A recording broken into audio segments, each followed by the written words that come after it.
Hello, everyone, and welcome to Calling All Heroes Major 3 Radiant Heroes Major 3. I'm Ash, your host for the weekend, and I'm feeling a little bit like the new kid in town, but of course, we've got your staple casters who have been here all season long with you guys, that being Epitomes and CB. CB, how are you doing today? Did you say stable casters or stable casters? Because I wouldn't describe myself as stable typically. I'm doing great. I'm excited. Last week we had all the Swiss rounds, and it really shook up for like a really interesting playoff bracket going forward. I'm looking forward to seeing how this all plays out. I can't wait. Love to hear it. And Epitomes, how are you feeling about this weekend? I know you were here last weekend casting with Door and whatnot. We had some really interesting games going on within that Swiss stage. Yeah, definitely very exciting, and how the meta is shaping up as well. For a long while, Sigma was very, very strong, but now we're kind of leaning into some more edgy picks. And some teams, they're playing a lot of things that you might not expect, especially on the tank pick. So I'm really excited to see how they are going to take things out this weekend, especially since we know that there are some teams that are looking to counter one another, and there might have been some upsets over in the Swiss stages as well. Yeah, well, before we get too deep into the nitty-gritty about what's actually been happening and whatnot, we got to remind you guys that it's been a year-long competitive circuit here within the regular season, and this is the last regular season event that will be taking place as well here within the third major of the year. The last chance to lock in those circuit points that have been adding up for the entirety of 2023 for those championship points. But don't forget, there's also a last chance qualifier for any teams who might not be able to make it within those points here that will be held later on in the new year within January in 2024. So now heading back over towards these circuit point standings, CB, Timeless Ethereal, they've been at the top of the board for quite a while now.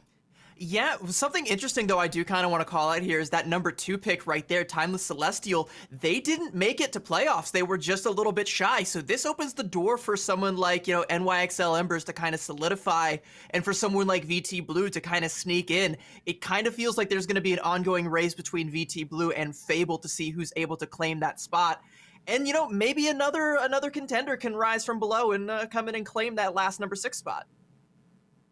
It's a pretty scary time. It's now or never. Everything has come down to this, Tala.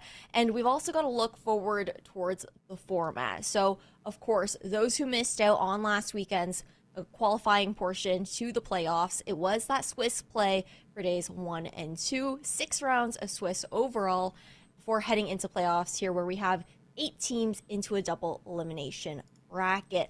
Lots of prizing that they're also going to be playing out for as well. Overall, you've got those placement prizes, of course. Overall, the pot is 10K. First place, of course, vying for that sweet $5,000.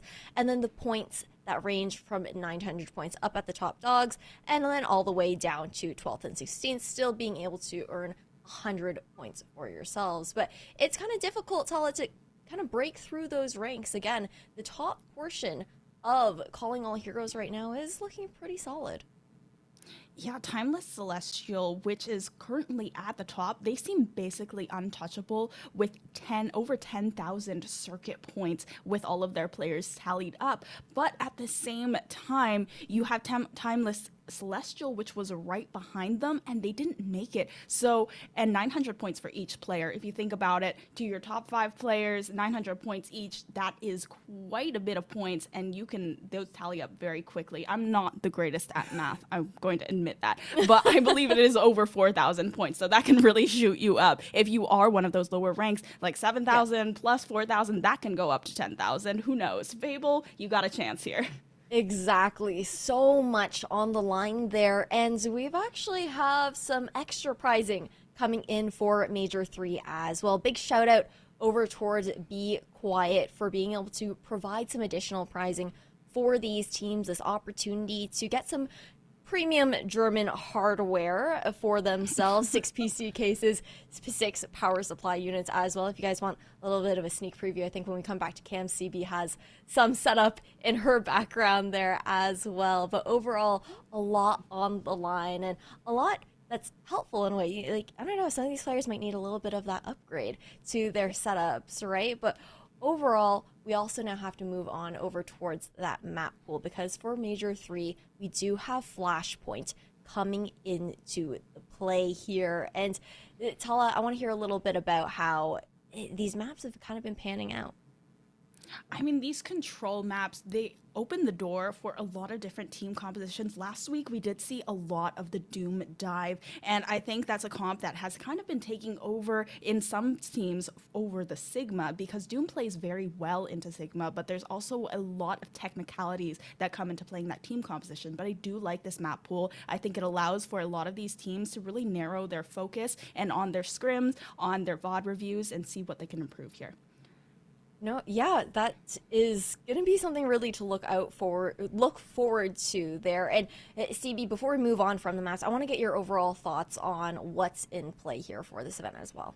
Well, for me, it's not even like what's in play. It's kind of what's not in play. You know, we got some of the usual suspects in like Kings Road, Midtown Over, and Hybrid, but Push, no Esperanza. That's usually a favorite for a lot of teams. Yeah. Control, you're not going to see a whole lot of Lijiang Tower or Nepal, some of these like staple maps that a lot of people scrim. It's a pretty narrow map pool. And I think it's going to, you know, like Tala was saying, kind of, you know, be a little bit more conducive to either that Sigma composition or that Doomfist dive comp that we've seen a lot of. Yeah. On top of that, if we do get towards the later maps as well, an escort, we are doing a first is two on these very first upper quarterfinals, so we aren't going to really be able to see escort unless we see a draw, which I don't think is going to happen in this first first to two. But once we get to the escort maps as well, we have Shambali Monastery and Route 66, which once again opens up the door for a lot of different team comps, and I think Sigma can also be very strong on those maps as well.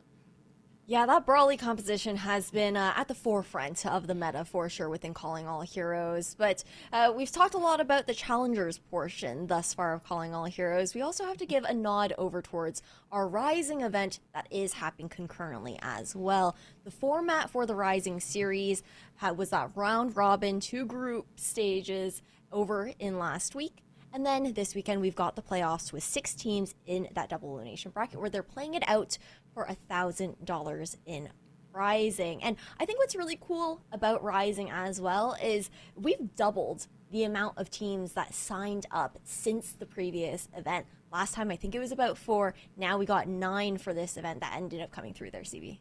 Yeah, and one of the really cool things about it is, you know, at the end of the day today, we're going to have one of those Rising Series games on your screen, and then we got another one coming at you tomorrow. That's going to be Dustin and Moxie that are going to be bringing that to you a little bit later on today. So definitely support the Calling All Heroes Rising scene. It's also a great thing to get involved with if you feel like maybe, you know, you're seeing some of the Challengers players, and you're like, okay, these people, they're all insane. Like I can't play at that level. Well, there's still a place for you to learn and grow and even get your name, you know, on the screen with the rest of the big boys out here.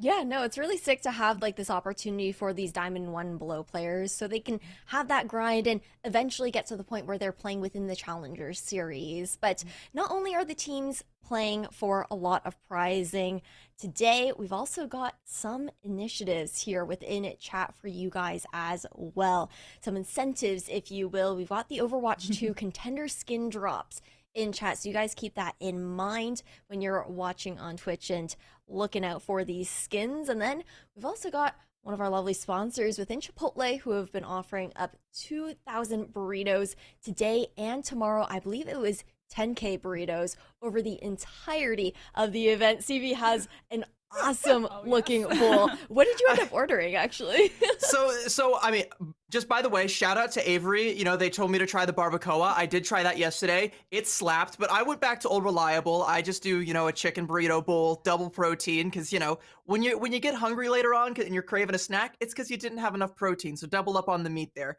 I also want you guys to know that I ordered this like right when the stream went live and we had like the 15-minute timer. So this has been sitting in front of me and I haven't had breakfast, so my mouth has been watering all day. If you hear like the sounds of like someone slurping sour cream during a team fight, that's me. I apologize.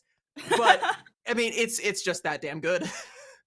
Hey, you can't knock it, right? I mean, we're also going to have to look towards the MVP of the entire tournament, gets the opportunity to also win Chipotle for the entirety of the year. But we also can't forget one last opportunity for everyone who is watching at home and supporting this stream. Noble Chairs are kind enough to give this opportunity to give away 4 chairs over the entirety of this weekend. So you guys have to stay tuned for a bit more information on that later to find out how you're going to be able to enter that giveaway in particular. But we actually don't have to wait too much longer. I believe we are just about ready to hop into the upper quarters. So now taking a look over at this bracket, what can you tell me, Tala, about the matches that we're seeing coming up? I know the one that's coming up on stream, being between Drainers and Vancouver Titans Blue, is one of the tightest matches to anticipate here within the quarterfinals. Yeah, well, Drainers, they play a lot of interesting compositions. I think they're very flexible in what they want to play. We saw it's Vancouver Titans Blue versus Vancouver Titans Blue today, but Alice Drainers, versus Fuel. they're playing, yeah, exactly. They're playing a little bit of that, they're playing a little bit of the Doom Dive. We saw a little bit of Sigma out from them as well, but I think they are very flexible. CB, you talk a lot about Drainers being able to play the Reinhardt as well, which is a really interesting composition, and I think how that plays into the Sigma can also have a lot of connotations for how this map goes. But Vancouver Titans Blue, on the other side, it seems like they are very strong on the Sigma. I thought that Drainers were going to come out last weekend on that Reinhardt composition because I saw them playing it in scrims. I was like, I mean, if anyone's going to make it work, it's going to be Kindred. She's the one who can pull this off. So I thought that's what they'd come out here with. But then they mirror the Doomfist comp against Michael Wave, actually do pretty okay with it. And so, you know, now I'm coming into this weekend and I'm like, I don't even know if Kindred knows what she's going to play. How can they possibly predict us if we don't know what we're going to do? I'm even hearing rumors on the streets that this team is running something a little bit more Ramatra rushy these days. So it could realistically go in like 100 different directions with this team, but they have a ton of talent. Senna's a phenomenal hit scan player. Har has been a wonderful surprise, and the backline as solid as ever to enable that aggression that Kindred loves. Man, and you love to hear a little bit about that Ram Rush, but we've also got to flip it over to who they're going to be facing up against Vancouver Titans Blue here. This squad has a lot to bring to the table. They've been on the up and up here, Tala, improving very steadily over the entirety of 2023.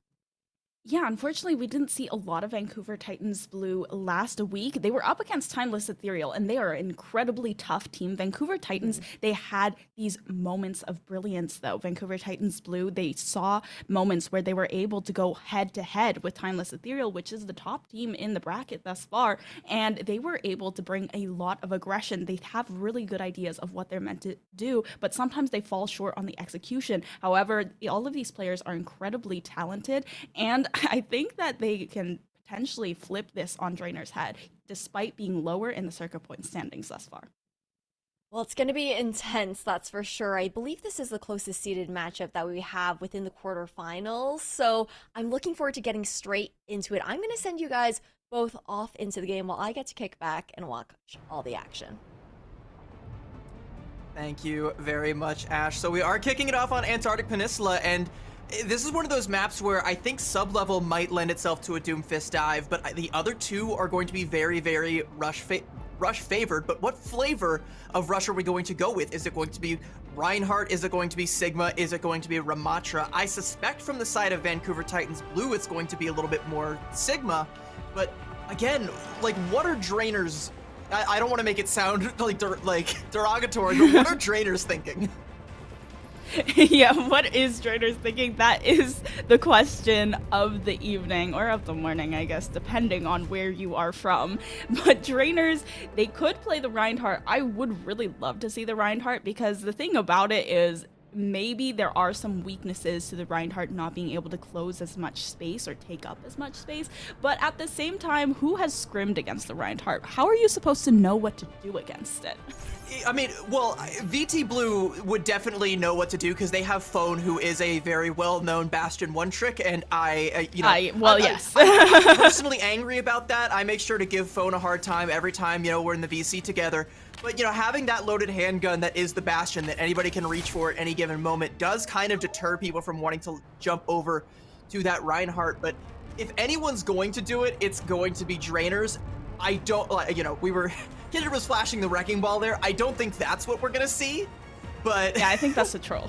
we're being trolled. That's a little bit of a troll, but she's making us wait until the last possible second before she reveals her true hand here, her true intentions. Yeah, I think that's both of these teams actually. Every single time, I think we've seen them basically hover random picks until the very last second. And of course, if there's the Symmetra, you never know if the Symmetra is actually going to be going into the game or if it's just for that early TP. I've seen some surprises with the Symmetra actually, especially on the point with the big lifeboat where it's just a little closed corner and you kind of have so much control with the sentry turrets as well. Yeah, over on Icebreaker, it's a great thing. Yes, Using the turrets name to of kind of it. like lock down any of the 3 various choke points that you kind of have to go through in order to access the point. It's a great use of the Symmetra, and Symmetra's beam damage does pair very, very well with any of these rush compositions. Also pairs very well against a Sigma composition. You know, he can't stop the beam damage with his Biotic Grasp there. So it just kind of becomes one of those things where it's like, you know, if your Drainers running the Symmetra is beneficial to pretty much anything you want to do, but Senna is also a phenomenal, like, ranged hit scan player. She excels on, like, the Widowmaker, the Sojourn, the Ashe, some of these, you know, mid to long range hit scan heroes, and if you can get her on that, you know, that's also going to greatly benefit you. So, you know, the Drainers have a lot of options here. I would like to see the Symmetra stick. I would also like to see, you know, maybe we go with that Mei Sojourn. Yeah, I've also seen Par take out the Genji as well as the Tracer, so something that can follow up really well on the dives. It seems like they are teasing a Pharah, but I really doubt that they are going to take out the Pharah because she can be a little bit weak without the Mercy in the pocket. Yeah, this is what Drainers are showing right now is nothing. Just pretend you don't see it. We'll wait until they actually walk out the door. I am blind until they walk out the door. Yeah, let's have a look over on the left-hand side of your screen where Vancouver Titans Blue are playing almost exactly what I expect them to. What should probably swap over onto the Sojourn towards the end of it. But again, you know, it's close quarters here on all of the points on Antarctic Peninsula, so the Symmetra could stick, but yeah, no, we're going to see dueling Sojourns on either side, and it is actually going to be the Ram Rush that comes out for Drainers. They want to go in super, super quick here and take this high ground, and VT Blue already forced to vacate. Yeah, Cat going to have to take off the high ground. They are being walled from the retreat thus far, but they're just able to stay alive, peeking around the corner. Senna, however, with that opening pick onto what allows a lot of aggression from Kindred, saved by the Immortality Field momentarily and going to go ahead and into the Nemesis form to try and get a little bit of extra damage, but they should get first kill.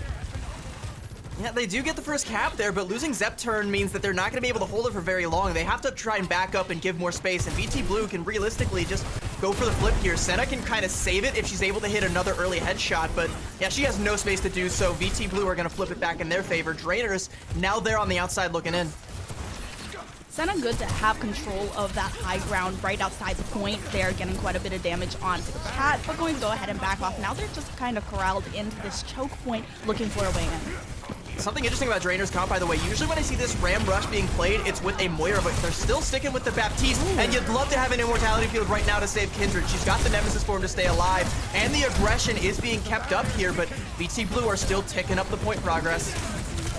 Yeah, Par looking to try and solo take the point. Cat's trying to go on the way in. There's the Immortality Field cooldown, already used Immortality Field out and try and mitigate all of that damage. Zepter and getting a lot of healing in the Blizzard coming through. It seems like Par can't stay alive from Phone's Blizzard, and it should be able to save the point on VT Blue's side. Kindred, however, now with the Annihilation, finding two without Safrona and Claire. VT Blue have no way back into this point, and they flip it over. Yeah, but I mean, like, that's 51% that realistically Drainer should already have, that VT Blue just kind of snuck out from under them, and you know they're going to come in with that Gravitic Flux. They're going to be looking at lane sound barrier to try and cancel that out, but then what happens when what finally pops that overclock? Is there going to be an angle for that overclock to find the value that we really need to? I'm not really sure. There's a lot of really tight corners here, and Drainers they're in no mood to give any quarter, no angles. That Flux is forced out early. There's the beat. VT Blue, it's in your court now. Ooh, Senna taking down what? And that's what the overclock nearly built up. So now they really have to rely on Phone's damage here, but it's just a disengage from this squad. Try and go back to the point and make sure that they can hold on to something here. No, there is no way for them to get around. VT Blue have about 2 more fights here. They're gonna have that overclock now. It's a shame What wasn't able to get it in time for that previous fight, but it's on the board now, as is Safrona Sound Barrier. So they're gonna have to use it here to try and counteract this Blizzard, or maybe they just go for the kite and rely on the Immortality. Yeah, the Immortality Field, both of the support ultimates coming out. Zepturn with the Amplification Matrix to force the position, and it's going to be the Sound Barrier to save from the Blizzard. And now they still have two ultimates in BT Blue's pocket. They have that Amplification Matrix, and they have the Overclock, which is a lot of damage that can come out right at once. There's the Amplification Matrix, the right click doesn't quite connect, but Kindred still does go down to Cat, and now what, able to connect another headshot onto Zepturn. It's just going to be the May left on the point, and potentially Lane trying to keep him alive. The Lucio dances around for a second, but BT Blue flipped the point over. In this next fight, I want to see what go ahead and pop that overclock early to try and pressure out, the Nemesis form from Kindred if they can, or maybe pressure out the Immortality Field early if they can, to try and follow up with Phone's Blizzard here, or vice versa. You don't want to give Senna any angle, because if she pops that overclock with an angle, heads are gonna roll, and I mean, Drainers might end up taking this first point here. There's realistically only one more fight left for either side. Senna on the flank is gonna be the first one to draw blood. Is she able to find a head though? This is looking to be difficult. It's actually BT Blue with their own overclock that is finding so much damage here. The rest of Drainers just get shredded without Senna on their side. And it's Lane and Senna that are the only two left alive, up to 90% now for Vancouver Titans Blue. And it is last fight territory for the both of them. Lane getting taken down, can't build up the sound barrier. And now the only ultimate realistically that they might have to save is the Annihilation, but they just can't touch. That was a critical error by Lane there. That touch came in way too early. You need to try and get in towards those last couple seconds where you can trigger overtime, because VT Blue made some mistakes as well. They didn't really need to invest their Gravitic Flux, but they did, and they had no ults. So if Drainers had come in, played for the Sound Barrier and the Annihilation, they could have flipped it and ended up taking that whole point. But I mean, Lane just kind of, inadvertently donates that point over to VT Blue, so early lead going in favor of Vancouver Titans Blue. Yeah, I mean, Lane was what they were really relying on with the speed boost to be able to get the last second touch, and also being the closest to building up the sound barrier. Kindred might have been able to chain that into the Annihilation, but now onto the second point, Drainer making quite a few mistakes here, and Vancouver Titans Blue now having the upper hand in this map. I know Vancouver Titans Blue have been scrimming and practicing a lot, even against this specific composition that Drainers are running, so they do know how to beat it, and you can't give them the opportunity to do so. They're gonna have to try and clean some things up. They can't be making mistakes like that. Keep the point in contention, keep the fundamentals of control, in the back of their minds, or at the forefront of their minds. Right now, they're doing a great job controlling VT Blue, controlling this high ground. They should be able to translate this into a first point cap, especially if Senna is able to get an angle just like this one, forces the ice block early. Yeah, the ice block's now out. They're going to use that wall to try and escape from all the damage. Using the Immortality Field on Zepturn's side, though, when Lane goes down, having to rely on Zepturn for some kind of sustain, but Cat takes down Par anyway. Now it's all up to Senna to try and get the damage through, but there is just so much upfront damage, and What is doing such an excellent job on this Sojourn to force the positioning and get all that damage out. I was just a couple pixels away from Phone losing a skull there, and I mean, that would have been the point in favor of Drainers, but having that ice block ready to go and then somehow being able to find Lane. Cat with a nice 2K to open that one up. Takes it for VT Blue, and again, Drainers, they have to try and find a way in, and they have to clean up some of these mistakes. They're not in a good position to punish the ones that VT Blue are making, but on the contrary, VT Blue are punishing every little misstep that Drainers make. Yeah, Drainers, they were just all stuck in this little corner. That's the Immortality Field cooldown once again, but they have Kindred on the other side of the wall. They need to get their way through to make sure that their tank stays up, but Phone with an Icicle taking down Zepturn, and now relying on Lane, not too close to that sound barrier, so it's not going to be a great fight for Drainers thus far. Already up to 40% with 2 fights down the drain. I mean, Drainers, they're gonna have a lot of ultimates. They're making a couple switches here off of the Sojourn over onto the Reaper, off the Baptiste and over onto the Moira. This is the Ram Rush comp that I've seen a lot more of. I've seen it played in Korean flash ops, especially on maps like Lijiang Tower, maps where you go turbo uber aggressive. Now Drainers have that, and they should be able to pressure down Cat with all of this damage, and you can see I was gonna say they want to do just that, but no, they're actually gonna wrap around, take the high ground, and pressure out the backline. now forcing the back line to back very far away from Cat, and they still have this isolated fight now against the DPS and the tank, going to go ahead and take out the Nemesis form, but what might be able to clutch this back with the help of the overclock, hitting every single headshot possible. This Reaper is not going to be long for life as Senna goes down, and even with such good positioning right in the Outfought.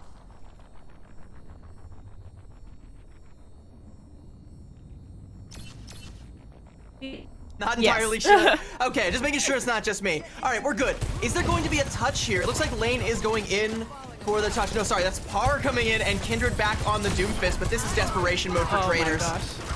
Yeah, what is just doing so much damage to this backline? There seems to be nothing that they can do. They have no way of contesting what up on the high ground, and now they're going to go ahead with the Gravitic Flux, the Doomfist coming out from Kindred to take down Flux Corona. misses. And okay, there is just no connection there from the ultimate on the Sigma, which is good for Drainers to keep this overtime in contention. Cat trying to pressure out Senna, but Par going down to what once again, now without the harass of the Tracer onto the backline, and the Blizzard coming through from Phone, going to pressure out Kindred, and they just get melted. There needs to be some way for them to keep on top of it. Lane, however, can't escape from the freezing cold of Maze.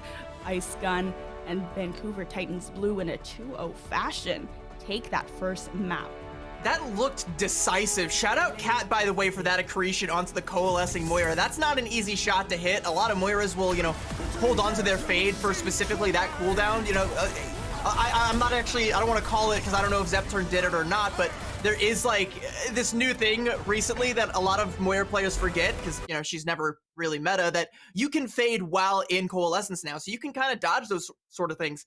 If that cooldown wasn't available and Cat called that out and just went for that accretion, that's a huge play. That shuts down any lifeline that Drainers had. But to put themselves in that position where they're relying on that lifeline is already kind of an underperformance from Drainers. I expected them to come out a lot more aggressive, a lot more angry, a lot more hungry. I expected them to come out, get a little bit more value out of this Senna pick on the Sojourn, because she is phenomenal on the Sojourn, but it looked like what was the stronger Sojourn in that matchup. And I mean, it's a little disappointing. It's a great start for VT Blue, who, like I mentioned earlier, are in kind of a pseudo race with Fable to see who can get the most points to try and secure that championship spot. But if you're Drainers, you want to make sure that you're not at risk of falling out of favor as well. Yeah, I mean, Drainers, they are not incredibly far ahead of the rest. It's not a timeless ethereal kind of position where you have those 10k points to fall back on. Drainers, especially after losing to Michael Wave in the Swiss stages as well and kind of getting a worse seeding overall, it's definitely going to be a really tough one. And you can see the head-to-head between Phone and Par. Lots of damage done on Phone's side, and Par kind of falls a little bit short over on Drainers. So you can kind of see the differences in the amount of eliminations and damage being done only in the DPS line. The biggest takeaway here, though, is like 1 death versus 7. I mean, Yeah. This just kind of shows like that's the whole map across both points. We only played 2, so it is what it is. But it's like, if you equate every death to a won or lost team fight, that kind of equates to Vancouver Titans Blue realistically only decisively losing 1 team fight, whereas Drainers, they can't seem to just buy themselves away into the point for free. They're constantly losing their Mei, or they're constantly losing their Lucio. There's a lot of just general sloppiness on the side of Drainers that they need to clean up. And you know what? It's a new weekend. It's the first round. We, maybe we're a little bit cold. We're a little rusty. We got to shake the nerves off. We got to get back in the groove. We got to play like the Drainers that I know and love, the Drainers that I like to see, the ones that, are setting the tempo, forcing the enemy team to adapt, to react. Right now, the practice that Vancouver Titans Blue has put in has paid off in spades, and Drainers look kind of out of practice. Yeah, I mean, this was a really big contrast to the Drainers that we saw last week as well. Even though they ended up losing in their match on stream against Michael Wave, even on that first map, they looked so strong, they looked so coordinated, very aware of the positioning and the pitfalls of the comp that they were running and where those weaknesses were. And because they were able to identify them, it was a lot easier for them to beat Microwave in the Doomfist mirror. But now on the Ramattra Rush, it seems like they are getting singled out a lot. They're not able to contest who looked like the stronger hit scan player in this matchup, especially being able to get so much value from those overclocks time and time again. Now over on King's Row, I think this plays right into Vancouver Titans Blue's hands, since they do love that Sigma composition. Cat on the Sigma seems to be so strong, very aware of the weak points of Drainer's compositions. Speaking of Drainer's composition, like, I don't think that this map is like disadvantageous for them, but I think they do need to play that more aggressive variant that we didn't see until like the very tail ends of Antarctic Peninsula. I think, you know, if you're gonna play this, you do want to have the Reaper. You need to have that constant threat of the burst damage on either your tank or your backline. You do need to kind of play the Moira so you can, you know, you're not reliant entirely on the lamp cooldown. You know, reliant entirely on whether or not you have immortality fields. You can kind of keep some of that consistent healing, build up to those fast coalescences, and then continue to put out the aggressive pressure that way. The Baptiste is great for keeping the tank alive, yeah, but the ultimate ability and just the rest of the way that Baptiste plays in the neutral, I don't think is nearly as conducive to the way that Drainers should be playing this comp. What value is the Ramattra getting that the Sigma wouldn't be if, you know, Drainers just mirrored? Yeah, I feel like the mirror is a possibility here, but they're going to try out the Ramattra once again, just for a little bit longer, to see if they can break through this first choke point, getting a lot of damage just being mitigated by the wall, already forcing out the immortality field cooldown, and an icicle to the dome is going to take down Zepter.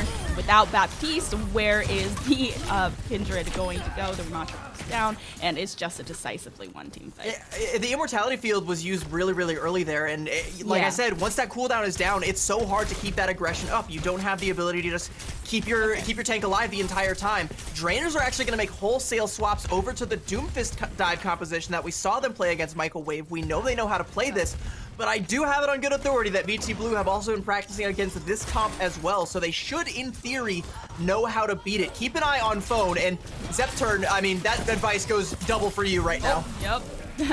Phone just going straight after Par over on the high ground, trying to get that flank. And Zepturn is such a sore point for Drainers thus far, constantly getting picked off by the DPSs of BT Blue, constantly getting focused, and it's really hard to keep this burst healing into the team when you need it so badly for Kindred, especially on the Doomfist. So what's going to happen here on the side of VT Blue typically is you're going to see Phone trying to hunt down and mark the Genji. You can even see that right now, going in deep to try and get Par. They do. Safrona should also be there to assist if Phone needs it, but it looks like, yep, there we go. There's the duo. They're going to try and pressure down Kindred, and while Kindred is trapped in this corner, she can't get anything realistically done, and the rest of the team can't get through the choke, so VT Blue, they just kind of hold for free. Yeah, Kindred trying to really hard to follow up and protect R, trying to get the 2-0 to pressure out the rest of Vancouver Titans Blue, but Kindred really needs some solid sight lines from Zepturn to just keep themselves up without anyone else in the corner. We'll have to see if she's able to get any value here. That's a huge nade that comes out from Zepturn, though. That's going to force the sound barrier on its own. Yeah, and now the sound barrier and the amplification matrix alongside that Gravitic Flux, now the Blizzard, every single ultimate just being used by BT Blue. They only have that overclock left, but the ultimate should be able to get them a decisive fight win, and it does. This next fight win, though, should be Drainers to win. They do have the Meteor Strike, so Kindred can keep that aggression up if she needs to. More importantly, though, they have the Nano Blade, and that is the one thing that can beat BT Blue's comp, especially without having that sound barrier on the field. You know, the fact that that was forced out in the previous fight, that means this should be a free fight win for Drainers. Look for either a big anti-nade to open it up, or just go in raw with that Dragon Blade. Never mind, okay. Par's dead. Well, yep, Par is gone, and now they're just going to have to find some way to kind of sustain through this fight. They have less than a minute left over to cap this first point, and Vancouver Titans Blue, they are holding strong. They still have that overclock. We've seen what get insane value out of that overclock. Kindred is going to go ahead and go in with the Meteor Strike, and now with the Nano Blade to come through. Par looking to take down the DPS, and does so. A huge Nano Blade. Now only Cat left over to contest, but not for long, and that's just the ultimate stack to take that first point. I mean, beautiful use of the nano blade. That's a 5k for par. That's exactly what you wanted to see. It was a little bit scary there because it looked like Kindred got her Meteor Strike forced out early, and it looks like Draeners actually don't even want to stay on this comp. Yeah, they're going back over onto the Ramatra. So, you know, okay, at least it's, you know, that Moira variant of the Ramatra comp, so they can keep the aggression up a little more. Again, they're not reliant on whether or not they have the Immortality Field available, but you know, VT Blue, the windows are starting to close. They're about to start building up to the Gravitic Flux. They're about to start building up to the Blizzard. Some of these cooldowns where maybe now you would like to have an Immortality Field. Yeah, the great thing about the Moira, though, is she builds up that ultimate incredibly quickly. The Coalescence could come through, and that could potentially sustain them through some of these bigger ultimates. The Frona goes down, which is a huge pick from Senna to start things off and allows Kindred to push a little bit further. Now they have that Gravitic Flux come through, looking to take down Kindred, forces out the Nemesis form. There's some of the healing to come through, but it is not enough to stop the right click from the Railgun and what will take down the tank. Drainer's going to have to stave off the pressure and back away. It's a great wall that comes through from Phone there, by the way, to section off and force the rest, you know, section off Kindred and force that healing to just cease. No more access to your Moira. That's going to be a decisive kill there onto Kindred, and a dead tank is a dead push. VT Blue, they can definitely force out that Nemesis form for Kindred early and maybe get that dead tank early, especially with this oncoming Blizzard. Yeah, Phone looking at the position, already taken down Zepturn, so doesn't even need the Blizzard here, just opening things up onto Kindred and leaves the rest of the team straggling, trying to find some way back in, and they're going to pressure them back into their spawn once again. And they do have the Coalescence this time, and they're coming up on the sound barrier, so, I mean, if Phone waits too long to pull the trigger on this Blizzard, you will at least have that counter. I think you want to open with the Coalescence here early, try and, you know, use that to just pressure VT Blue back, maybe make some space to hit with the Overclock, but you have to find some kills with it. The Overclock being built up very quickly by What as well, but on Drainer's side, they don't have a Blizzard. The Blizzard comes out from Foam. The Coalescence, though, Zepturn is going to be able to sustain the team throughout that ultimate. Now it's up to What to try and find some picks with the DPS ultimate, but it's going to be the sound barrier from Safrona as soon as Senna decides to use that Overclock to sustain them, and they have to back off. They have to stave off some of this pressure hiding behind Sigma's shield, and it allows the point to push a little bit further, but no further than that. Now it's the re-engage to come through with the Blizzard from Par, and What needs to find some ways to use the Overclock. Cat goes down, needs to use something, but it's just the Immortality Field that's already forced through. What now finding Senna as the Annihilation comes through, can't back away, just stuck on the wall, stuck on a little bit of that texture, and they're able to cap to the second point. That was a very ambitious Overclock from What there. I think, you know, I think VT Blue thought they still had enough resources to where they could pressure out the Annihilation from Kindred, try and make it so she can't go too aggressive with it, but I mean, Draeners are still at full strength. All they have to do is stack point and push it the rest of the way through. 1:17 to try and get it to the end of point C here, and only an Amp Matrix to try and slow the pace down versus a Coalescence on the side of Zepturn. If you're Draeners, you want to keep this aggression going. Look for an opening to use another Coalescence. Keep Kindred alive, please. Oh, there is the Amp Matrix from overhead, but Safrona goes down immediately. Kindred, however, is there for the trade, and it seems like VT Blue, with What's aggression and the Railgun, is able to force out some of the cooldowns from Draeners, including that Coalescence. What has looked really, really good on the Sojourn these past couple of maps. I'm loving what I'm seeing coming out of Vancouver Titans Blue. Like, again, aside from that one Overclock that was a little bit ambitious, it's been pretty much nothing but the good headshots, nothing but beating out Senna in that duel, and that's really, really important because one of the easiest ways to shut down the aggression from any of these rush comps is to just snipe somebody before they can get close. Yeah, it seems like What just has such a good hold on this Senna one-to-one. Cat just trying to be pressured out by the wall from Mei, but is still going to go ahead, contest that point, make sure they can't push it any further. Overtime is incoming, and the Gravitic Flux comes through right before. However, it does miss. The Immortality Field from Zepturn comes out quickly, but What with such a huge disruptor shot alongside Phone's Blizzard to close things out. 38 meters on point 3. The combo, That- CB, that was that amazing. That was so much more than just the disruptor shot too. That was the gravitic flux into the ice box that was that blizzard coming out from Phone, and then the disruptor shot to just clean it up. And you know, I mean, it's gonna look really flashy what gets a 3K, but realistically, like everybody No, on the this side combo of was Drainers, so good. they had like a sliver of HP. Have a look at the limbs column, by the way. Phone is paying dividends for this team right now. Phenomenal May play coming out from Vancouver Titans Blue, and a lot of the ways that their composition wants to play is contingent on Phone performing well. Like I've mentioned, you know, if Drainers want to play the Doomfist, you got to pressure out the enemy Genji. If they're going to play against an enemy Rush, you got to make sure that your walls are on point. And, you know, while all of that's happening, it's just helping to set up the shots for whether it's the disruptor shot or whether it's a rail shot that Senna never saw coming. It's enough to get VT Blue the cap, or get them the hold there. Hopefully, it's enough to get them the cap if they want to, you know, keep their hopes of getting as much circuit points as possible alive.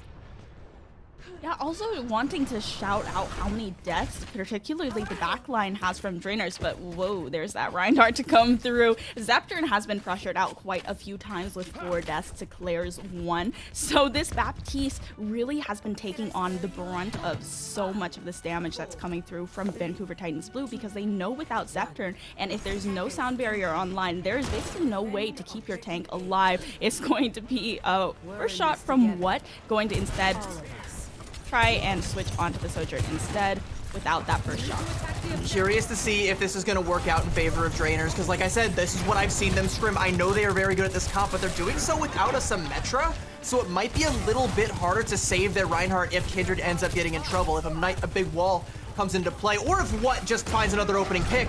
Oh, okay. What is just on fire, just uncontested on the high ground as well. Usually it would be Par maybe turning around and trying to get this pressure onto the high ground on close quarters, but there is just nothing to be found here. In a matter of seconds, Vancouver Titans Blue have won a team fight, forced Drainers back into their spawn, and should be able to get at the very least 2 ticks before the re-engage comes through from Drainers, and it does so. The accretion, however, and now the walls come through. There's still the contention there, and using Reinhardt to force themselves through the disruptor shot. However, Claire and that railgun from What, shredding through the shield without the tank to be the meat shield for the squad. Zeptern, you can weave in and out of those shots, but there is no way you are going to stop this payload. I really think that Senna needs to make a swap here if Drainers are going to make this composition stick. You know, you need to have the frontline pressure. There's that sim swap. That's exactly what I want to see, because you can see, like, Kindred, she's forced to just hold up her shield the whole time while taking a pounding from all 5 members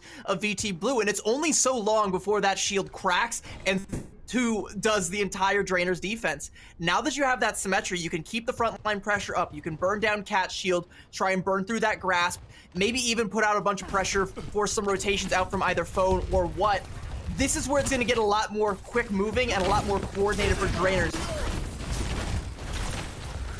Now Drainers, they are forcing themselves forward onto the payload. They know that they have that amp matrix behind them, so the positioning has been just a little bit more defensive. On the other side, though, the Gravitic Flux comes out immediately. They have the amp matrix as well, taking down the sentry turrets on the way in, and they're trying to get as much damage as possible. Immortality Field, they know the cooldown is gone, and with Phone, with the having the Blizzard as well, oh, they're able to block the shatter from the Reinhardt. Almost nobody goes down, and Safrona finding Kindred. Senna is able to get a pick onto What, but it's not going to be enough. Drainers, they're falling apart as we speak. Senna, however, another pick onto Phone. It is just a consolation prize, though. It seems like they should be able to get this full capture.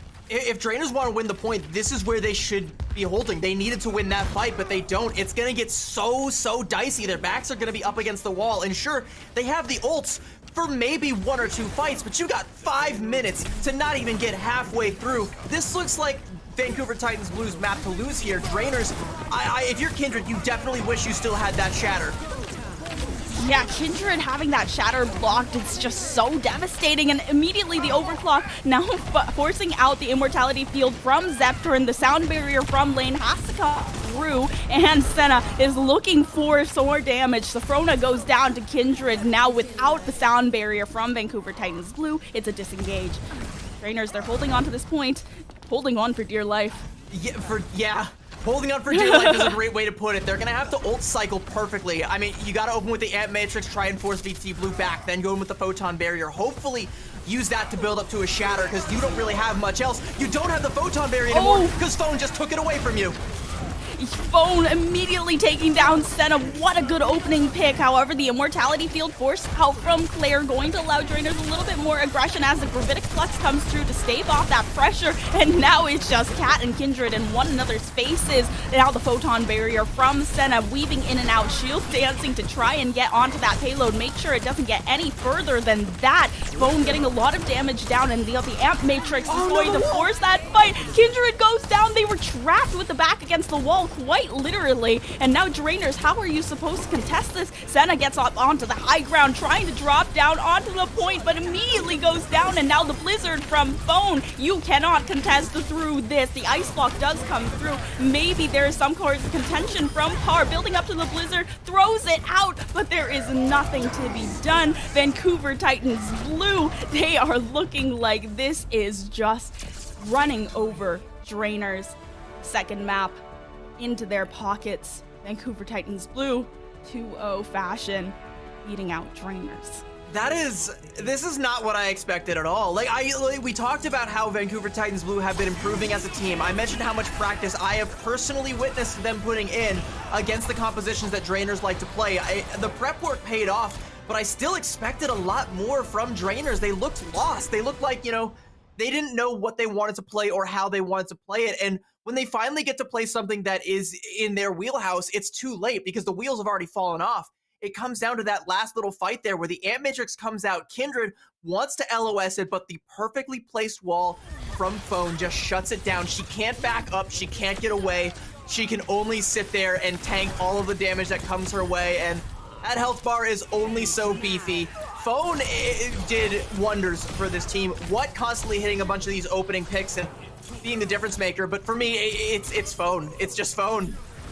Yeah, this DPS line from Vancouver's Titans Blue, I mean, Phone was just an excellent supported DPS as well. When it comes up to the kill feed, it's usually what that's named you see there, but there is so much good support coming in from Phone, being able to slow things down, and Cat as well, using the Gravitic Flux to force the positionings into good places where it's so easy for What and Phone to find those picks. So Vancouver Titans Blue with a 2-0 victory over Drainers, who are currently, by the way, third place in our circuit point standings. So Drainers, this is a tough position for them to be in. Vancouver Titans Blue, it could not be better. I mean, it could not be better, and it's better than it seemingly has been for them for a very, very long time. They've placed either 5th or 6th in every major or minor tournament up till this point. So, I mean, this is a great performance from VT Blue. We talk about their improvement.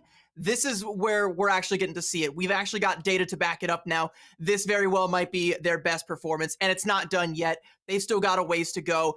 As for Drainers, though, down to the lower bracket they go. As for us, though, chat, to a quick break we go. We're going to come back and break it all down for you on the other side of this. Don't go anywhere, chat. We'll see you in just a bit.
What's up, everyone? What a clean series coming out from Vancouver Titans Blue. That was absolutely insane. Some of the combinations that we saw going off paid off dividends there. But we've also got to throw it over to our Chipotle match MVP of the day and check out to see who that's going to be. And a little bit of a drum roll as we wait. It's going to be Phone.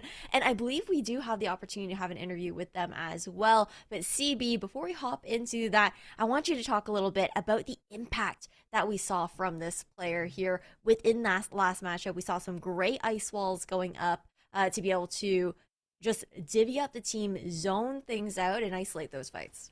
I mean, like, in every sort of composition that VT Blue are going to be playing against, whether it's the Ram Rush, whether it is the Doomfist Dive, it's going to be Phone that's going to be the most important piece for this team, because you're using the Mei to either section off the Genji, try and pressure them out so there's no Genji to follow through with any of the Doomfist slam damage, or you're trying to set up those big ice walls so that your team can go aggressive on a sectioned off target. And when all else fails, sometimes just throwing down a blizzard at the right moment, catching the right people out is all you need to do. And Phone has gotten phenomenal at that, has very much so stepped up to the level where, you can trust Phone to take care of business no matter what the job is. Yeah, you absolutely love to hear it. And Tala, I also have to get your thoughts on this player as well. We saw incredible things. CB hyped them up a lot as well, but I want to hear your side of things. Well, I mean, at the beginning of Antarctic Peninsula, we were talking a little bit about trainers running the Reinhardt rush and how Phone was a little bit of a Bastion one trick and was going to be able to take out the Bastion anytime that Reinhardt came out. But Phone, actually, lots of respect, not sticking to their guns, sticking to the Mei, even into the Reinhardt composition, and playing it incredibly well to the point where Kindred, it felt like they were just being pressured out every single time, even on the Reinhardt. If you look at stats from King's Row, Kindred had died 12 times by the end of it, and I think a lot of that had to do with the fact that her back was against the wall for a lot of it, quite literally against that Mei wall. Quite literally, but luckily it is a double elimination bracket, right? So for the side of Drainers, they're not out quite yet. They have that opportunity to fight it out in lowers, but we're gonna phone in a friend and get a chance to actually talk to Phone in just a second. Phone, if you can hear me right now, how are you doing? Congratulations on this win. Thank you so much. Hello, I am Phone from BT Blue. I'm feeling great after this win. Our goal for this tournament, like, we're the 5th-6 curse team. Every tournament, we got like 5th-6. So we're just trying to get that top 4. That's our goal. That's my goal, at least. Well, I mean, this matchup in and of itself means a lot to be able to break that curse for you guys as well, right? So, what was the team sentiment, I guess, heading into this match up against Drainers? Did you feel like there was a little bit of extra pressure on your shoulders knowing that you guys were reaching for the stars? Yeah. So we played Drainers in Swiss, I believe, or a warm-up or something. So we knew they Yeah. really want to play the Ram comp. They don't like playing SIG that much. So it's just not favorable for them. So we basically practiced all week. Like, we even had some scrims. Like, we had a day where we played against 2 really good Ram teams, just playing Ram against us. We went like 0-12 in maps, but we learned a lot from it, and we just hard practiced against it. And I think that we were able to execute when it came to game time. And then it shows because they swapped off the Ram to their comfort picks. That's really awesome. I think that's a big thing too, is like you learn the most from your losses, whether it's in scrims, whether it's in officials as well. That's the biggest opportunity to take away information from those matches, be able to improve in that kind of sense.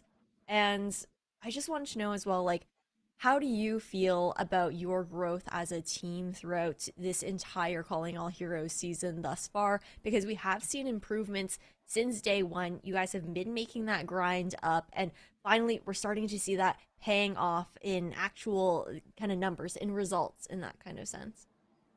Yeah, so I feel like over the circuit, we've definitely improved overall as a team. We've got some new pickups. They've been great additions to our team, filling in when they need to. Like making like nostalgia, like our recent pickup of Cat. Yeah. They've been all doing great, and I feel like as a team, we've just been hard on the grindstone, as Jay Venom would say, and just tried to improve at any aspect we can. And I feel like it's showing off in our games. You absolutely love to hear it. And I also am curious, kind of like, who do you think is maybe the dark horse in this tournament right now? You can also say you guys. You can say yourselves as a team if you want to, like hype your homies up, hype your team up in that kind of sense. But curious on your thoughts on that as a player. I think in this tournament, ooh, that's actually interesting. I gotta think. I think going in, my dark horse was definitely gonna be Fable. Like I think that team has potential to be really good, especially with like Snazza getting picked up. But if I had to say, I think with us beating Drainers and beating in my mind going into the tournament what was a top 4 team, I think that we've become that dark horse. Okay, you love to hear it. I'm hoping to see you guys make that run this weekend. But I also want to give Epitomes and CB a chance to ask their questions as well. So, Tala, why don't you head off first and then CB, you can follow up afterwards. Well, my question is really, who are you really excited to face in this tournament? Because you guys have made it further, are making it pretty far. And is there somebody that you really want to see or go up against? I mean, our next matchup, Microwave, I'm pretty sure they won, yeah, against Yipikari, but our next matchup is going to be against Microwave, and we love them. Like, we're good friends. I'm just ready to have a fun match against them and then go on and see who we face next. But Microwave, definitely. We're number 1 Microwave fan team. We're a team of Microwave fans. Awesome. That sounds like it's going to be a really fun matchup for you guys. I'm looking forward to seeing that matchup. I want to see you guys take on Microwave because I know all the practice that's been going in, but it's paid off thus far because we get to have you here for the Chipotle Real Talk interview, which means I have the honor of asking you, what is your Chipotle order? You see, that's a great question because you see, that's a really good question. Unfortunately, I do not eat that much Chipotle. Oh, no. Would you like a government-assigned Chipotle order? Yes, government assigned a Chipotle order. What's my Your mandated government-assigned Chipotle order? Chipotle order is a barbacoa bowl with fresh tomato salsa and guacamole. Are you good with that? Yes. Are you I allergic will to definitely order. avocados? No, I'm not. Okay. Okay, good. That sounds like it would slap. That sounds like that's a good like staple bowl to have. But before we wrap things up here, Phone, a big thank you to you for taking the time to do this interview with us. But we want to give one last opportunity to shout out to anyone, give any thanks before we wrap up the Chipotle Real Talk interview. Yes, thank you for having me. Thanks to you guys for all casting this event, producing everything. Quick shout out to, I'll just say, my entire team. That's pretty simple, especially to Jay, Venom, and Woods, our coaches, taking the time out of their day to help us with everything, VOD reviewing, spending hours and hours with us, and especially Claire. Claire has been a big help, just improving a lot, wanting to win, where I think Claire's done a lot for us. Well, that's really sweet. And can't wait to see you guys continue to compete within this tournament series, see what other crazy ice walls you'll be pulling out of your pockets. But thank you so much again, Phone. And we do have to move on. So we're going to be swinging over to a quick little break before we head into the upper semifinals. I believe we'll be seeing New York Excelsior Embers versus Timeless Ethereal on the other side of this.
Welcome back, everybody, to Calling All Heroes Major 3. We just saw an intense 2-0 series there going over to the side of Vancouver Titans Blue versus Drainers, but now we've got to head over towards those upper semi-finals. Before we get onto that, though, I do want to give another shout out over towards Noble Chairs. And again, you guys can win one of 4 gaming chairs from Noble Chairs down in chat.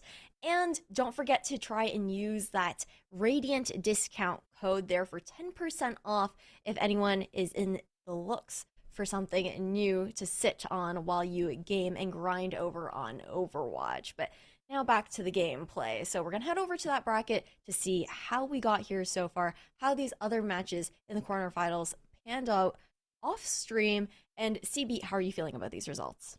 I mean, 2-0s across the board. I mean, you might not have realistically expected that for the match that we had, Drainers versus VT Blue. I think we probably thought that one would have been a little bit more closer, or maybe even gone in favor of Drainers. But hey, in that one situation, the lower seed 2-0's the top seed. That's a little spicy right there, but the rest of it seems kind of expected. I do want to give a shout out, by the way, to Fable. VT Blue phone. We had them on the interview. They mentioned Fable as a potential dark horse, and I also have them pegged as one of the teams to watch, but, it's going to have to be that lower bracket run that we've seen from Fable time and time again. They're going to have to try and make that work once again if they want to try and get some of those points. And again, I mentioned the race between them and VT Blue. This puts VT Blue in such a great position right now. Yeah, it really does. And Tala, was this what you were expecting as far as these results go? I know that, again, it was... The last matchup that we saw on stream was one where we were anticipating to maybe go that distance. It was only a best of 3 series, of course, so not as intense as the best of 5s that we're heading into.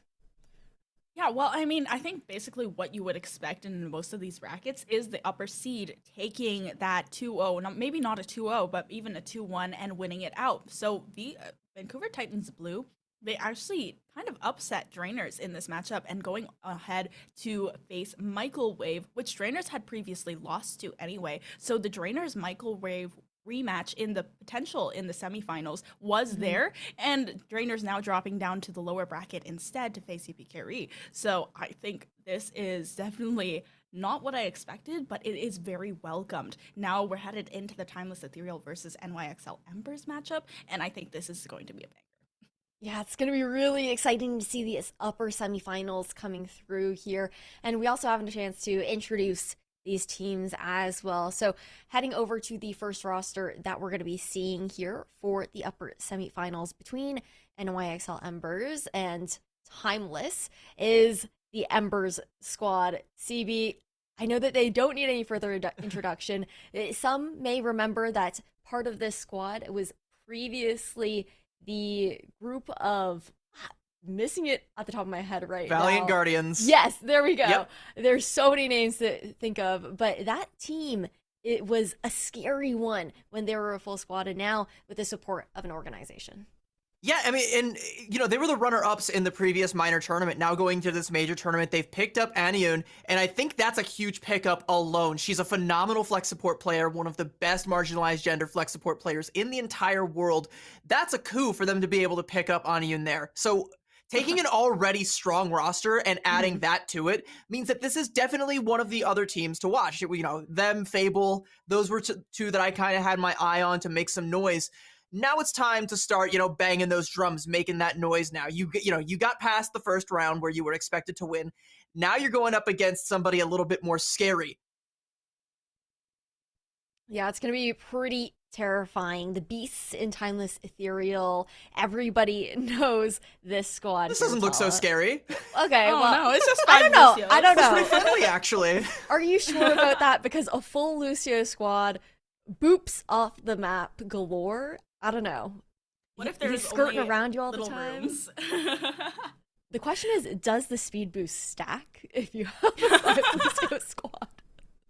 The question that we never thought we would have to ask until faced with the Timeless Ethereal roster sheet. But Timeless Ethereal, they are a terrifying team.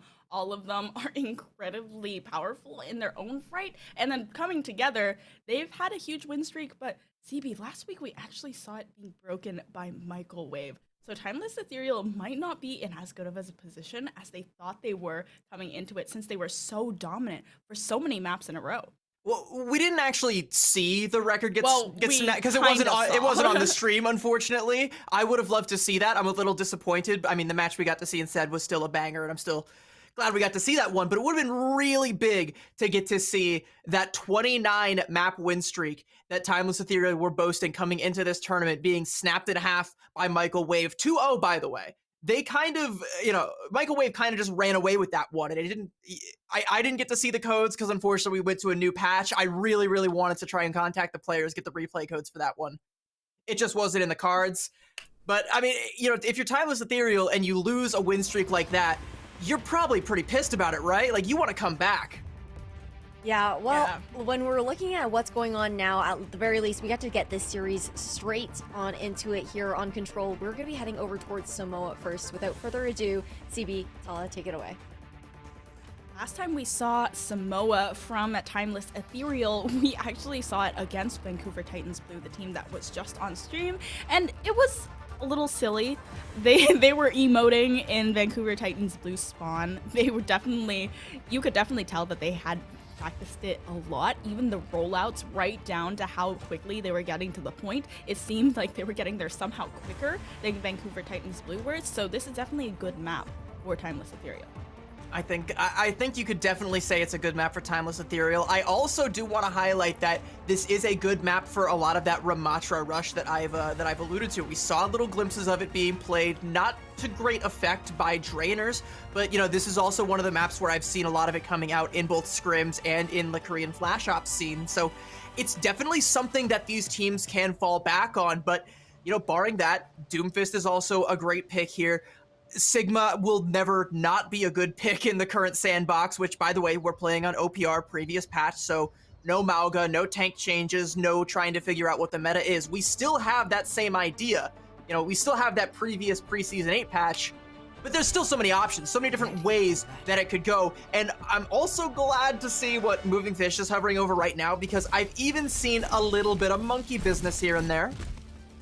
Yeah, and the monkey usually does come out as a sort of counter to the Doomfist, being able to protect the supports with the bubble, but it's going to be interesting if they stick onto it right off the bat, going against the Sigma. It might be a little bit tough right at the beginning here. We're kicking things off on downtown here on Samoa. I'm expecting to see Timeless Ethereal on the Sigma comp try and take that upper route there.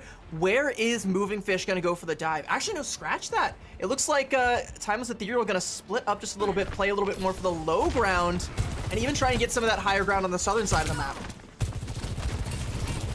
Wisp, a very strong Sojourn player, very strong hit scan player, and keeping on the low ground, kind of contesting the point. The dive kind of goes through from Moving Fish, but not fully committed just yet. They're just splitting this point right in half.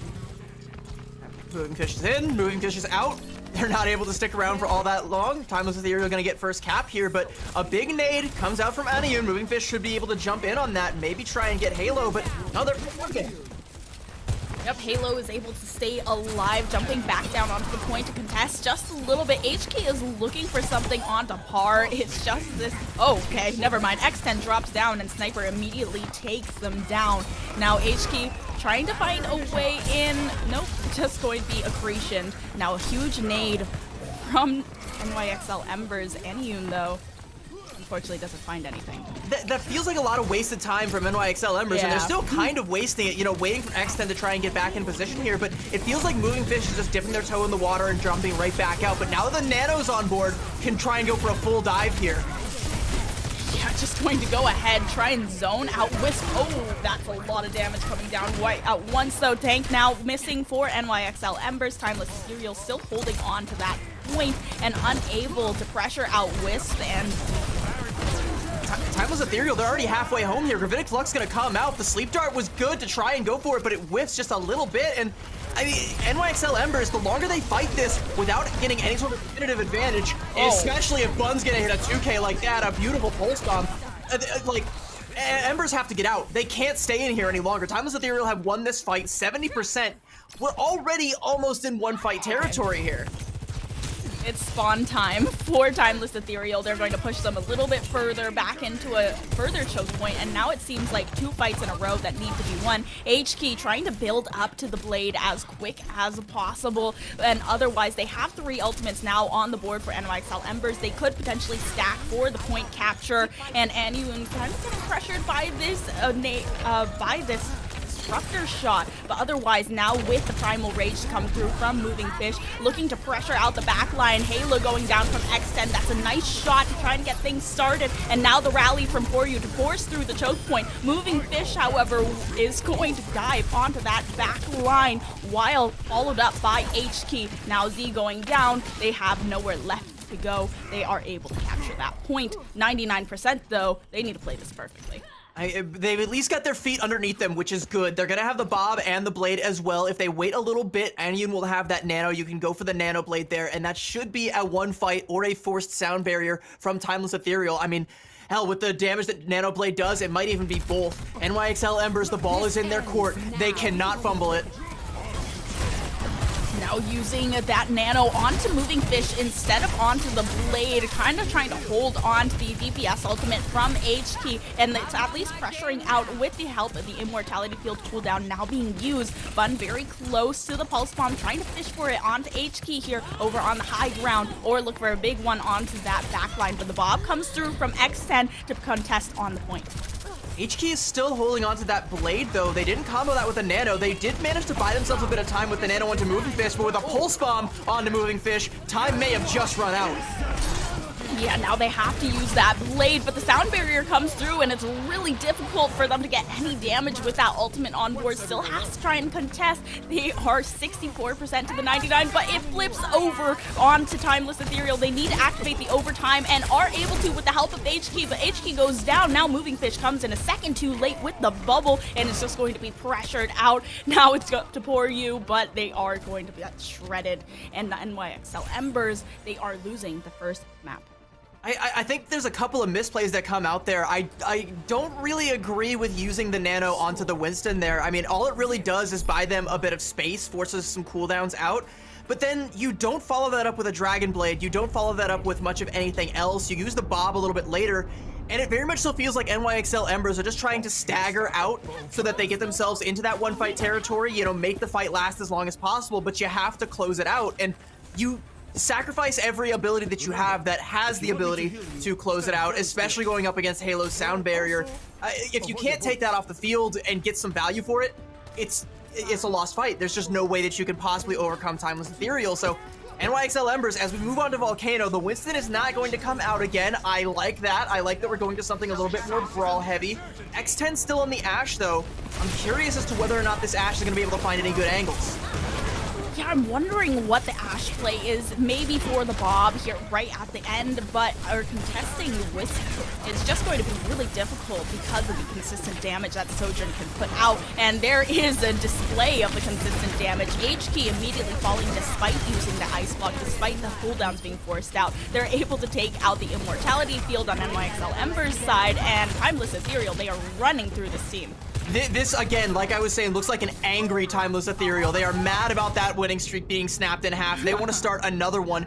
Wisps is hitting all the shots. Oh. Never mind. HK's going to go ahead and hit one onto Revenge. Wisp, but it's still fine. It's still fine. Timeless Ethereal get the first cap. Sojourn should get back relatively quickly, especially with the Halo taxi service coming in. Johnny on the spot to get you right back where you need to be. But meanwhile, the fight has kicked off on the point.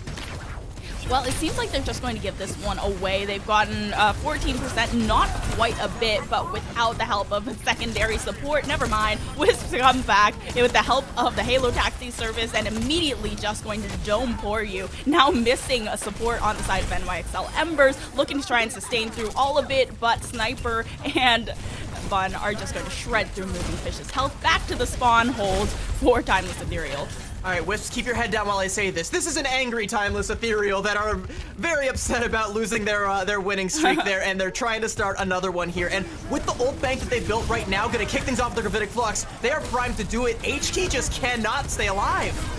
Yeah, HG is just getting shredded time and time again by all of these ultimates, all the damage that comes through. I mean, while you're up in the air, what are you going to do as Wisp and Bun are spamming those right clicks, the icicles up into the air, and now both of the DPS ultimates are available. Halo very close to the sound barrier, but Poor You is keeping pace with the sound barrier of their own. They have built up quite an ult bank on NYXL Ember's side, and they should be able to flip the point with it. It's only up to 60%, so already this submap is looking a little bit closer, and they look more organized.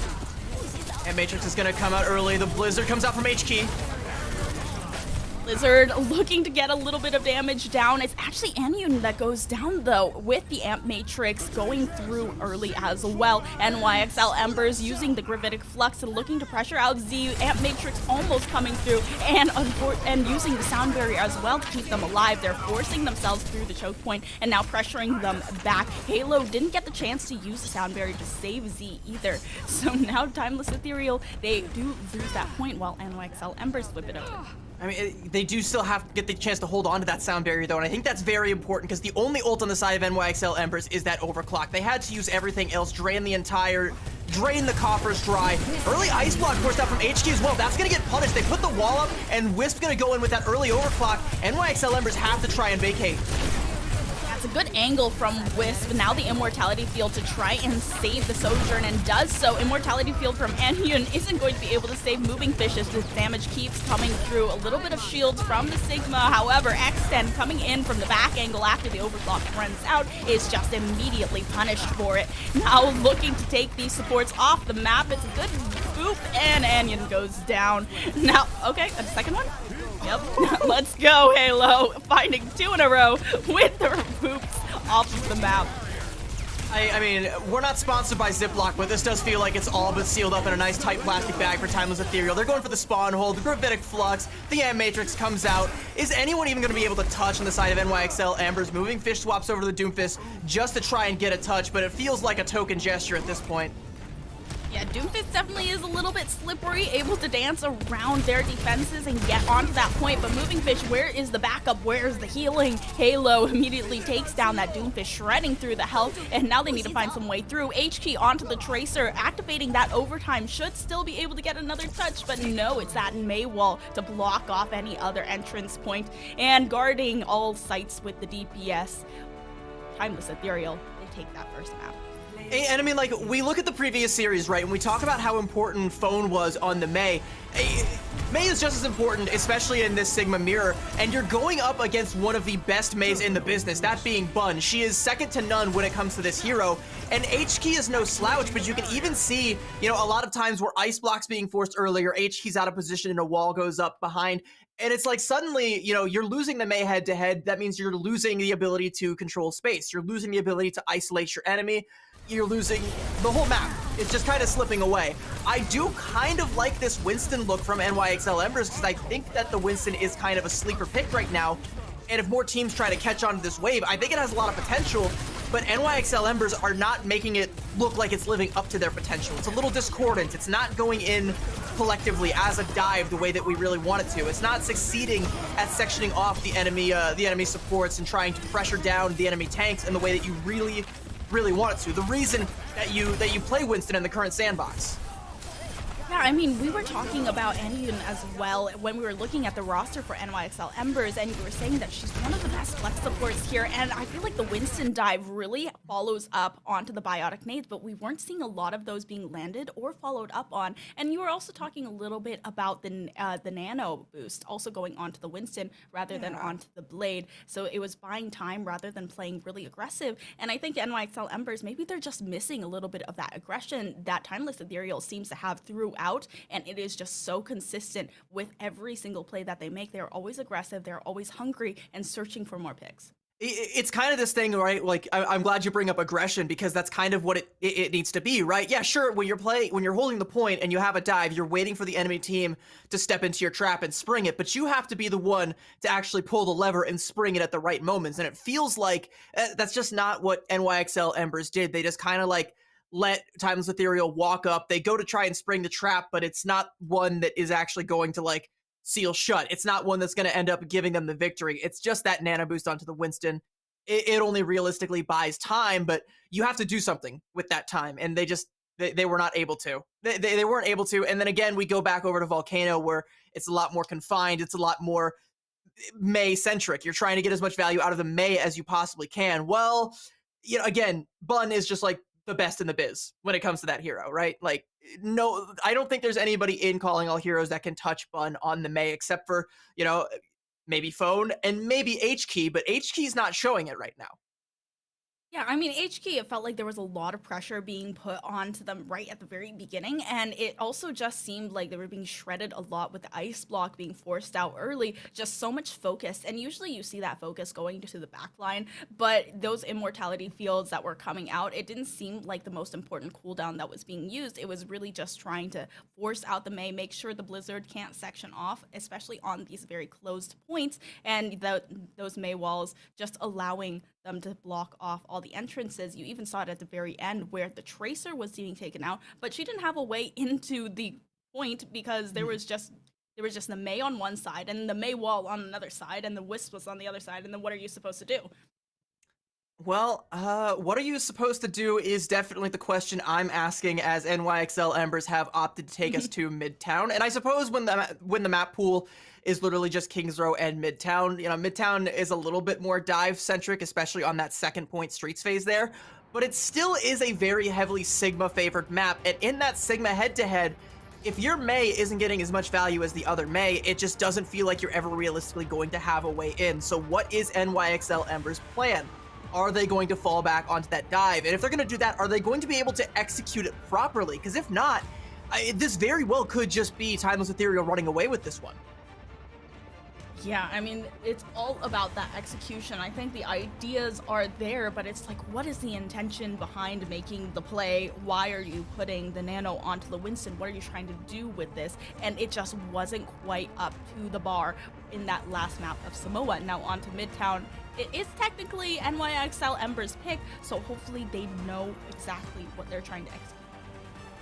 I'm curious to see whether we start on attack or defense, but I would like to see a defensive dive from NYXL Embers, and in that situation it would very much be coming down to whether or not they're able to protect Aniyun, keep her set up to hit some of those big bio-nades, and then go in with the follow-up. But again, even then it does come down to ult rotation a lot of the times, especially once all those check marks start to build up at the top of the screen and you know something's coming. The Sigma composition has a lot of big heavy hitting ults as well. The Blizzard, the Gravitic Flux. You gotta be able to take the initiative and force those ultimates out at suboptimal times, not let Timeless Ethereal just run away with it, play their game. If it's your map pick and you're going with Midtown, that's the way that I want to see it. Or if you're going to go with that Sigma mirror, it has to be a lot more clean. It has to be a lot better. You can't have your Mei's cooldowns getting forced early here. So I think seeing what it is that NYXL Embers come up here with compositionally is going to dictate a lot of this. And I also want to pay special attention to that second point, that Streets phase, if either of these teams do opt for a dive comp. If they can make it there. Because sometimes if we get that far. Yeah, sometimes Midtown can be really difficult on that first point if you're not able to get through the top, because it's just such a narrow and small choke point that if you're having Icicles spammed at you the entire time, you have that Sojourn just spamming with the railgun, it's really difficult to get through, and you will find you have to disengage a lot. Sorry, I was still chewing on some Chipotle there. Give me 1 sec. Oh no, I have been eating my Chipotle this entire time. Weird. I was saying I didn't eat breakfast. It's been sitting in front of me here all day. Yeah, exactly. I only have like 3 minutes at a time when we cut to break to try and scarf this down. I was hoping you'd carry that a little bit longer, but it's good. I've swallowed, I've moved on. We're good. I can start talking about this. NYXL Ember is going to be opening up on attack, and it looks like they're flashing that dive composition versus a Sigma Mei comp on the side of Timeless Ethereal. My question, though, is where are you going to be diving? What is your target going to be? Is Aniyun going to be able to hit any big nades from this angle? And again, X10 on the Ashe. I like the Ashe pick. I like how much of the Ashe we've been seeing lately, but are you going to be able to find any angles as an attacking team with this hero pick?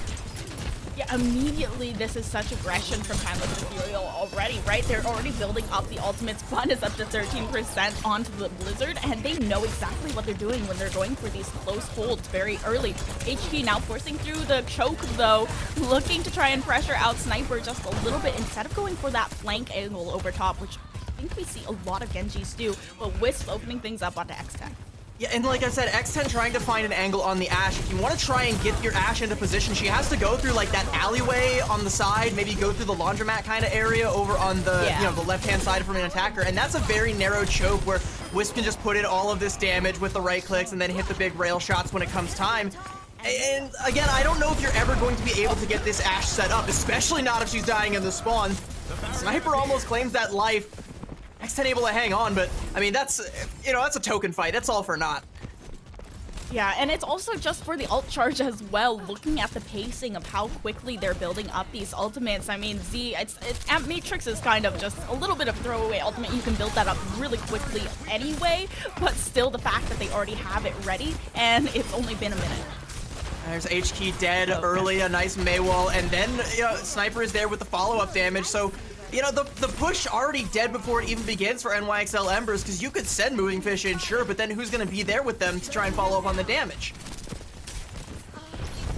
Well, they're trying to land these biotic nades, but it doesn't seem like they are quite getting anywhere. Like the angles you said, it is so difficult to land a nade when it's just the entire choke point is this little underpass and you can't really go up over top or anything. You kind of just have to... And Sniper's doing a great job of blocking them, by the way, as well.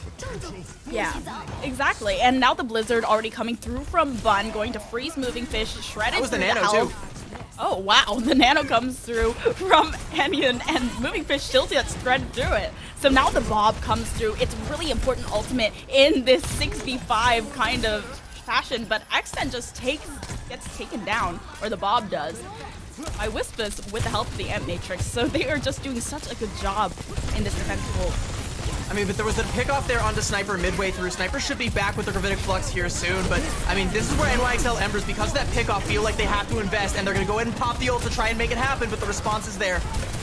The overclock does come through from Wisp. Enion taken down Bun. That is huge pick. Moving Fish now using the Primal Rage to buy a little bit of time here. It seems like the recontest comes through, but it was disjointed. Sniper came in just a second too late. Not enough mobility on that Sigma to get to the point fast enough. So that was an excellent pick. A little bit disorganized, and a lot of ults were cycled through, but NYXL Embers should get the cap.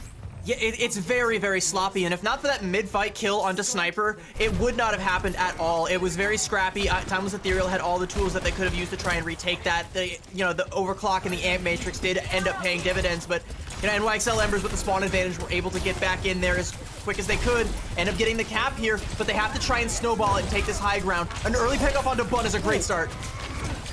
That is a really good start. They had the anti onto Sniper, but weren't able to quite finish it off, but they are building up these ultimates very steadily. They have the Nano once again. They also have that Blade, so I'm wondering if they do go for the Nano Blade this time around, but instead it's just NYXL Embers. They are wreaking havoc on the other side, on the back line. Now Z and Wisp staggered from the rest of the team.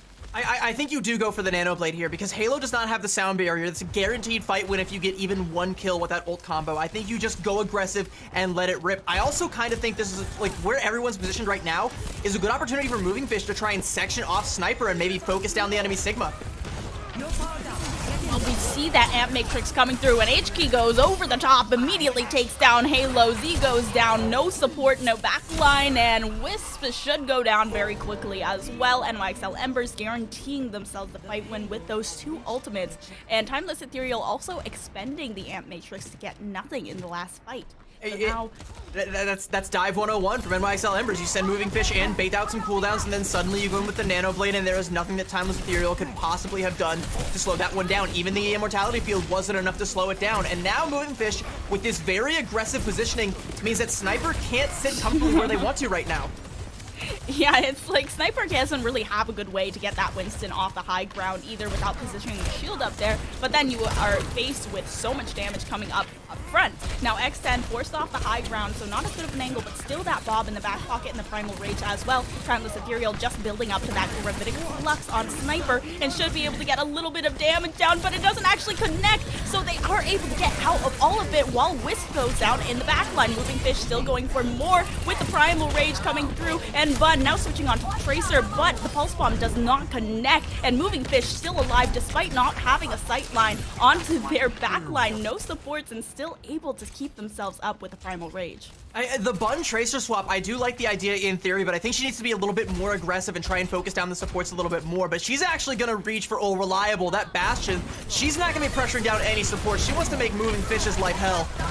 Oh, and now with the rally as well, Poryu is able to keep Moving Fish up through all of that damage, even with Sniper right into their faces, forcing out both the Sound Barrier and the Immortality Field cooldowns, as well as the Amplification Matrix, but it doesn't even force any positioning. X10 is just taxiing this payload all the way to the end, and Sniper is taking so much damage, has to disengage, and now goes in for the recontest, but this is such a tough one, trying to dance around the shield. Sniper goes down, H-Key has that Dragon Blade, and is just going on to this back line. Bun, how are you going to get into position? There is no way, and there is a round completion all the way to the end.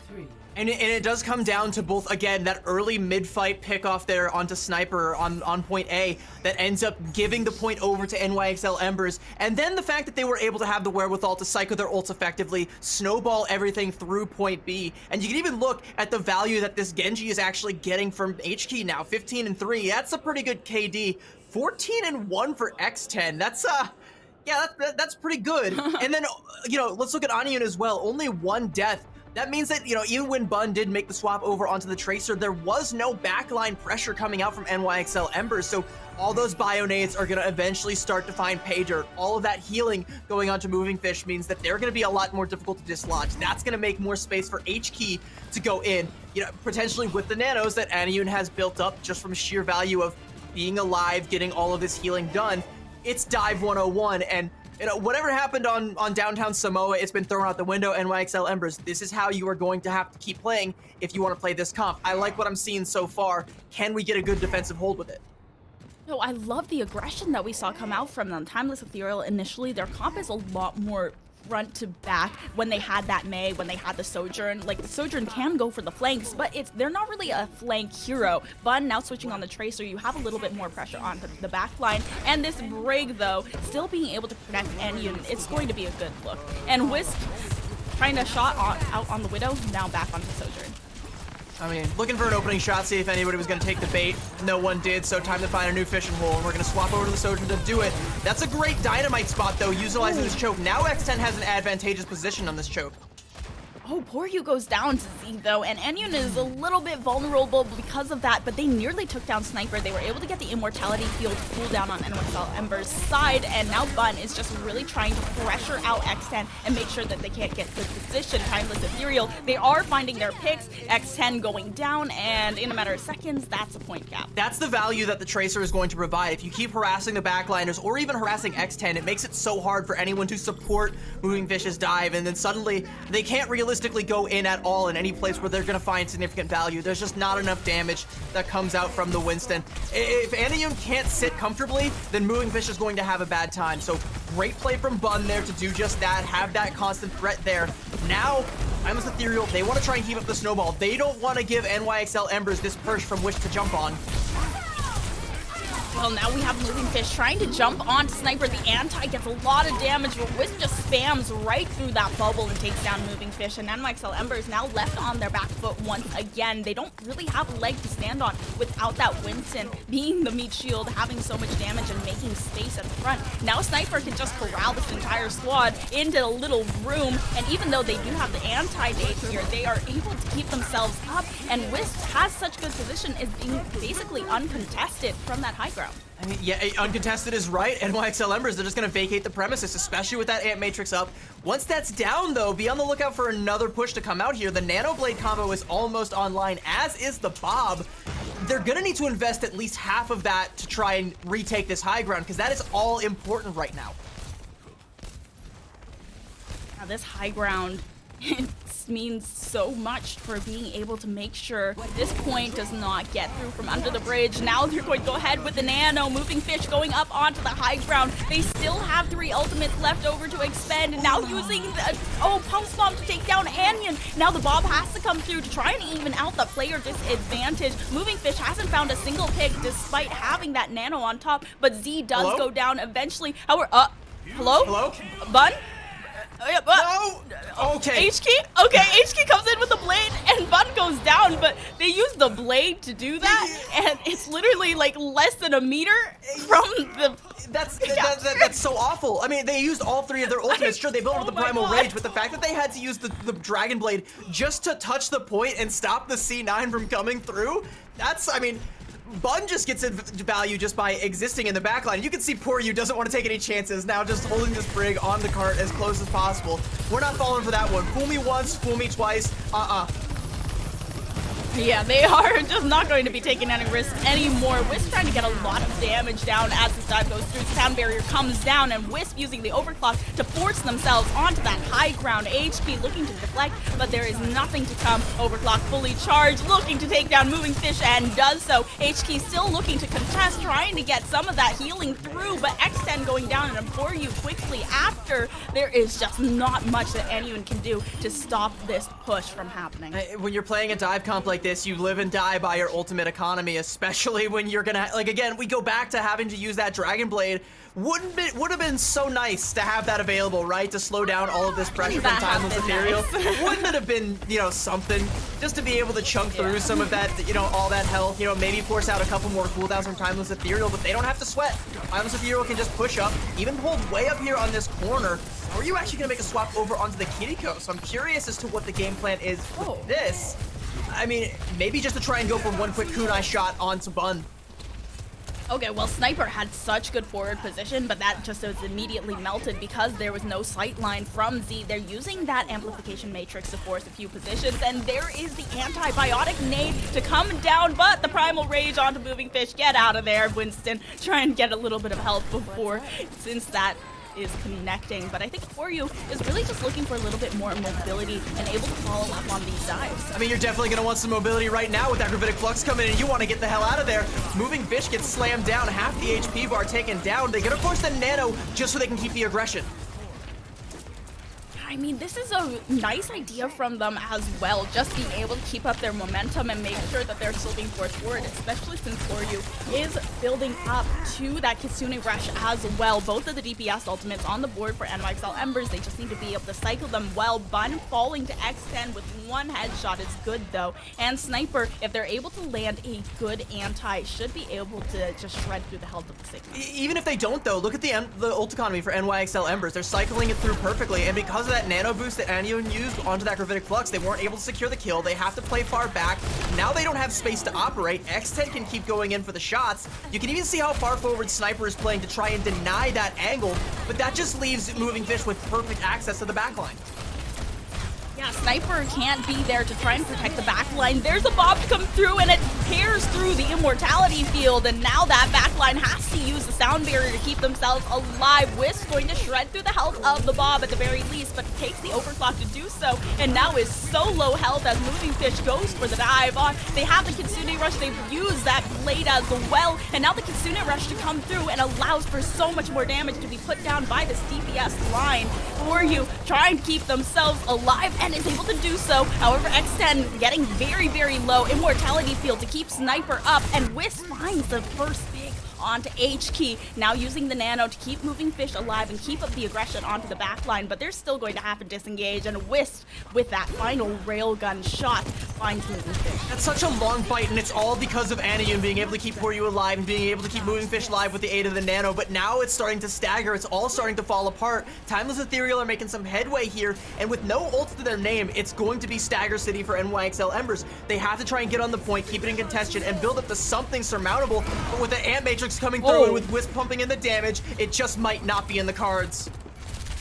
Well, now they have X10 switching onto the Tracer, just weaving in and out of the point, able to get a little bit of that health back, and HK finding Wisp. So now Koryu and Anion keeping their DPSs alive, buying time for Moving Fish to come back in. Now onto the Doomfist, loss of mobility here, and Koryu also just keeping that DPS up. Halo and Z, they're trading a little bit back though. They're able to find both of the supports, and now there is just no backline for anybody, but less than a minute left over. If they're able to full cap this on Timeless Ethereal side, they will have less of a time bank than NYXL Embers. So NYXL Embers, this is their map to win. I mean, that's all, like, for my money, once again, Anion is the hero of that fight. X10, no, gets a little aggressive, and Sniper catches them out.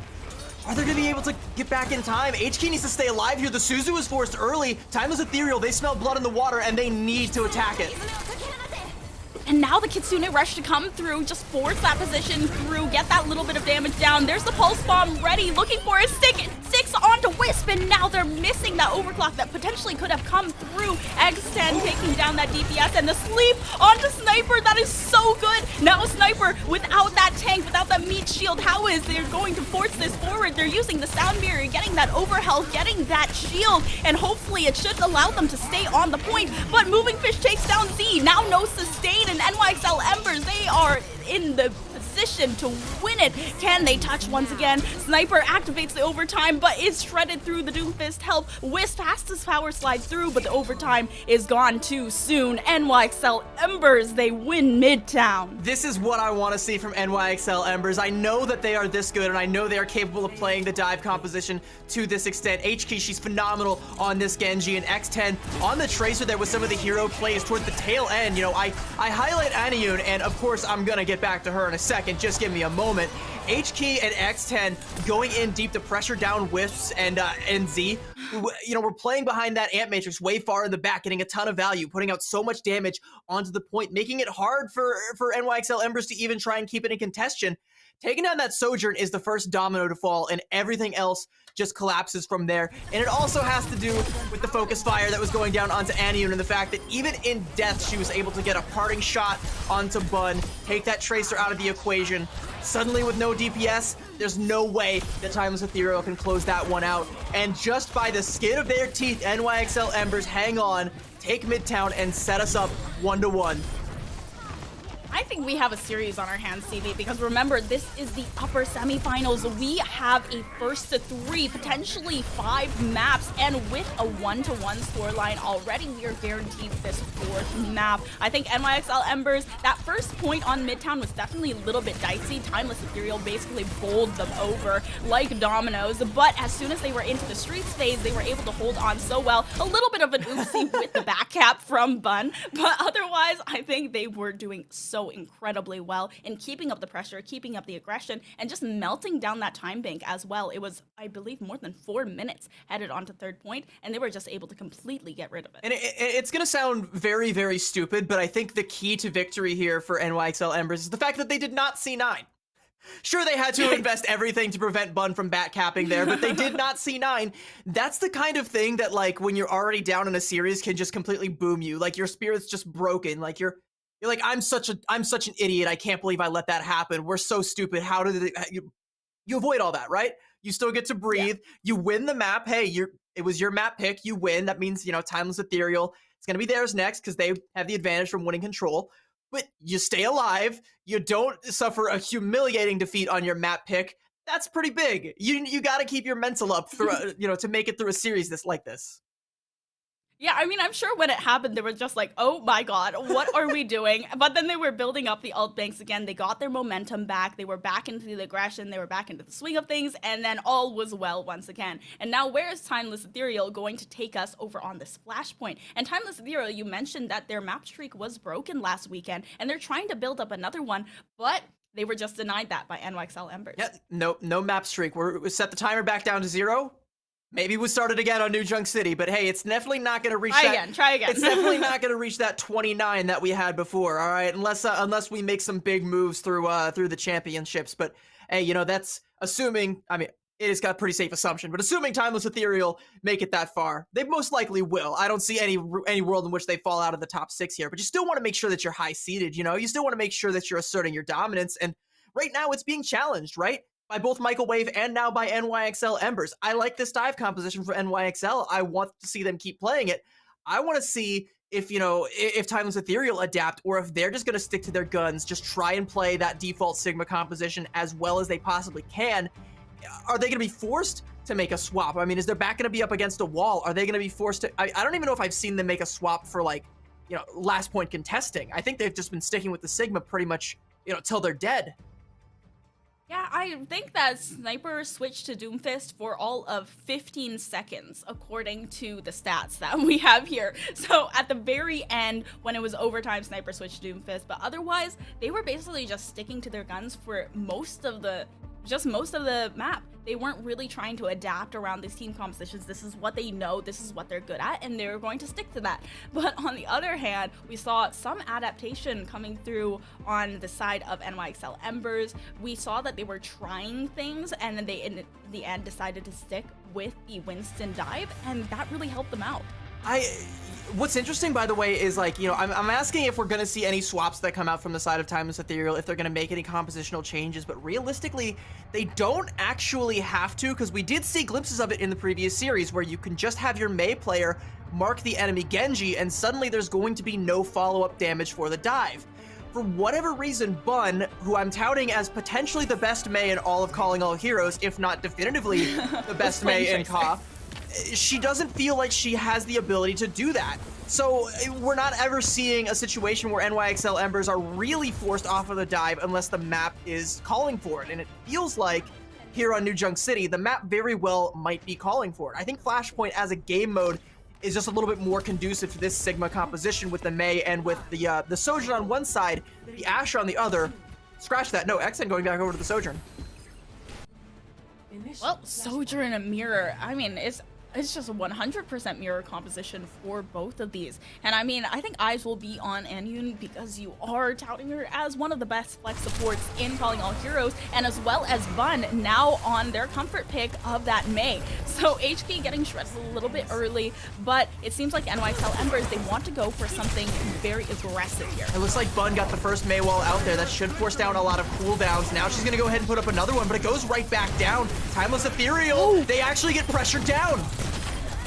That was such an excellent wall from HK, and that takes down Sniper, and the rest of them are just going to fall like dominoes. They should be able to get that first capture onto the Flashpoint, Halo, and Z falling shortly after. That's a rare misstep there from Bun. The first wall was good because it forced down the cooldowns. The second one, though, didn't stay up long enough for NYXL or for Timeless Ethereal to get any value out of it. So NYXL Embers, yeah, they take first cap, and now it's Timeless Ethereal that have to try and find their way in. NYXL Embers can just split, play around this choke point, wait for Timeless Ethereal to walk into their trap, and then spring it, a la the dive comp, but you know, something a little bit more mirrored.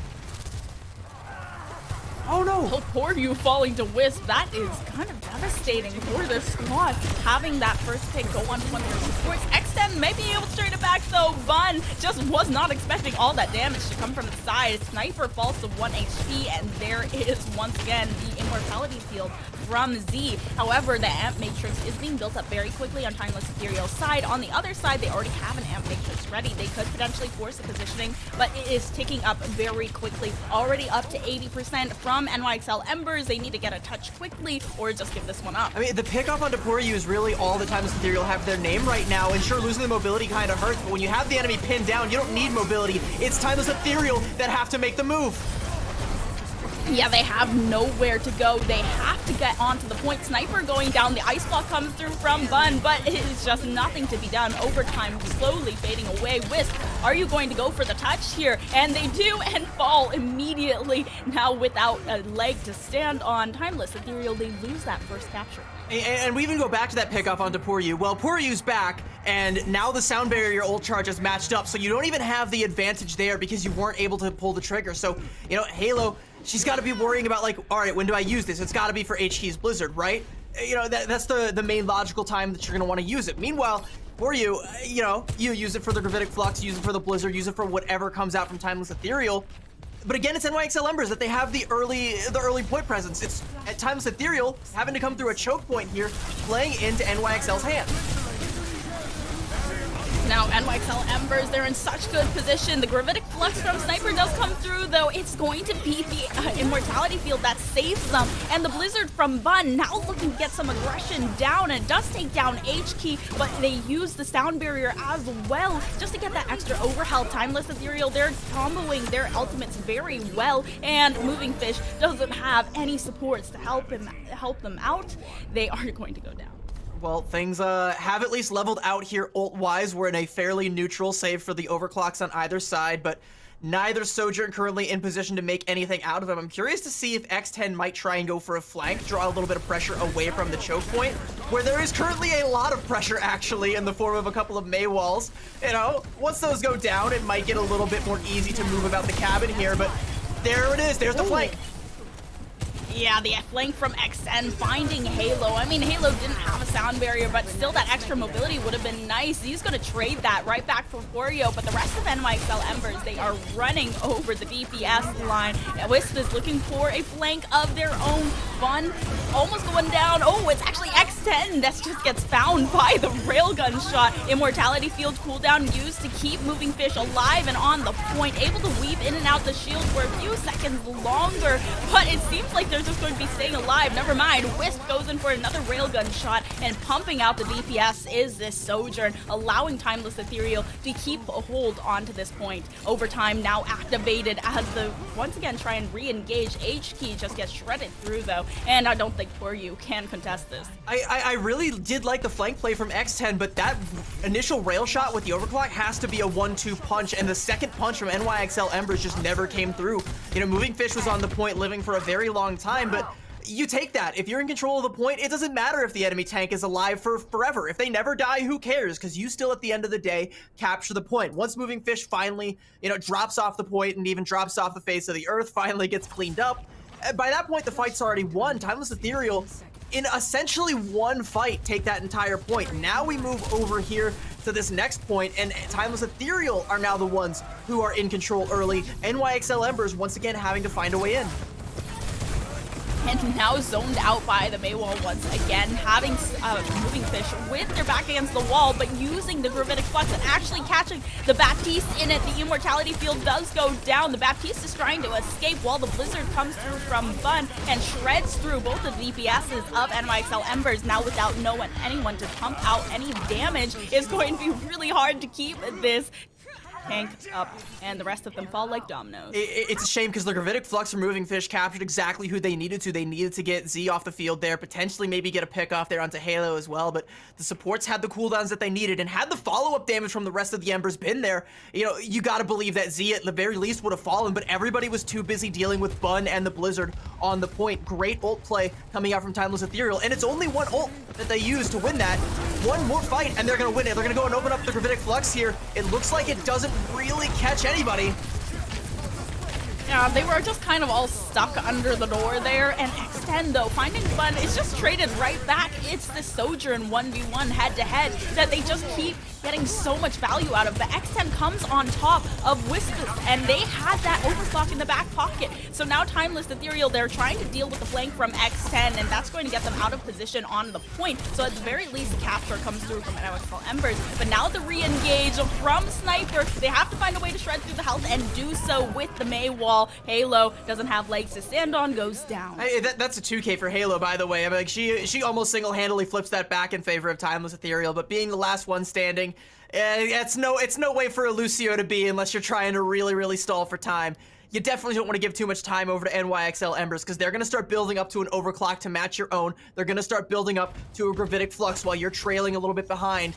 Support ults aren't really much of a factor right now. It's going to come down mostly to which Sojourn is able to get the better of it. And with Wisp having the early overclock, it just might be Timeless Ethereal.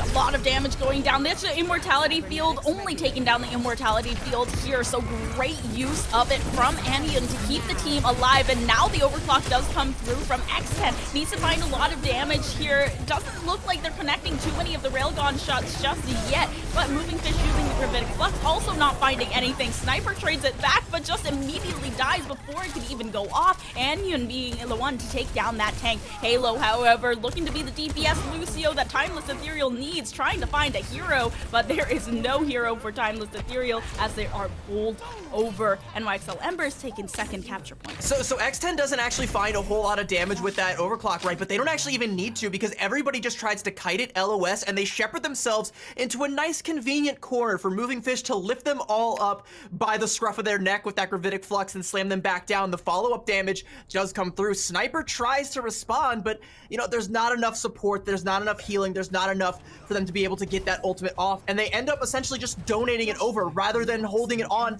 for the Junkyard point over here, where now, yeah, they have a Blizzard and they have a beat, but look at NYXL Embers, ditto for them, and they've got the point presence. They already have good control, good defensive positioning up on the high ground as well, which is incredibly important. But HK does get the ice block force pretty quickly. It seems like they might be looking for a flank play on Wispa's side, still trying to get onto that high ground. Okay. Mario does go down to Halo. Now Lucio 1v1 coming out on Timeless Ethereal on top. Sniper finding HK as well, and moving fish. I'm not really sure what happened there. I'm going to assume it was a boot from Halo. So another big play from this Lucio player. A ton of big plays. You know, you take Poryu out, that's the enemy sound barrier. That's, you know, their last resort. Their, oh no, we're going to lose if we don't pop this ult. Emergency, abort, pop the sound barrier. You take that option away, you're going to either force some other ults out or force them to just give up the whole point. And thankfully for NYXL Embers, it is the latter. They can hold on to their ult advantage. That said, though, is it really an advantage? Because Timeless Ethereal have matched it, and even in some senses, overtaken it. And again, with control of the point, NYXL Embers are on the outside looking in, just trying to find a crack in the Timeless Ethereal armor. Yeah, with already having the overclock, now the Blizzard come out from HK looking for that little bit of damage, takes down Bun at the very least, but it's just traded right back. Both of the Mays now out of the picture with both Blizzards out of the picture, using the gravity surge now from Moving Fish as well as Sound Barrier to force them onto this point, while Timeless Ethereal are still ticking up. The contention does come through. Halo now coming in after using the Sound Barrier. Oh, now without Anion.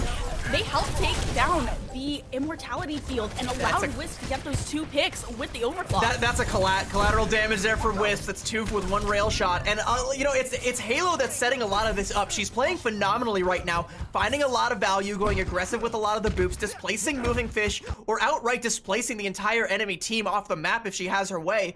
There is only 1 more point left to go. We're at 2 apiece, and as we move in, Timeless Ethereal should be the one to dig their claws into it earlier, but NYXL Embers, X10 has to kind of go huge here with this overclock, right? NYXL Embers can completely flip this on its head if X10's able to hit 1 rail shot, but that's pressure.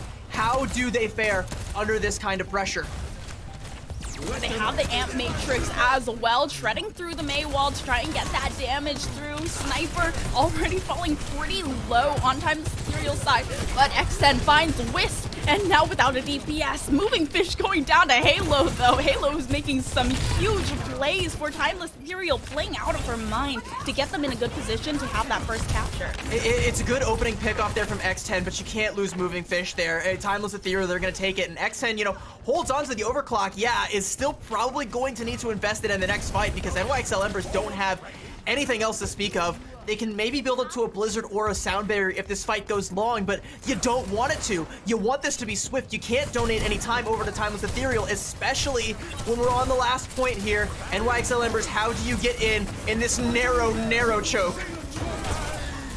Yeah, they are trying to be decisive. The gravity push actually does find a few people, but it doesn't do much damage here. It's actually going to be the Blizzard from Bun, the follow-up, corralling them all into this little room that's allowing them. Poryu uses the beat, but it's a little bit too late. They at least flip that point over, but they can't hold on to it. They're not going to be able to hold on to it for long. That's just kind of some trash percentage being donated over, but that does kind of keep it a little bit safe. That gives them a little bit of a buffer to where once they regroup, they should be able to cap again. Fortunately, you know, the last 2 heroes that we're contesting were the fastest ones in NYXL Embers comp, and they have an ult advantage, but it is do or die right now. They either win this fight and do it with enough to play for the next fight, or they are going to go down in this series. Amp Matrix is coming out from Timeless Ethereal. Who's gonna fall first? It's X10.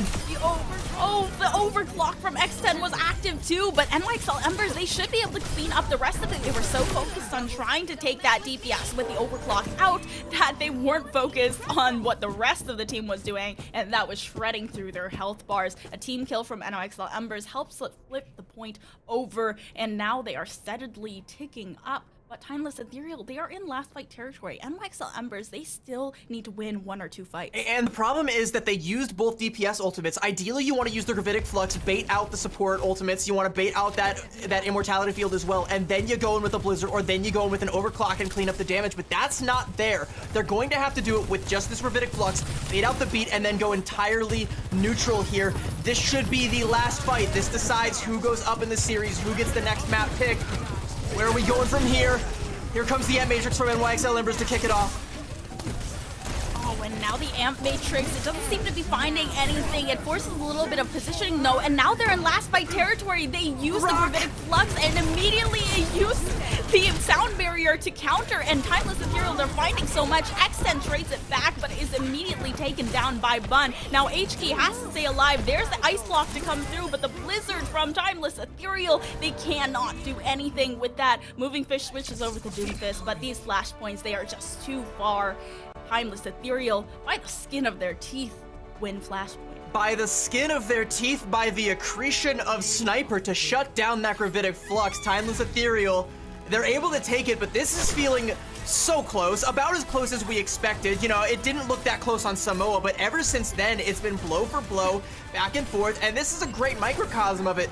You know, I was calling out how, like, you know, NYXL Embers don't have a secondary damage ult to follow up on the damage coming out from the Gravitic Flux. Well, there wasn't any damage from the Gravitic Flux, and Sniper made sure of that. They are one of the best Sigmas in the business, and you got one of the best Sigmas in the business, coupled with one of the best Mays in the business.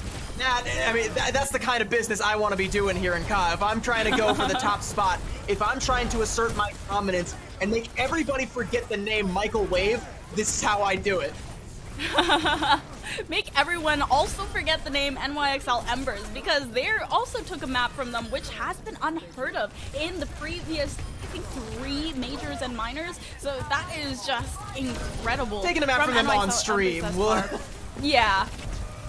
I mean, like, in front of an audience? No, that's unforgivable for Timeless Ethereal. I mean, yeah, we have now borne witness to the fact that Timeless Ethereal can bleed, but we have also shown that they can bandage themselves up pretty damn well, and they can also draw a fair bit of blood from the enemy team, and it's going to continue to get bloody as we go on forward. It's going to be NYXL Ember's map pick, as now Timeless Ethereal are on map point, and, you know, like, it's so close. You know, what do you do if you're NYXL Embers? How do you try and overtake it? How do you try and make up that last little bit of difference? We are going to have to find out. We're going to throw it to a quick break, and we'll be right back with the next map pick. Don't go anywhere. This one's heating up.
heated 3 maps between NYXL Embers versus Timeless Ethereal. This is looking to be a series that can go the distance. We are currently 2-1 Timeless Ethereal leading, and they are on map point, but it is NYXL Embers map pick. Glad you did the tongue twister practice before we went live. Yeah, it does look like a series that can go the distance, but in order for it to go the distance, NYXL Embers have to win here on their map pick, which easier said than done going up against Timeless Ethereal. You know, in looking at these two teams and the compositions that they've played, I kind of favor NYXL Embers by sheer force of flexibility, but that said, when it goes to the Sigma mirror, I mean, Timeless Ethereal is just a hair better at that Sigma mirror when it comes to the Sigma play, when it comes to the May play. I like the dive composition and I like the flexibility that Moving Fish has shown us, but is that going to be enough for them to topple the tyrants that have been Timeless? We're gonna have to go to Coliseo to find out.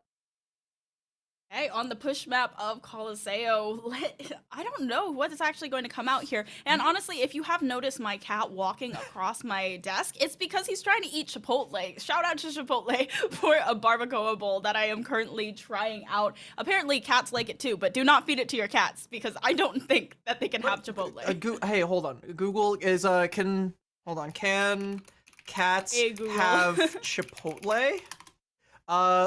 Okay, unfortunately, Google says you should avoid letting your cats nibble on spicy food because it upsets their tummies and leaves them feeling sick. Okay, yeah, don't let your cats anywhere near the Chipotle. Enjoy it all for yourself. We've got, we got plenty of spice going on in this map already, in this matchup, and I like the Coliseo pick because this is where it gets kind of interesting. That high ground that you see on your screen right now on either side of the point is what makes Coliseo so oppressive and so difficult to try and make significant progress on. I don't know if this means that it's better for NYXL Embers to bust out the dive composition to try and contest that on the enemy side, or to jump from it, or if it's going to, favor Timeless Ethereal to just hold that high ground with the Sigma. I think in the neutral, that little hallway in the center, this should favor the Sigma composition, but anything past that is realistically anyone's guess. Yeah, and I think Coliseo, what's difficult as well is that first initial capture of the robot. It's literally just one long hallway, and it's not really a lot of places for you to go. You can kind of corral yourself into these little divots into the side, into between the pillars, but then you kind of have put yourself in not the greatest position. But this high ground, we've seen X10 play a little bit of that Ashe, and I think it might be favorable to be taking out that Ashe composition once again, at least as one of the DPS rather than the Sojourn. When you're on the ground staring up at that high ground, it's not a very good position to be in for a team to try and win a team fight. It's a great position to hit up that gelati cart over there. I'm a big fan of gelati, some Italian delicacies here. Very good stuff, but I mean, that's not what's going to win you maps. That's not what's going to win you tournaments. That's definitely not what's going to get you the rest of the way to championships, and that's what it's all about for these two championship caliber teams. We know what they are both capable of playing. I think we know what Timeless Ethereal is going to play. And with it being NYXL Ember's map pick, and with them being the more dynamic of the two teams that we've seen, the ball could not be more in their court. They have to slam dunk it though, because they don't get any more opportunities, at least in this series. There's still the lower bracket, of course, but if they want to go ahead and make this statement, really, really make Timeless Ethereal hurt for it, this is where they have to do it. Yeah, now that we see that Timeless Ethereal, they like to stick to just the Sigma composition. I mean, you said they have one of the best Sigmas in the biz, so why would you switch when the ball is in your court? But now NYXL Embers, they need to find some way to adapt here. And I think that just taking the map off Timeless Ethereal off stream, that is, especially in the manner that they did with a full map capture, and they were also able to ensure that they didn't get the full capture, had a huge time bank to leave over. Midtown seemed so favorable for NYXL Embers, and they're taking out a very similar composition here. Poryu, instead of the Brigitte, is going on to the Kiriko, which was really clutch in that third point push from Timeless Ethereal, and X10 going on to the Hanzo. I think the Hanzo pick is interesting. We'll see if this sticks. I kind of expect a couple of swaps here, but yeah, no, NYXL Embers, they are indeed walking out with this. Okay, the Hanzo is an interesting pick here. I think you're playing mostly to try and utilize the sight lines, contest the enemy Sojourn, try and, maybe use the Sonic arrows and the sheer burst damage you can put down to maybe burst down some of the Mei walls, but I don't know. It's gonna be interesting here. We're gonna have to see if it ends up bearing any fruit here. Timeless Ethereal actually gonna try and take a flank angle, put the pressure onto X10, so they might actually not get any value at all with this pick.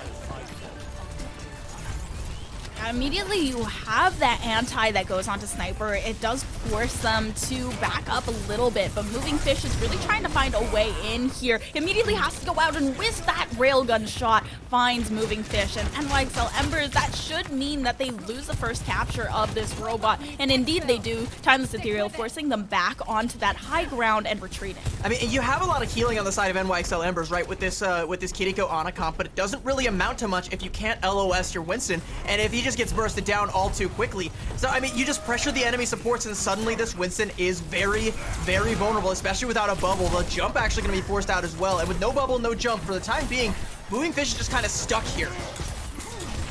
Yeah, I'm curious if they ever break out the Doomfist version of this dive composition, but HK taking down Sniper, that's an excellent start, and now they need to find Bun alongside it. There's the Immortality Field and the Anti, even in the Ice Block. What are you going to do, Mei?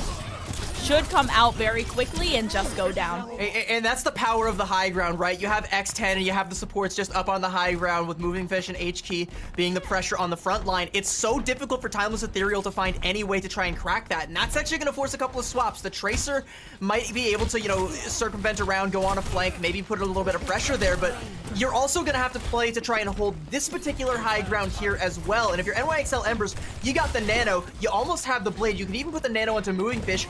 You have a way to break this hold. Oh, okay, and Wisp just falls. X10 hiding behind that little tiny corner. The antibiotic nade is so good. Now the oh my gosh, no. The Immortality Field comes through. The Gravitic Flux from Sniper to try and save things, but it does nothing. Now Z slowly falling after with X10 shots. This Hanzo pick is excellent so far. That Sigma Flux there is just so bad. There's like, again, you already lost Wisps. There's no follow-up damage. I don't know why Sniper opted to pull the trigger on that one, but they're definitely going to wish that they had that one back, because NYXL Embers have now broken past this high ground hold and have taken up residence on the bridge, and they did it with only a Nano, which means now they have the Kitsune Rush to make even more progress. Yeah, Poryu is just able to get so much forward positioning with the help of the Kitsune Rush. Bun is trying to get a little bit of extra damage onto the Kiriko, but the Kiriko is so slippery. Now with the Dragon Strike forcing even more positioning, there's no way for them to get sightlines onto this bot. There is basically no contention here. They've already gotten that first checkpoint, and now the butt stack does come through, so Wista is given a bit of free reign to do their thing and find that damage onto Anyun, but okay, Buns comes in with the pick onto HK, and that flips the point over. But you got the butt scratch, and that's really all you need if you're NYXL Embers. That alone could be a win condition and could be the deciding factor, because now as the bot swings back over, NYXL Embers will have the high ground advantage. And sure, Timeless Ethereal have ults to try and contest it, but you don't really have that, like, big bang ultimate that like a Gravitic Flux would be. You'll have a Pulse Bomb, and you know, Bun's lurking. She's gonna be looking for someone to attach it to, but if it goes wide or if it, you know, doesn't get the right target, it might not be enough. It's gonna go onto Anyun. It's good. All right, Timeless Ethereal, they have a way in now. Can they capitalize on this lack of healing on the side of NYXL Embers? Because the forward pressure is still there. I mean, the Kirikos can still output that kind of healing into this next fight, but not quite as much as Anyun, and they're really trying to capitalize off the anti-nades as well, so without them, it's going to be more difficult for NYXL Embers to follow up and find picks. There's a Gravitic Flux now onto a few of the players, but the Suzu is good, doesn't do any damage, and the Biotic Nade comes through as well. Doesn't quite land the purple, though, as they are headed under the bridge. This high ground, X10 should have free reign over the top of it, but it seems like they're so far, they are unable to stop the bot from pushing forward. Never mind, they flip it over. Hey, Sniper takes down HK, so the Nano's gonna go out onto Moving Fish, but with the Kitsune Rush as well, that overhealth from Halo, that's gonna be gone, and so is Sniper. NYXL Embers, they utilize the high ground advantage, build an ult advantage, and they take it right back. NYXL Embers, they have that bot in their control once again. Bun looking for the damage onto the backline, just gets punched in the face by Poryu and has to retreat a little bit further, while Wisp is looking for the damage onto Moving Fish, but has to power slide right out. The anti-nade comes in a little late. Bun once again has the Pulse Bomb, and again, she's gonna be looking for Anyun. Is she gonna be able to find? I mean, she's already been pressured out by Poryu a little bit, so she's gonna have to go extremely wide, and that's gonna take time for Timeless Ethereal to be able to go in. You know, she's gonna have to just chill out there until they're all set up. Once they're in position to where this Pulse Bomb can actually find value, Poryu's not gonna let it. Poryu just goes back and continues the pressure.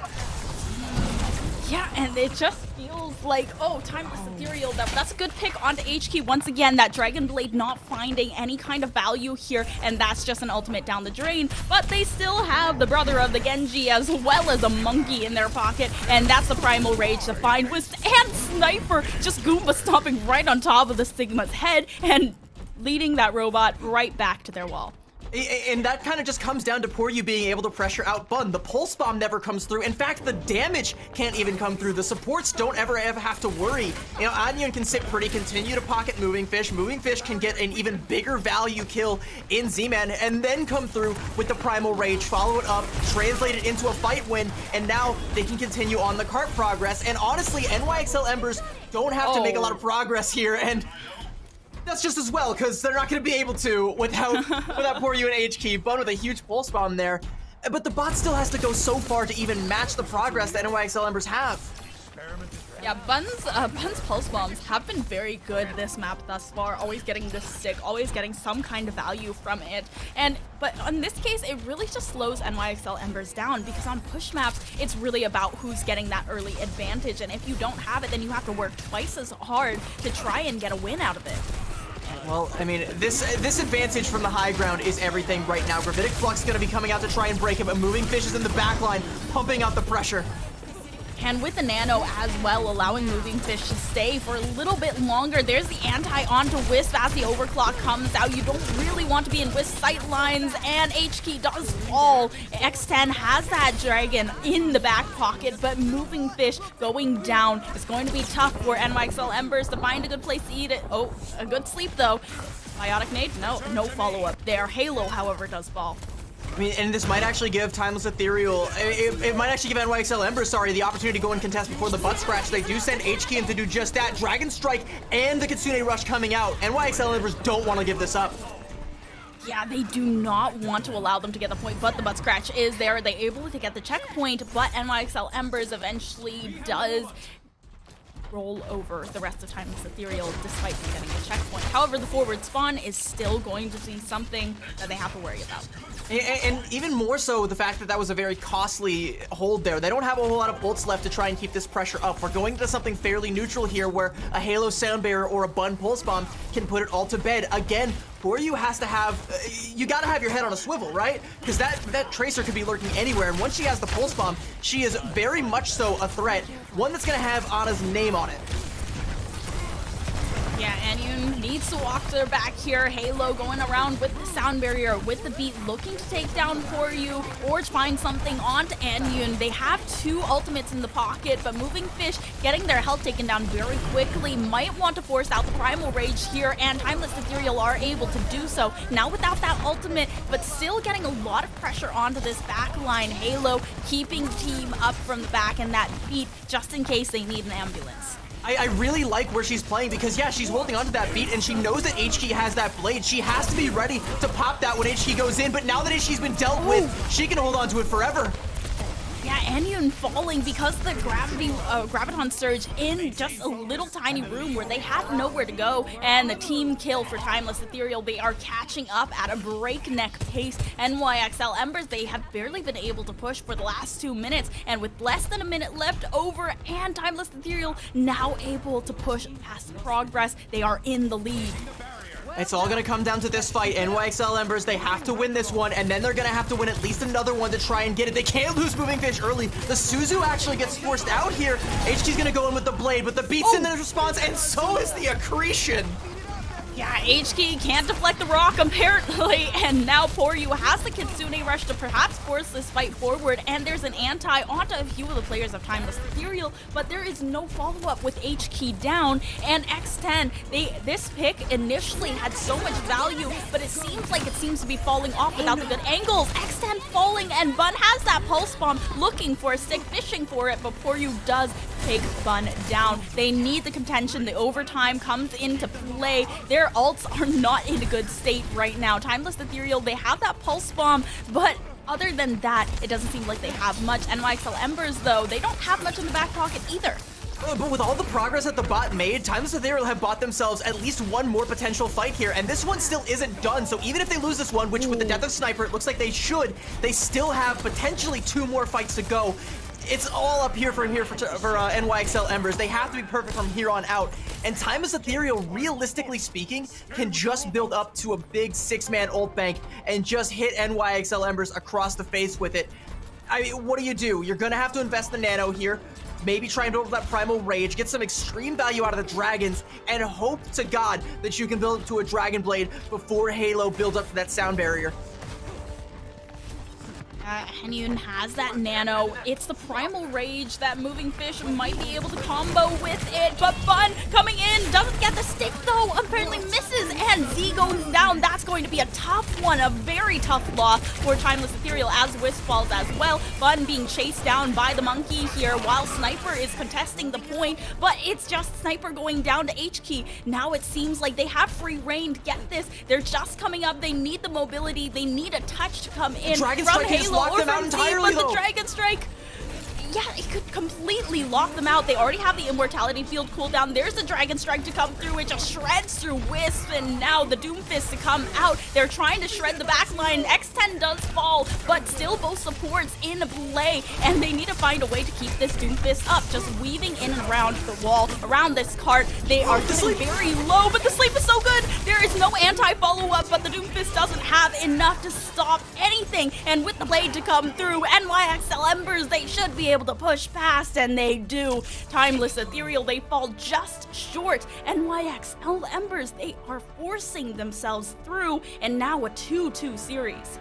There wasn't enough cart pressure when there needed to be. I mentioned that, Timeless Ethereal, they had maybe 2 more fights to go, but I think that first fight that they could have taken, they didn't put enough, they didn't have enough presence on the point to try and contest it, so much bot progress was made for free for NYXL Embers, and the last fight ends up being a staggered fight. One that Timeless Ethereal actually almost win, but it comes down to a sleep dart onto Sniper. If Sniper had not been slept in that moment, there would have been enough damage to kill Moving Fish and potentially kill the entire push, but because of that sleep dart, and because the healing was there, because Moving Fish lives and the pressure goes forward, you build enough time for X10 to pop that Dragon Blade, or sorry, for H-Key to pop that Dragon Blade. You build up enough time for the rest of the team to coalesce and just brute force it that last couple of meters through, and NYXL Embers on their map pick, they do it. They take us to a map 5.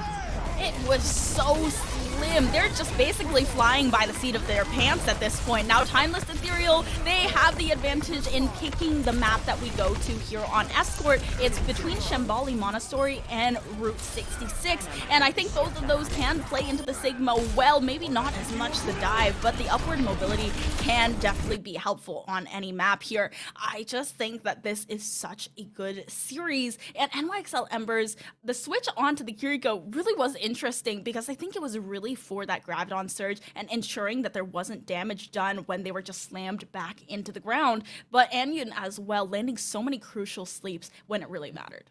And that's the mark of a great flex support player, right? Is not just being able to like hit a number of sleeps. It's when you're hitting those big sleeps. It's when you're hitting those big nades. It's in the moments that swing fights. And again, that sleep dart onto Sniper, that swung the fight right there. It was already very much into NYXL Ember's favor. Timeless Ethereal almost snatched it, but Anyun almost single-handedly snatched it right back. I say almost single-handedly because everybody on the side of NYXL Embers is playing phenomenally. And if that weren't the case, we would not be in the situation where we are in now, where we are going to see our first map 5. We're going to see Escort for the first time in this tournament.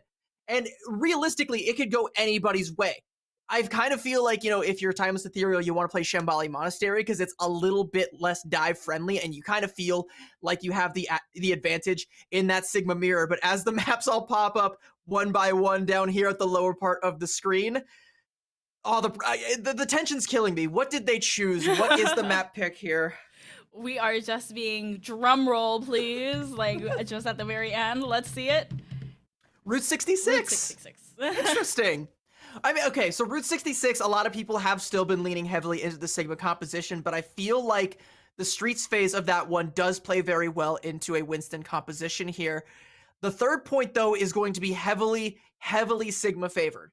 So, I don't really know. I don't know what this means. I think it's, I don't think it's a bad pick. I don't think either of them would have been a bad pick. But this kind of does make me question, like, what are they cooking over on the Timeless side? Yeah, I mean, I think they want to stick to their guns. Bun has found value on the Tracer, but I feel like every time we've seen Bun switch over to the Tracer, they've lost. Because we saw the Tracer on Midtown, we saw the Tracer on Coliseo, and on both of those times, they found value with it. I mean, they were able to also backcap a few times as well, and that allowed a little bit more wiggle room over on Midtown, but other than that, I feel like they've lost. But that could also be lending to the fact that NYXL Embers know what they're doing when they pick these maps. It was Timeless Ethereal's map pick here. Does NYXL Embers? I mean, you do bring up a good point. Like, do they know what they're doing on this map? Because I don't even know if I know what they're doing on this map. I feel like, first couple points on the attacker side, you do maybe want to go for that dive composition, but what does Poryu play? Do we play the Brigittes to try and protect our Ana, or are we getting more value out of the Kiriko? It feels kind of like, we're leaning more into that Kiriko for now, at least. It feels like that's what they're getting a little bit more value out of, but is that going to be what sticks? One thing that's not sticking is Sniper is not sticking around to see the end of this this match here. Sniper's actually going to be swapped out for Sawhill, and I think that kind of tells me what I need to know here. Because Sawhill is more of their main tank player. You sub Sawhill in to play like the Doomfist or to play the Winston. So I think, and I don't quote me on this, but I think this means that Timeless Ethereal want to match dives. What are they cooking? And I mean, if it's the Doomfist or the Winston, we talked a little bit about the Winston and the Doomfist matchup and how Winston can kind of bubble your supports to protect from the dive and just shred through that Doomfist. But if it's a Winston matchup, then I think it's really on the DPSs. You see HK playing a lot of the Genji. Does Wisp switch onto the Genji? Does Buns play the Genji? Or some other dive-centric hero? I feel like Bun might be playing on the Tracer. I do also think, by the way, that if you do have Timeless Ethereal go onto a dive composition, or you can't really play the Kiriko anymore. I think you kind of need to have, your other support be playing the Brigitte to try and protect Anayun, because you need to keep your Ana alive, because your Ana needs to keep your tank alive, because your tank needs to keep the whole damn fight alive, and if you can't do any of those steps, if the wheels fall off anywhere, you end up blowing the whole fight there. You can't be having that. So this might be just trying to force them off the Kiriko. It might be because this is just what they've practiced on this map. Who knows if it's just they feel more confident with Sawhill coming in. I have my concerns, though, about a map 5 sub. I feel like this does put a lot of pressure onto Sawhill to perform, to show why we're seeing this swap happen. What is the justification? Again, what are they cooking on the Timeless Ethereal side? And if you have to perform, right? You have to close it out here. That's a lot of pressure. How is Sawhill going to tackle that pressure? Yeah, and it's also the fact that who is going to start on the defense? Because if you have NYXL Embers starting on the defense, they decide to come out the bat with the Kiriko, it's going to be a lot harder for them to go around and switch back to the Brigitte if they see a dive composition coming out. Would you believe that even after this map, we still have 2 more matches to play today? Would you believe that? I mean, it's not gonna be us. We're gonna send it over to another casting duo, foreshadowing. But I mean, for those of us in the chat and those of us who love to see some good Overwatch, we're being spoiled by this series and the fact that there are 2 more banger games that could potentially be coming up right after this one. We have a lot of unanswered questions, and as we get even deeper into the tournament, even if we get the answers to some of those questions, we might end up with more questions down the line. Imagine a world where NYXL Embers do in fact take this. What does that say about Timeless Ethereal dropping to 2 different teams? They go from being potentially the top team to maybe falling to number 3. Does someone overtake them in the circuit points? Does somebody, will there be a new king? Yeah, dominance is a blessing and a curse, because the more dominant you are, the more maps you play, the more VOD review material there is, you can pick out what each player's weaknesses are, you can pick out their patterns, what they like to do, and then it becomes easier to figure out ways to find cracks in the armor to counter them. And I think that you are seeing a lot of that from Timeless Ethereal as well, because they have stuck together for such a long time.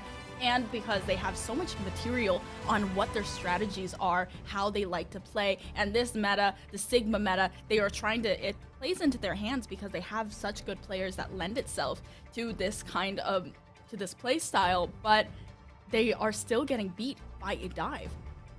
You do mention, like, yeah, they have a lot of tools in their toolbox through Timeless Ethereal, and, you know, I'll go ahead and acknowledge the elephant in the room, chat. That was a very long pause. We were kind of waiting for a ready up. I imagine, you know, Timeless Ethereal were going through all of their tools, trying to see exactly what was going to be the best fit, discussing some strategy, discussing all of their, all the various things that they can play. If you're putting Sawhill in for this last point here, you want to make sure everybody is on board with the plan, because there are going to be no do-overs, there are going to be no second chances up here in the upper bracket. It's either win or you go down to the lower bracket, and you don't want to have your back up against the wall trying to make a lower bracket run just to get yourself back to the finals, just to get yourself the champs, when you are a team as historically dominant as Timeless Ethereal.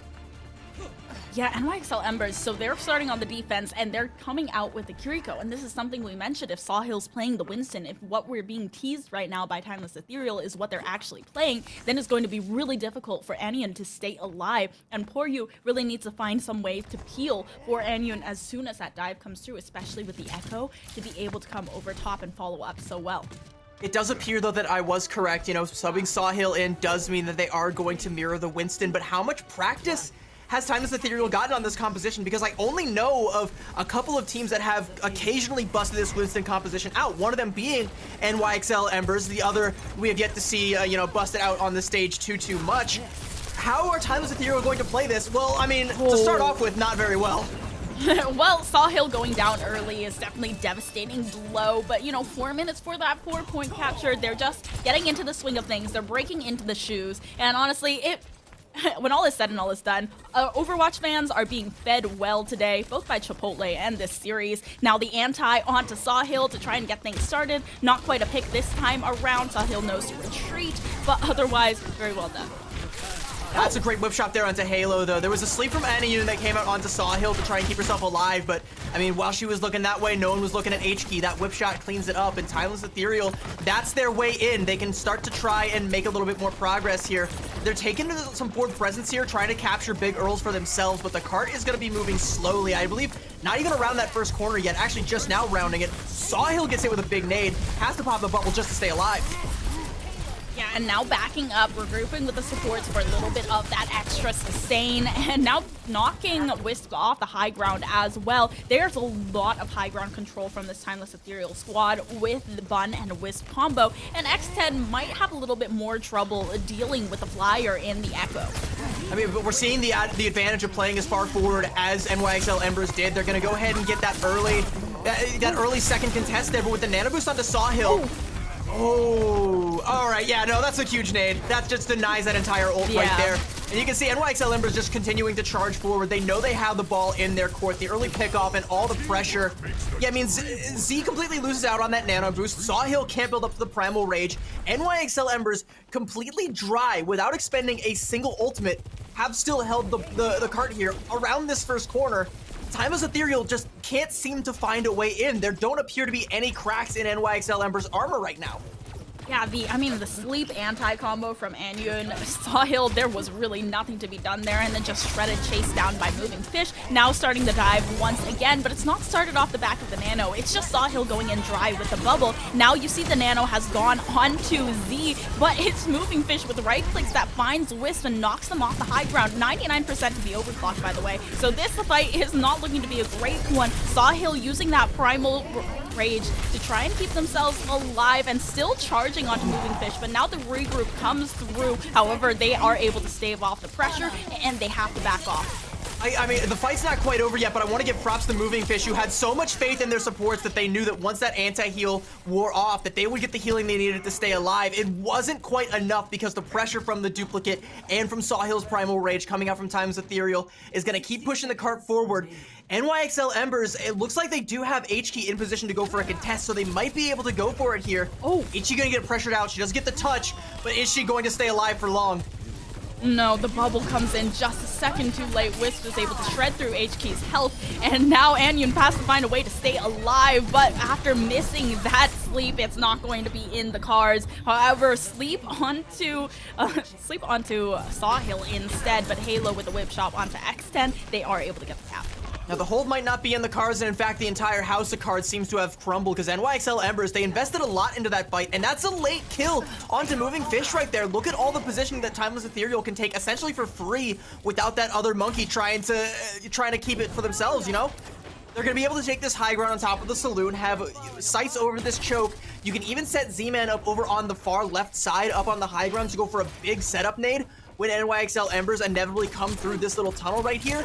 And the Embers only have this Dragon Blade from HK. How does she go in on this? Especially when you have a Rally and a Nano and everything you could ever want on the other side, except for a tank to hold it all together. Yeah, I mean, this Echo is doing a lot of damage from over top, but without the sustain on to Sawhill. Wisp, however, taking out the overclock is just going to make up for lost time with his railgun. X10, where are you supposed to go? Echo being the bane of existence of basically everyone, but especially the tanks, with the help of the focusing fire and just shredding through the purple health. I mean, the good news is because you kill Sawhill there, you do force Timeless Ethereal to expend a couple ults, you know, no longer having that overclock, no longer having that nano, but they still have plenty. I mean, it's pretty even match now. You're gonna want to look to try and make some value out of this nano blade. If you can even find a way in, Moving Fish has to go in for the touch, but they're already just melted down.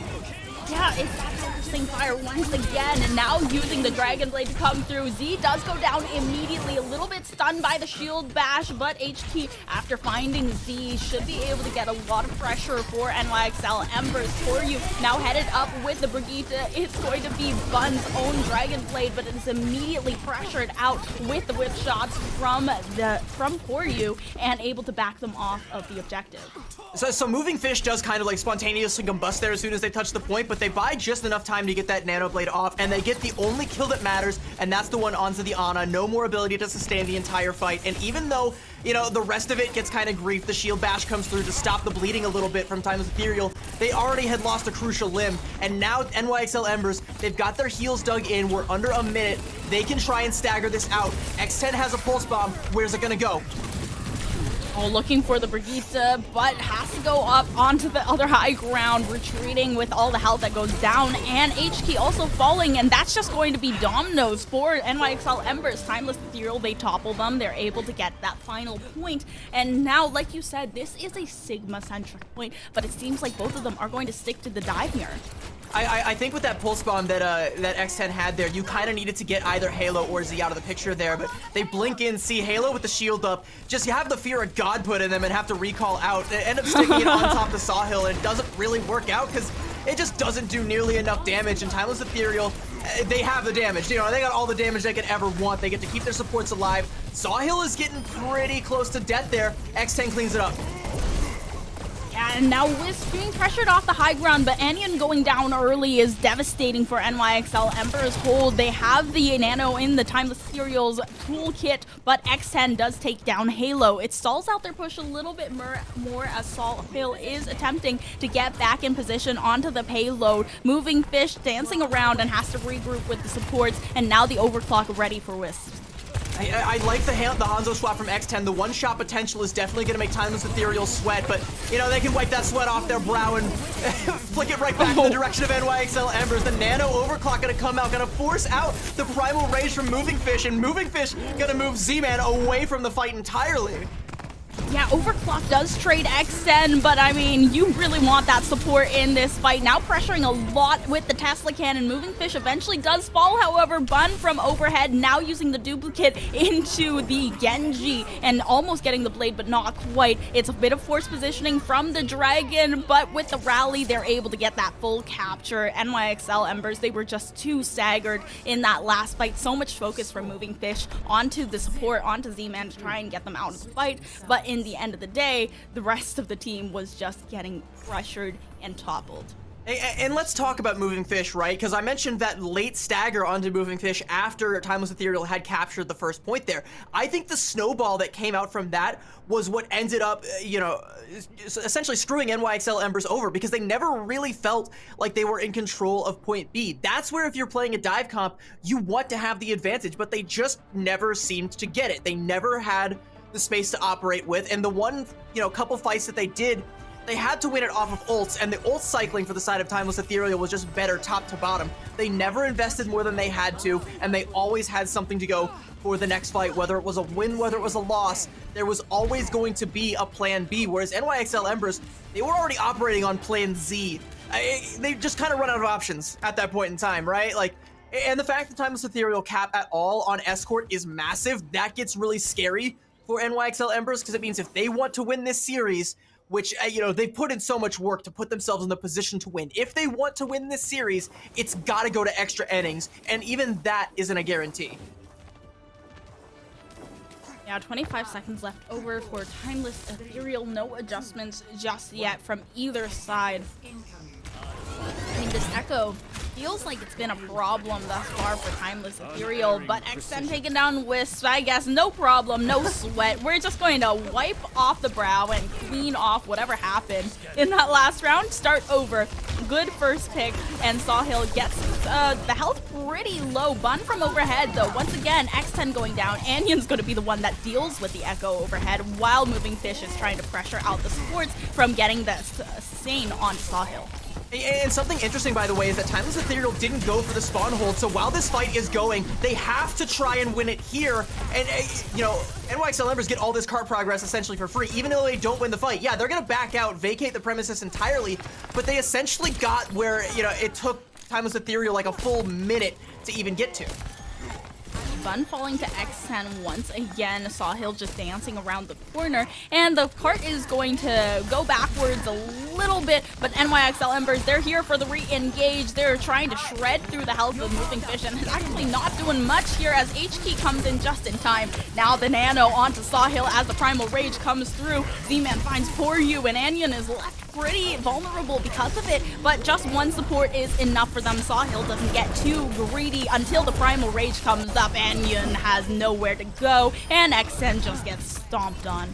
And that's just coming down to some good old-fashioned blue-collar support play from Z. It ain't much, but it's honest work. You just continue to hang back, stay alive, pumping the heals onto your Winston, and hey-ho, what do you know? Suddenly we get the first nano boost, we go in with that, we build up the first primal, we convert that into our first fight win. Excellent play from Z, but NYXL Embers weren't forced to mash the Q buttons just yet. They're gonna have something to say about this one, and it might just be a nano Winston of their own, or maybe if they play slow, a nano Blade.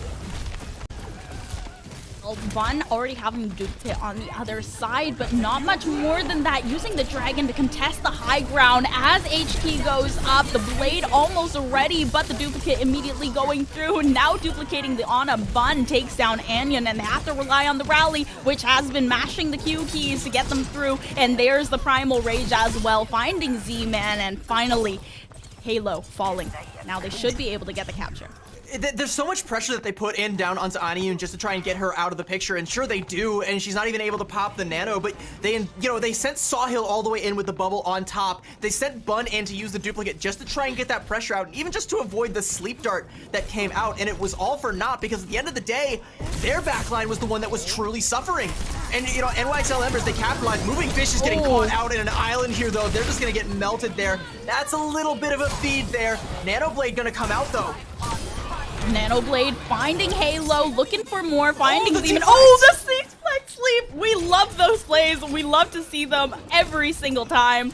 And, yep, climbing up, you're in danger, Ana. I don't have anywhere to go. And they're able to topple them over despite Moving Fish having that early stagger pick. Now NYXL Embers, they have a good momentum moving forward, but not a lot of ults in the bank. Timeless Ethereal on the other side, they've got two, and they seem to be building up.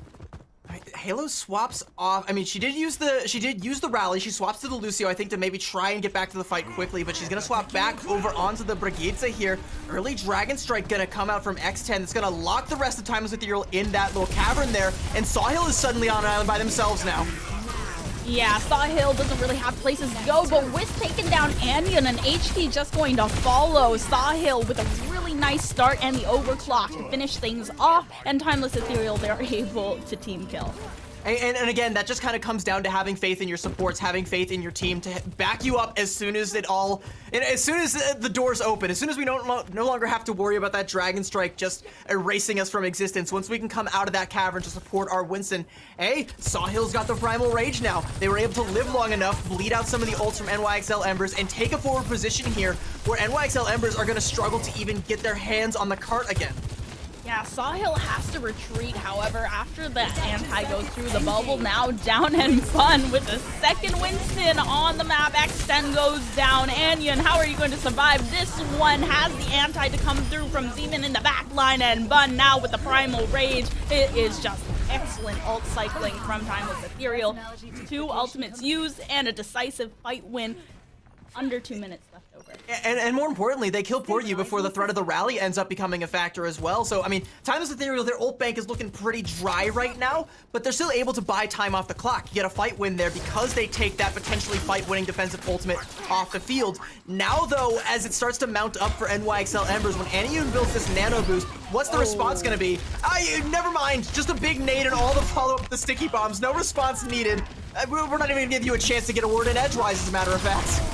Yeah, Bun has been a problem for NYXL Embers on this Echo thus far on Route 66. I mean, that first point was pretty speedy, but now the second one, and it's starting to get really dicey. Moving Fish taken down with 2% left to build up to the Primal Rage. It might be time for NYXL Embers to smash Q buttons, but nice pick from it. That could be a really, really big pick off there, especially with NYXL Embers about to have 5 ultimates, but Timeless Ethereal have bought themselves time to catch up. They're gonna have an overclock, a nano, and a rally soon of their own. So NYXL Embers have to act fast. They have to try and smash that Q key right the heck now, or try and get another pick off here. Nano gonna come out onto HT, but she doesn't quite have the blade yet. Now she does, but the rally is there. Still able to take down one at the very least. Z does fall, Bun as well right after. The rally does come through to keep Halo themselves alive and find HT, but now with the anti, it should be a team kill. A little bit staggered from Timeless Ethereal as they pick up the second point. Poryu still diamond hands on that rally. It hasn't been forced out yet. The nano rally was forced out just to try and keep the backline alive through that nano blade, but it wasn't enough. Halo once again swapping over to Lucio and then back over onto the Brigitte. I think she's feeling like, you know, she kind of has to make a play right now. She's trying to make these swaps because she feels a little bit behind the 8 ball. NYXL Embers are starting to mount the pressure. They still have some ults. They can clear some space with this Dragon Strike if they decide to go for it, but the nade might just shut it down.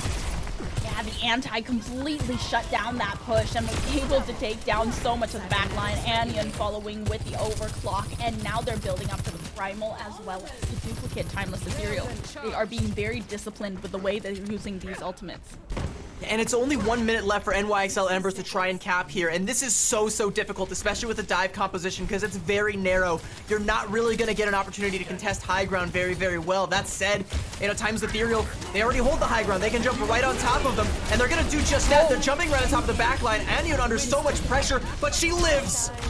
Yeah, Sawhill just overextended and completely shredded through that huge health bar. Bun forced out, and X10 taken down. The Echo now able to get the cart progress. Anti should be doing a lot, but X10 stays alive through it all. Wisp going over the top with the power slide, but the whip shot neutralizes and trades back. Revenge for X10 getting shredded by that Sojourn. Now with only under 20 seconds left over. This is going to be an overtime push. This is so difficult for NYXL Embers.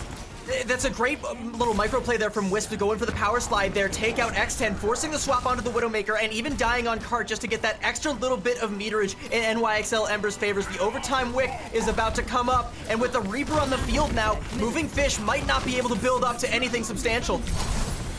Yeah, this is the blade now coming out from HK, looking for a pick, but doesn't find anything. Just here to contest the cart and wrap around, and now you know the Reaper is coming through. Bun doesn't have an ultimate, but Sawhill is just jumping onto X10, diving onto that Widow. That overtime fades away. Timeless Ethereal, they are able to get NYXL Embers to stop the push. They stop the bleeding and are able to take it 3-2. And it's back and forth from the top of the series all the way to the bottom of it, from Samoa all the way out here to Route 66. It was blow for blow, map for map, 1 for 1. But because of that early win on Samoa, and because of the early pickoffs here, because of just the way that Timeless Ethereal able to play on this map pick of Route 66, they are still just that much further ahead of NYXL Embers, who will be going down to the lower bracket. And I feel very confident in saying that this was potentially one of the closest matches we're going to see all day, potentially all tournament long. And I feel very confident in saying that the difference maker was just the sheer skill of individual talent on the side of Timeless Ethereal. The big plays made by players like Halo or by Wisps or by Bun in some of those clutch moments. Props as well to Sawhill. I mentioned how much pressure they were going to be under coming in for a map 5 and needing a guaranteed victory. Well, pressure makes diamonds, and pressure might very well make a championship out of this team yet again. You are able to clutch this one out at the very last second, and I mean, this was incredibly close. Timeless Ethereal, this is not the dominance that they knew for so long. This is definitely just so much contention everywhere they turn. First from Microwave, now from NYXL Embers. Sure, they win this one out, but you're usually so much more dominant. It's usually 3-0s, 2-0s. You never see them drop maps like this, and even on the maps that they are playing, it's not really that close. It feels like they're just running over some little kindergartner kids. But NYXL Embers, they put up such a good fight, and I feel confident in saying that we probably are going to see NYXL Embers once again. Almost definitely. This didn't necessarily feel like they were running over kindergartners. I would say NYXL Embers were at least 6th graders in this sense right here. For sure. At least. I'd probably even put them up as being, full-on high schoolers here. I think it felt a lot more Almost close than that. college age, right? Yeah, aside from Samoa, and I think that's going to come back to bite you if you're NYXL Embers, but, for Timeless Ethereal, in the past they've shown dominance, but in this tournament, they can no longer realistically show that because there are other challengers like Microwave or like NYXL Embers that can push them to the limit. So they have to show us something else. And today they have. They've shown us clutch factor. They've shown us tenacity. They have shown calmness under pressure and the ability to adapt. And that, I think, is what might carry them to yet another championship.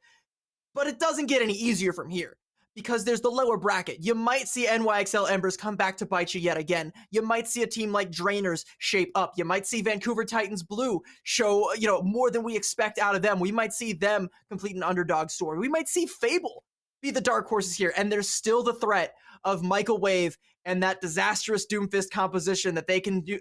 Just throw a wrench into any equation you might have. Congratulations to Timeless Ethereal, and I know they are up for the challenge, but a challenge it shall be. And we are going to see who that MVP is for this amazing best of 5, all 5 maps. They went the distance after this very quick break. See you then.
What a nail biter of a series here for the upper semifinals of Calling All Heroes Challengers Series. We've also got that Chipotle MVP of the match to show you guys. So that's a big W over towards the support on the one of the supports actually on the side of Timeless. It's going to be Halo. She went absolutely insane in value there in that last matchup, Tala. I definitely feel like we saw Halo making a lot of these plays, setting up so much for these squads on the Lucio, on the Vegeta. I mean, especially this one that we saw in Samoa. I mean, Samoa was definitely Timeless Ethereal's map. They were very dominant here. But even after that, Halo was able to set up a lot of the plays by putting players in key positions and allowing them to combo the ultimates, allowing them to be able to put in so much damage with blizzards, with the gravitic fluxes. It was just amazing what we saw.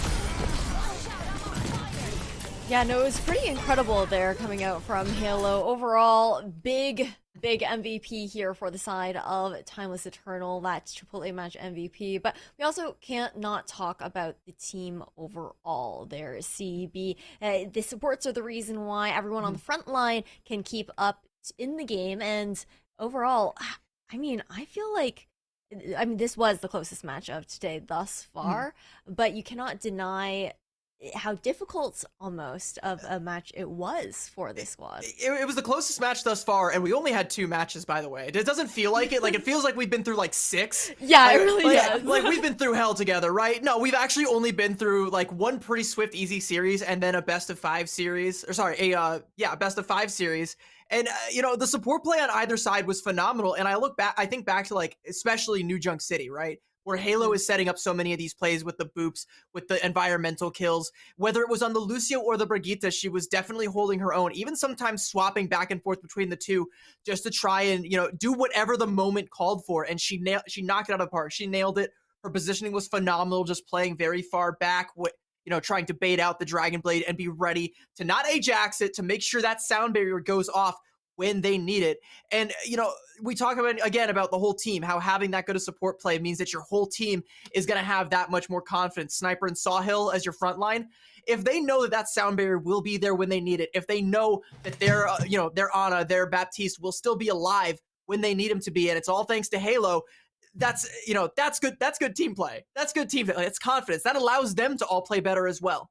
Yeah, it really does, just enabling to keep your front line up in those situations. But we actually have a frontliner that we get to talk to in just a second now. We're going to say hello to Sawhill on the side of Timeless Eternal. And Sawhill, big congratulations for that W there. It was a long series. I know you just came in at the end, subbing in, and I was wondering, well, how are you feeling in general? And also, on top of that, how did it feel to have to come in on that last map in particular with so much pressure riding on the series? Well, to start, I think we're all feeling pretty good about the win. Yeah. Obviously, no one likes to lose. We all like to win. And I felt pretty confident going into the map because I said at the start of the series, like, if we go to map 5, I'll make us win. I'm the map 5 merchant. That's what I said at the start. Okay. I just came in, I played my game. I think we were getting it a little into our heads, like in some of the maps when we were losing. So I just came in, we got a mental reset, and we played our game and won. That's really awesome. I love like the forethought that goes into that as well. The fact that you're just so confident in making that call. But I'm also curious. I know that as far as when we're looking at which heroes you're playing, compared to Sniper, do you typically just kind of sub in for those dive heroes for this team, or is it more of like a mental reset situation like you were just talking about?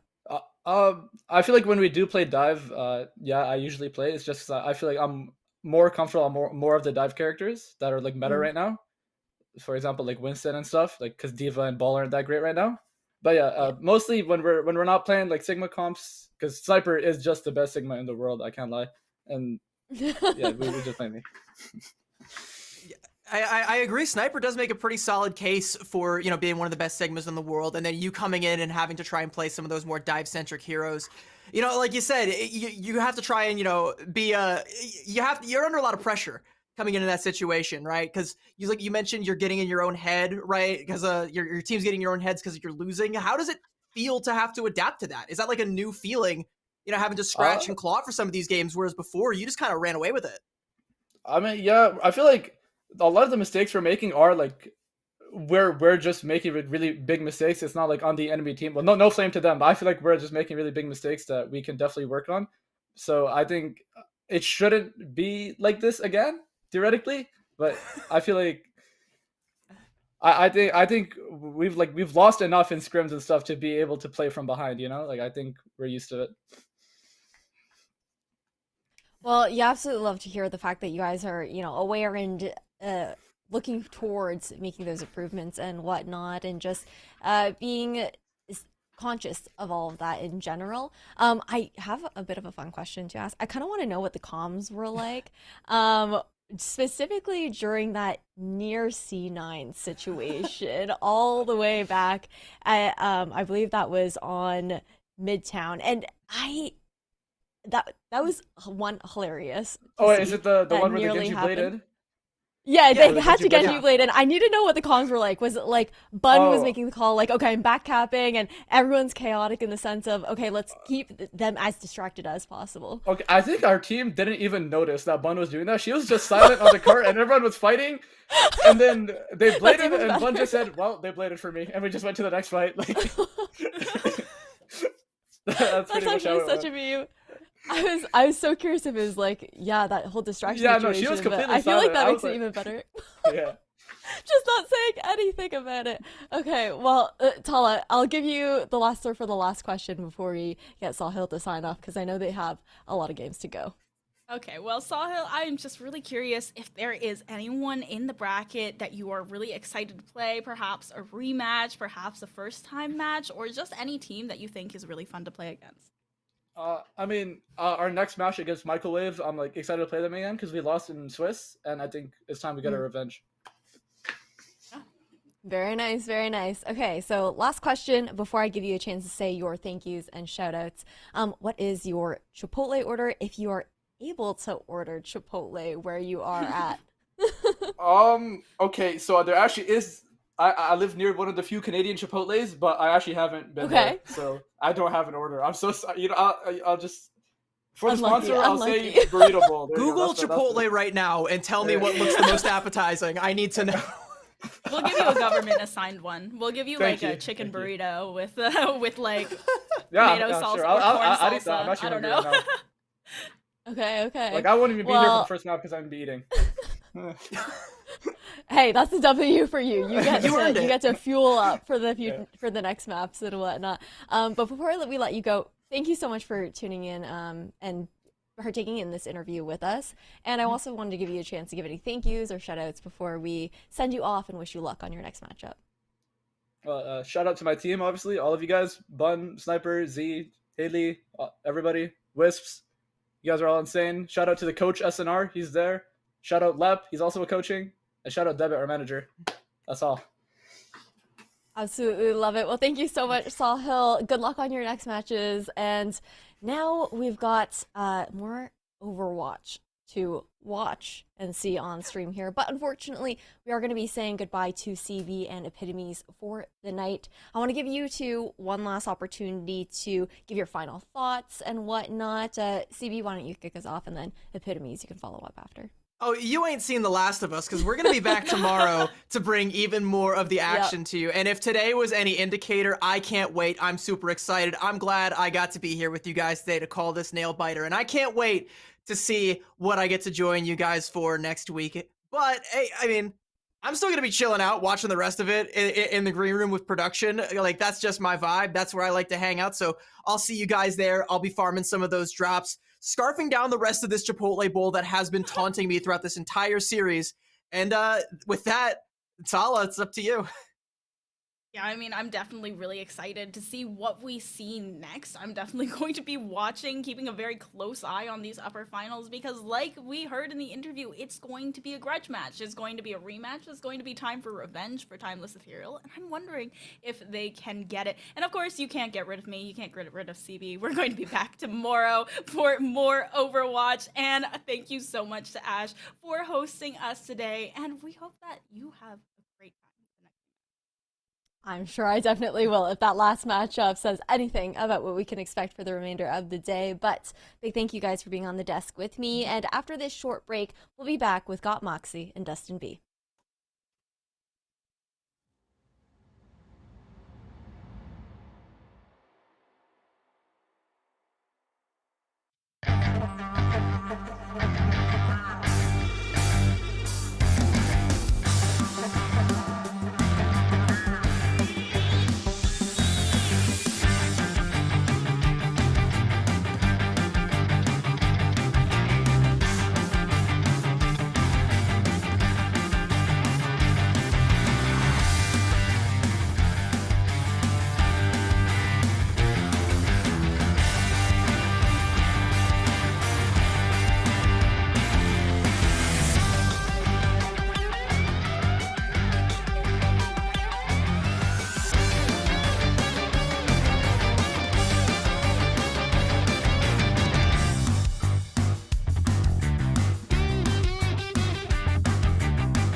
Welcome back, everybody, to Calling All Heroes. And again, I'm your host, Ash, but I'm joined with some new casters this time around, but they're definitely not new to you guys in the Overwatch scene. We've got Dogman and got Moxie on the desk with me.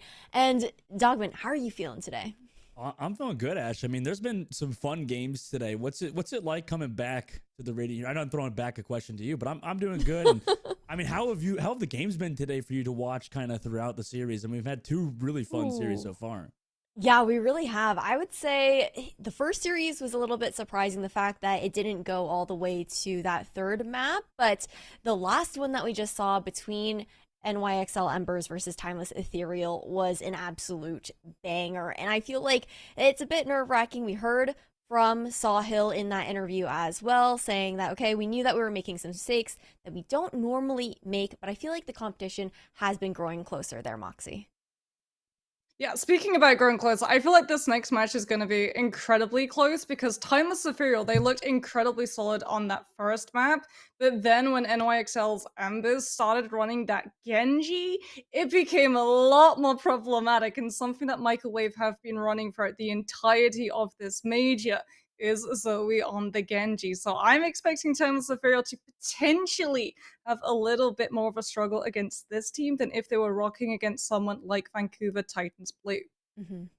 It's a big rematch coming in as well, considering that Microwave managed to 2-0 Timeless Ethereal last week within the Swiss stage. On top of that, a team that barely used to even drop maps when Calling All Heroes had initially started. So we're going to say hello to the rosters as well. We'll kick things off with, I believe, the side of Michael Wave on that first end there for the roster graphic. But overall, tell me a little bit about this team, Dogman. Well, I mean, they've so far been very good, right? Incredibly consistent team throughout this major, and that's really what you're looking for a team that can potentially upset Timeless Ethereal, especially since, you know, previously, at least like we said last game with Timeless Ethereal versus NYXL Embers, it was incredibly close. So out of every single team that could potentially upset it, it's these guys, right? Zoe has been very, very talented, their tank player as well, and obviously a very strong backline too, especially with Wicca rocking that Brigitte in a lot of the main support roles. Well, we're gonna have to revisit also who Michael Wave will be facing up against as well. Of course, this team that they've been able to knock down once before, but we also know that Timeless Ethereal, Moxie, have it in them to be able to bring things back in that kind of sense, and also bring their sixth player in. Yeah, and I mean, the five Lucios as well has become very much a staple of the Timeless Ethereal hero cards. I'm a huge fan of this team. I love how flexible they can be, right? Bond being able to play both the tank and also DPS. Wisps actually locking in the Widowmaker against Vancouver Titans Blue on King's Row, getting so much support from the rest of the team. I absolutely adored the play that they made where Wisps actually just went up on the Widow on Cinema and got the amplification matrix from Zed, and with that, the Widow just absolutely clapped every single head of every player that walked through the choke, because it's something that you're not expecting. And I think that's something that Timeless Ethereal really are able to bring to the table, right? That unpredictability coming up against one of these teams where they do know exactly what they're going to be going up against. Microwave have been very open about the compositions that they like to lock. Mario is going to be playing a lot of the Doomfist, even though this is going to be played on OPR client, not live, so it's thankfully not going to be a regenerating 75 health per second while up in the air Doomfist, but still a terrifying Doomfist nonetheless.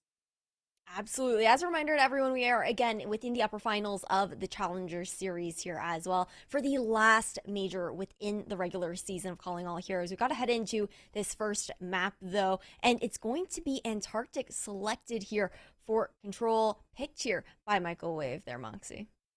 Yeah, no surprises. This is one of the best control maps for the Doomfist to find so much value. There is a lot of high ground, so a lot of the time if you try and run that Sigma, you can actually find yourself being stunted by the mobility to the point of actually having to run something like a Symmetra on one of those DPS slots. A lot of those fights are going to be taking place in incredibly cramped spaces, which means that the Doomfist punching in is going to be hitting and disrupting multiple people. This is the best possible choice that they can make. It absolutely is. But we're about to head into the game. Before we do, you guys have some things to cop down in chat as well. We've got the codes to come in here for that Chipotle drop. So you guys get your burritos as I send Dogman and Moxie into the game. Thank you, Ash. And it's good to be back, right? Back in the Radiant Heroes, where every single season it feels like the talent level just keeps increasing, Moxie. You know, obviously today has had some incredibly fun matches, really, really good so far. And, you know, for a team like Microwave, Moxie, you know, what is their kind of win condition leading into Antarctic Peninsula? Because obviously, like you said, this is a good map for them. You kind of touched on it with the Doomfist, but maybe what are some specific points of why this team can pop off on this map in particular? I mean, like we've already talked about, right? The Doomfist being able to come in and disrupt so many players is really good because it allows the Genji that sort of chaotic factor of coming in entirely unnoticed, looking to infiltrate into the backline and bait out an awful lot of those really important resources. Whether or not you're playing something like the Baptiste and you find yourself using Immortality Field a little bit too early before a fight properly kicks off, that's going to have a major impact in how aggressive your tank gets to play to try and create space.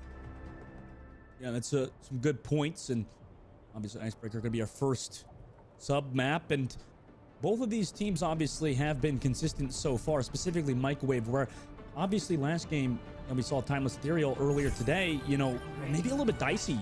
Moxie, do you think that was more to Timeless Ethereal not playing up to their typical level, or was that matchup versus NYXL really, really just a strong matchup from them?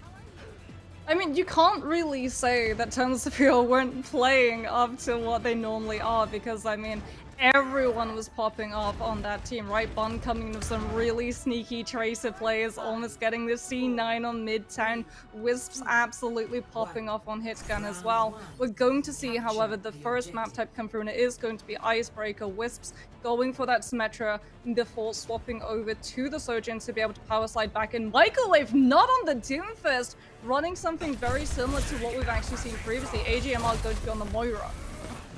Definitely a very brawl-heavy composition. However, Death already took some poke early on, resulting in a lot of those heals didn't go into them. But in this fight, it's about even in terms of health pool until Wicca and the rest of Microwave collapsed onto Timeless Ethereal, not giving them any positioning, any room to work with. Although a nice creation from Sniper was absolutely beautiful. However, far too much pressure towards the objective. And at this point, the Baptiste is just going to get delayed. And Microwave are the first ones to take the point. Yeah, Wicked coming in on that Lucio to enable Mari not having to worry about getting walled off and separated away from the rest of the team. This is actually a really nice conversion of that support lineup, right? Normally when you see that tank getting walled off by the Mei, you want to have the Baptiste to be able to use the Exo Boots and jump over the wall and throw the Immortality Field, but AGMR knows that they're potentially going to be picked off by Wisps or Bond, so goes on to the Moira for that better survivability with the Fade in case you get pressured. Wisps now on that Bastion, looking to try and shred Mari out of the Nemesis form as Death goes down to Earth. Yeah, Bung with the perfectly placed wall. However, maybe the ultimates are too much at the joint. The Baptiste window does keep everybody sustained, as it is even into this fight. Another perfectly placed wall by Bun gives Halo the kill onto Zoe, so fantastic work on the re-engage from Timeless Ethereal. Now Microwave looking to make it even. However, now they're into Gravitic Flux. Into the sky they go.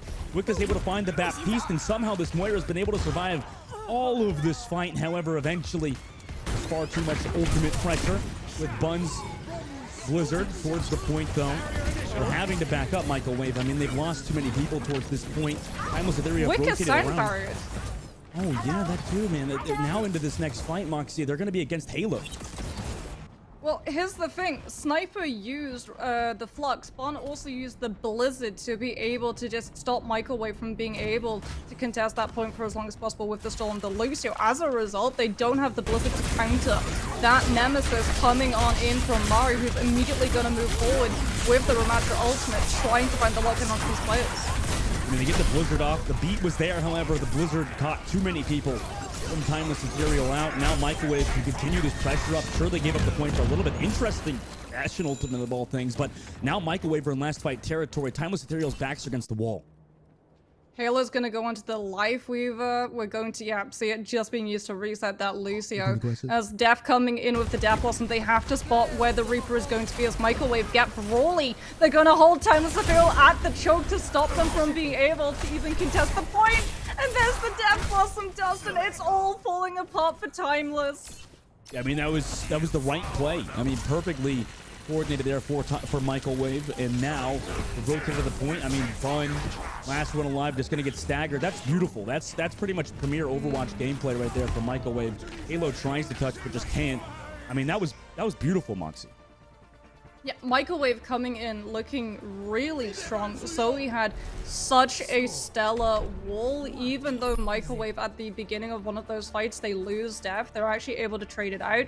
Zoe finds the wall onto every single player on Timeless Ethereal. AGMR follows up with the Coalescence so everyone can get incredibly aggressive and brawl directly into the team while still being able to heal through that Moira ultimate. And as a result, Timeless Ethereal just feels so pressured that they throw in both the Flux and then the Blizzard, and as a result they just have no ultimate to be able to power and barrel through any of the chokeholds that Microwave control. Microwave now up 1. Interesting comp too here. Now they're rocking with the Doomfist they were talking about earlier, Mox. Yeah, they're going to be able to use that higher mobility. Zoe going to be going in on that Genji. Wisps sticking with the Bastion, trying to shred this Doomfist who doesn't have a shield to his name. The power block very, very little in the face of that Bastion, and as a result we're going to see AGMR on the Ana. Wicker having to play bodyguard on that Brigitte as they've noticed the Ana vulnerable. And there it is. That's the trade-off. The Ana brings so much sustainability, but the tank just has no heal. Yeah, I mean, that was a nice rotate around from Timeless Ethereal. I mean, that's how you deal with an Ana, right, Moxie? You just kind of rotate around. You know, AJ got caught out. Yeah, AJ got caught out. Immediately, everyone from Timeless Ethereal see the Ana, jump on them. They've got Halo on the Lucio to be able to speed boost everyone on the team and to be able to punish that mistake. And unfortunately, AGMR, the only defense that you're going to have is either Wicker staying right by your side or Mari getting incredibly aggressive and brawling. But Timeless Ethereal do not have a full team's attention on the Ana as Zoe. What a kill onto Wiz! I'm not even.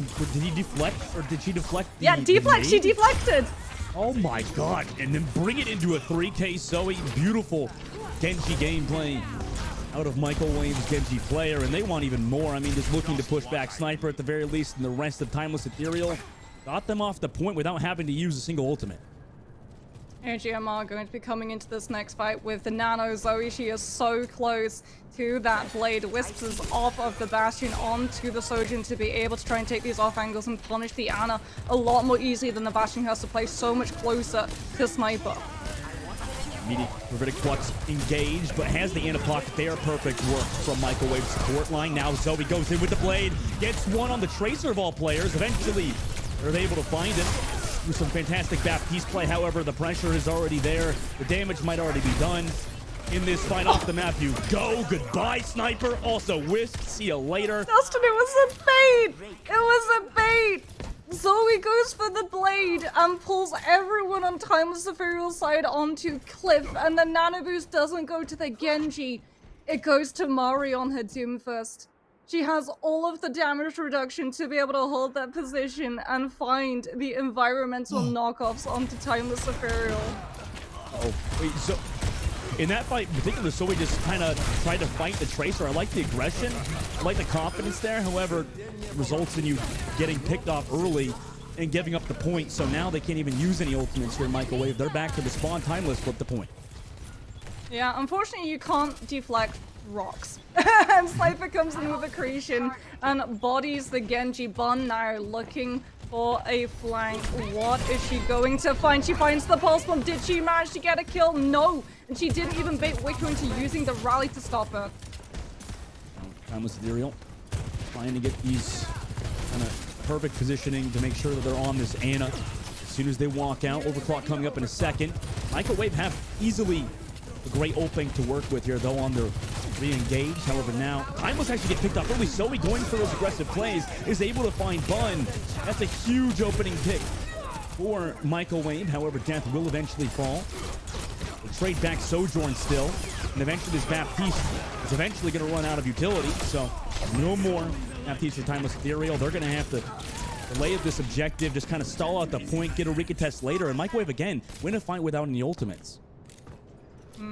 Timeless Ethereal use the sound barrier as well. They've got the amplification matrix to try and buy themselves some space. Unfortunately, you're up against a composition that's so mobile. Mary is going to have absolutely no respect. She's just going to punch directly through it. They might have to combine it with Wisp's Overclock, but then you have to outduel Death. Just so many ultimates in the bank at the moment for both teams. No, still available. Microwave playing slow. 93% of the board. Now comes that overclock with an nano boost. We called it, Moxie. That goes aggressive. On to Wisp. I mean, what do you do about that? Counter Gravitic Clutch tried to stop it, but there's too many heals for Microwave at the moment. Also, amplification matrix to the main room. Even shut down by Mari. And at this point, I mean, what do you do if you're Timeless Ethereal besides touch the point? Really, this might just be a go next map kind of situation because Microwave looked amazing on a lot of their fights. 2-0 on Antarctic Peninsula. Yeah, Timeless Ethereal, they're coming in with Amplification Matrix. Normally, if you're up against a team that likes to brawl, you can drop the Amplification Matrix as you move in from choke onto the point. Unfortunately, they're up against a heavily mobile team.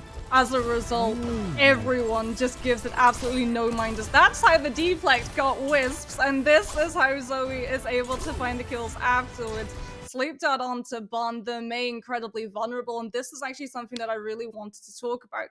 Genji was almost seen as unplayable on the last Contenders patch because of how strong Mei was buffed. As a result, a lot of those players who wanted to field into the Genji essentially got spooked away from the pick entirely because you can't deflect all of the damage coming through from the Mei's endothermic blaster, but Zoe was doing such a good job of just allowing the rest of her team to be able to deal with the Mei, picking fights, knowing that she doesn't have to worry about being shredded by all of that damage coming off of that Mei's beam, that she's not got anything to actually have equipped to be able to deal with herself. And as a result, Microwave were just finding so much value off of the Genji pick. Yeah, it's looking good at the moment. I mean, Genji really, like you said, has made that kind of had a resurgence in the meta. And, you know, maybe to talk as well about the whole team, right? And also, if we looked at Microwave's support line there, Moxie, I mean, they were doing a good job keeping Zoe alive and really enabling her. Yeah, I mean, we only really saw AJMR getting caught out of position once, and that was in the first fight where everyone from Microwave is not really working with all of the information. They're trying to figure out what Timeless Ethereal are. They're trying to figure out where the Sigma is going to be rotating into, because as we saw, the Genji does not want to go directly into the middle of the composition with little information, because that means that you're going to be revisiting the respawn room a lot earlier than you were banking on.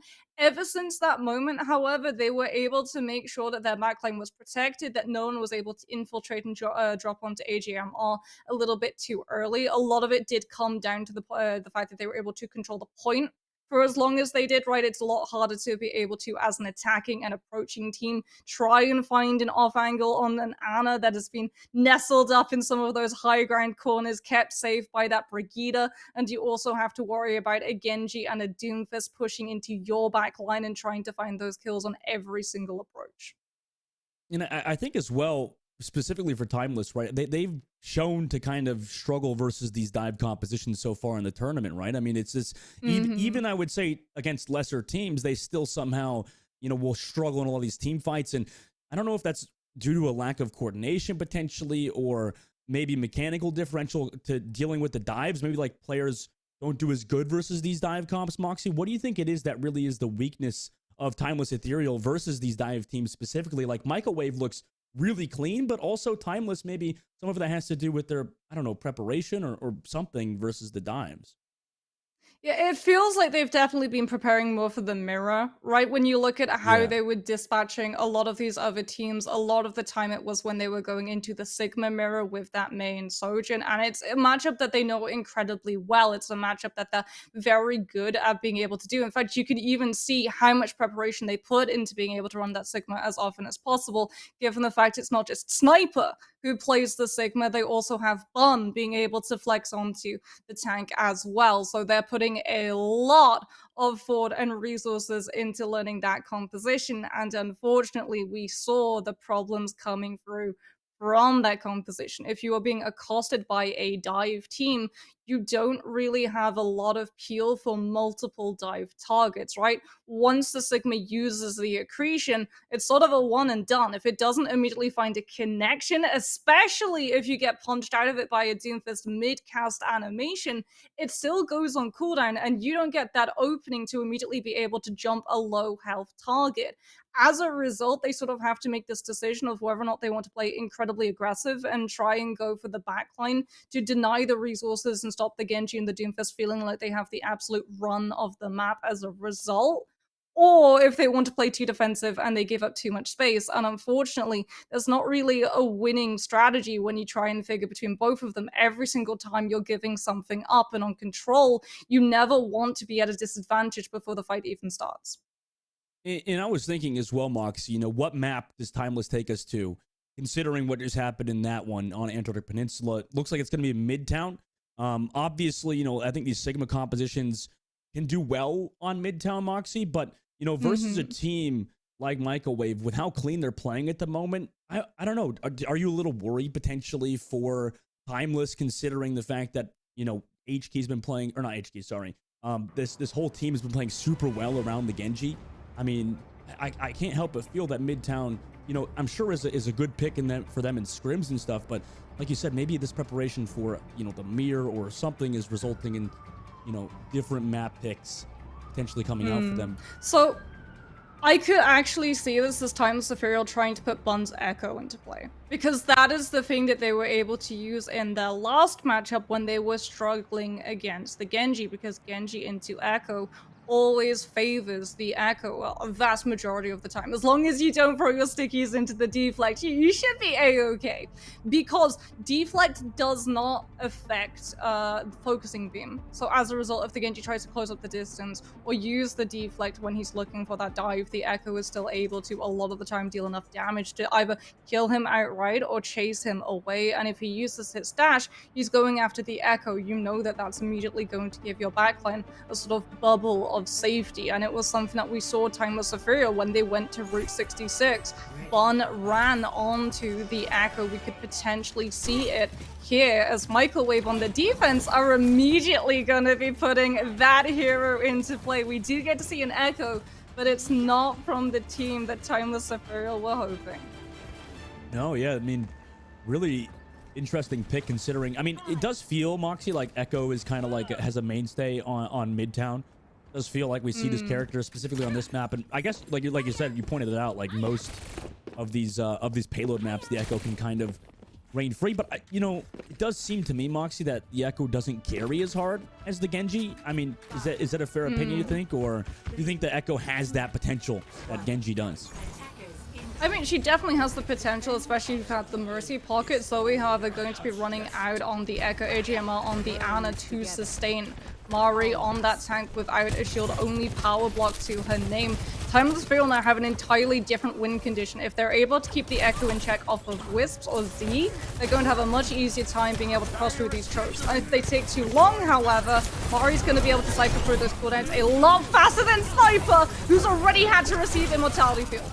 Yeah, Sniper kind of just sat in a very aggressive position there towards the fire truck and took poke from basically everywhere.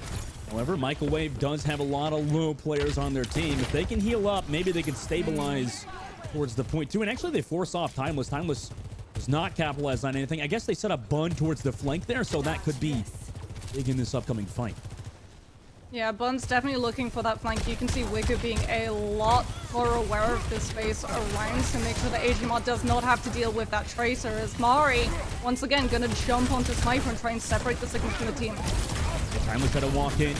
Halo contests towards the high ground. It results in both backlines losing their flex support. Sniper, however, finds Zoe after the heals were removed and just continues that pressure up right onto support and the Sojourn of Microwave. I mean, what do you do against that? Fantastic work from Timeless on that engage. Sniper popping off there. Yeah, really good stuff coming through from that Sigma. An absolute anchor to this composition. Microwave could potentially try and recontest. You can actually see the Timeless Ethereal's DPS just moving forward, making sure that that does not happen. They know how close death is going to be to the overclock Wicked, to that rally, as Fun does have the Pulse Bomb. If AGMR plays too close to Wicked this time around, it's actually a detriment because the Pulse Bomb could potentially catch both of them, but it does come through, and unfortunately it does not secure a kill. What it has been able to do though is push Microwave away from the chokes, so Sniper can move forward and take Mari down. And Mari's kind of been the sacrificial lamb for Microwave. See if they can get the kills. Oh my gosh, Wicca was almost like a good Gravitic Flux, but was pulled back into it. However, Microwave, even though they lost their Brigitte, are still in a solid position here. They're going to back up, give a bit of that space, but they've got the Gravitic Flux out of Timeless Ethereal at the very least. They've got the high ground as well, so even though both Sojourns are going to have the overclock, they're in a much better position to be able to use it. Zoe on the Echo going to get the Nanoburst. This is something we've seen time and time again in contenders. Has to deal with the lamp, but takes too long. The backline from Timeless Ethereal with the Siren Barrier able to take the Echo down. It is a reason why Halo has been an MVP of the tournament so far for this team. Wicca also falls to them too. Perfect work from the Lucio player of Timeless Ethereal. Expertly timed beat drop, and then the engage overclock. Also to continue, Timeless Ethereal's engage. Was able to find AJ, and then the Wisp is there to save them too. Continuing the reign is Timeless Ethereal. Really good stuff from Timeless Ethereal's backline. Like you said, Z just using the Immortality Field to enable with the aggression on that overclock. We're going to see the attempted contest come through from Microwave, but immediately Mari is going to fall. The Amplification Matrix not gonna let the Doomfist punch through that one. Instead, it's going to be Microwave punching their ticket to respawn. As Timeless Ethereal get aggressive and try and buy themselves as much space as possible on the payload by holding Microwave in their spawn for as long as they can. 4 minutes and 20 seconds. Fun's got a pulse bomb ready to go. So he swaps over to the Genji. That's that swap that has been interesting throughout the tournament. Death also has an overclock ready to go as we cross this first corner. Yeah, Zoe onto that Genji, going to try and close up the distance between themselves and Z so that she can pull out that Immortality Field that's been enabling Sniper so much more forward momentum in comparison to what Mari has been able to do. Bun, however, with that Pulse Bomb, makes her presence known! Zoe brought low enough that the ult fire from the Sojin takes her down! Yeah, nice opening pick from Wisp. Death has to counter, use the overclock just to stabilize versus this team on the offensive front, but Timeless Ethereal playing patient. They're ready to go. Bundle to the top of the pulse bomb, waiting for it. Death's still looking for this poke. Gravitic Flux from Sniper. Bun's able to find the pulse bomb into Zoe of all players. Nano boost onto Mari. Microwave trying to find the kills, but it's a Doomfist, right? Tank player doesn't have the damage to find the kills without Zoe in this fight. Now the rally from Wicca. They're trying to find more, but Bun finds Mari on the engage. Wicca now potentially caught out, has to back up, use the shield to kind of play as a pseudo tank. At least Microwave are stabilizing now. At the very least, they can get back faster with Mari too. Yeah, huge anti-need coming through from AGMR. She lands onto Z, who is on critical health. Death able to get into position, will be able to take down the Sojourn, and then follows it up with the Baptiste. What a play coming through. Now trying to take down Bun. Timeless Ethereal makes the call back on out, retreat, regroup. 2 minutes and 47 seconds can disappear in the blink of an eye. However, when you're on Midtown and your back is up against that choke. Let's now coming back, have that window. This is why I love that Sojourn meta, Moxie. I mean, it's just so fun to watch two evenly matched Sojourns go head-to-head. Sombra for Bun, yeah, that's an interesting swap to do. Well, both teams kind of it figuring counts as it both out. the Genji and the Doom. It's an Right, interesting- both of those heroes rely on a lot of that mobility, and Sombra denies all of it. Yeah, you're right. Let's see if it pans out for Timeless. Sniper, it's anti. They trade back Wicca. That's a trade you'll take any day of the week if you're Microwave, right? You have this support. You still have the Ana here, and no tank for You Timeless got the means tank. they can't go in. They can't take advantage. They can't put Wisp into a position to be able to use the overclock. That's the trade-off when you run the Sombra, right? You deny a lot of abilities from the other side, but it also puts so much more pressure onto Wisps on that Sojin because the Sombra just doesn't do enough damage. We're going to see the dot take down Zoe. Is that enough for Timeless Ethereal to feel actual confidence to try and take this push? It looks like it is.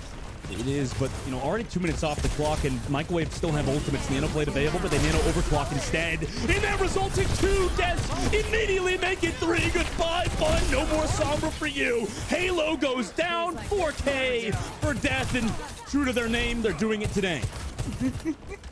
Timeless Imperial very much feeling like they are up against death itself right now. Zoe's going to have the blade too. Halo tried to use the sound barrier to counteract the overclock. As a result, even though Zoe doesn't have the nano boost, you're still going to have the damage to be able to cut through those health bars. You don't have to worry about the Lucio ultimate pushing Timeless Imperial into being able to sustain through it. It's all going to come down to this push. Timeless Imperial are coming into so many ultimates, but Dustin, there's so many fights that they have to win afterwards, and Microwave do exactly what Timeless did on Antarctic. Push Timeless to the absolute brink to force their hand into using as much as soon as they possibly can. Zoe's gonna want to die here just to get back to the team. 35 seconds left, Moxie. I mean, this is such a close, intense fight, and Timeless had built up some good ult. Timeless didn't use them. That's huge. Microwave would try with that engagement on the blade from Zoe to push Timeless Imperial into burning those ultimates too soon. Timeless Imperial are able to get through the spawn and choke with damage alone, and now they have every single one of those ultimates except Sound Barrier to deal with the Meteor Strike. Huge EMP! Massive EMP. Wicca's gotta hope they stay alive, but they just can't. 6 seconds left. Can they even get overtime? No. 4.8 seconds. That means that even if Microwave cap out, with over a minute left, there'll still be a chance for Timeless on their attacking side. So, you know, Moxie, even though there was such insane plays from Microwave and it was really clean from them, eventually they got whittled down, and that's got to feel a little rough for Microwave at this point. I mean, the Sombra pick is huge. Like, the Sombra pick, it did so much. Here's the thing when you run Sombra and you're running into a problematic tank, right? If it's something like a Sigma or a Ramatra or a Reinhardt, they have the ability to block the hack with the shield. Doomfist doesn't get that. So every single time that Mari or Zoe takes a hard engagement into Timeless Ethereal, she both knows that she's not going to be able to stop the hack. Whoever is the target is going to get hacked out by Bun, lose a lot of that mobility, take so much more damage from the dot coming through as well, and as a result, Timeless Ethereal basically got thrown a safety line, an emergency blanket for the backline to just feel safe enough to be able to walk through. And the second that they banked 4 ultimates off of the back of an EMP, Microwave, a composition that requires so much mobility, so many of those engagements and disengagements rely on you having your abilities and cooldowns online, and Sombra denies all of it. Yeah, I mean, I definitely, personally, I was questioning it, but, you know, after you described it, I think it was clean, you're right, and now, Timeless walking the Tracer on their offensive side, or sorry, defensive side. Maybe to deal with Zoe as well. I mean, Zoe's going to be back on that Genji again. Yeah, there's going to be a lot of mobility coming through from Microwave, so Bun has to go into Tracer duty to be able to patrol those alleys and make sure that Microwave aren't able to slip through. There she is, you can just see her up in that high ground currently. A sniper with the Sigma shield has the presence of being able to just hold underneath train carriage. Yeah, working so far, stopping Mari from walking in. A little bit of pressure from the flank angles from Microwave. Bun's there to match it, right? Just consistently dealing with him. However, you know, the heal's coming through from Wicca. Wicca's there to support Zoe on the flank, so kind of the split engage from Microwave. Now they kind of want to go for this engage, have Zoe towards the fire truck, go towards Sniper. They decide to go for the tank player of Timeless, but it doesn't work out. Yeah, too many supports helping Sniper Wave at the moment, and Microwave really are kind of stuck in an awkward neutral fight at the moment as Timeless are building up good ults. Yeah, they did manage to burn out Immortality Field, but unfortunately, by waiting for those ultimates to come online, Microwave have not been able to actually take advantage of the opening of that on cooldown. Huge anti-nade landing onto both Sniper and Halo, but Bun finds the kill first. Sniper does fall after Amplification Matrix, but a nano boosted Mari yet again slams her way through the window and ensures that it stays open. Yeah, I mean, I completely misread that fight. It was beautiful work from Microwave. You know, that drawn-out fight worked in their advantage with the nano engage, and Timeless really probably should have made an earlier engagement. Moxie, it looks like they're going to recontest here. Coming through. Yeah, that anti was huge, and it's huge again. Sniper gets hit on the inside, forces them to do it to that point. Mari just ready to dive on the supports, make sure they have to use the lamp in the back line. Gravitic plucks from Sniper. Does it find any value? Bun's able to find Death. And it's a great opening pick. But now the blade from Zoe is here, and it's huge. Both Halo and the Baptiste Timeless Ethereal immediately fall. Nobody else to touch now. Far too many ultimates for Microwave, and Bun's gonna get staggered out too. Oh, that is tragic. Halo was 97% away from Sound Barrier when Zoe pulls out the Dragon Blade. Oh, a couple of seconds of delay and Timeless Ethereal would have been able to sustain through it, given the fact that AGMR did not have the nano to be able to match. It does mean, however, that Timeless Ethereal do have the Sound Barrier to try and hold on and remain on this high ground for as long as possible to deny Depth the opportunity of being able to set an overclock up off of the back of it, as Wisp is going to get aggressive and try and push Microwave back. Yeah, whenever Wisp drops this overclock, you have to be worried, but they're able to just take some body shots on the side of Microwave. However, they still lose Zoe. I don't know if Zoe misread the situation, but they trying to go back in, resulting in their demise, and now Microwave have to play back. They've got the nano overclock engaged at the very least, but they have to stabilize here.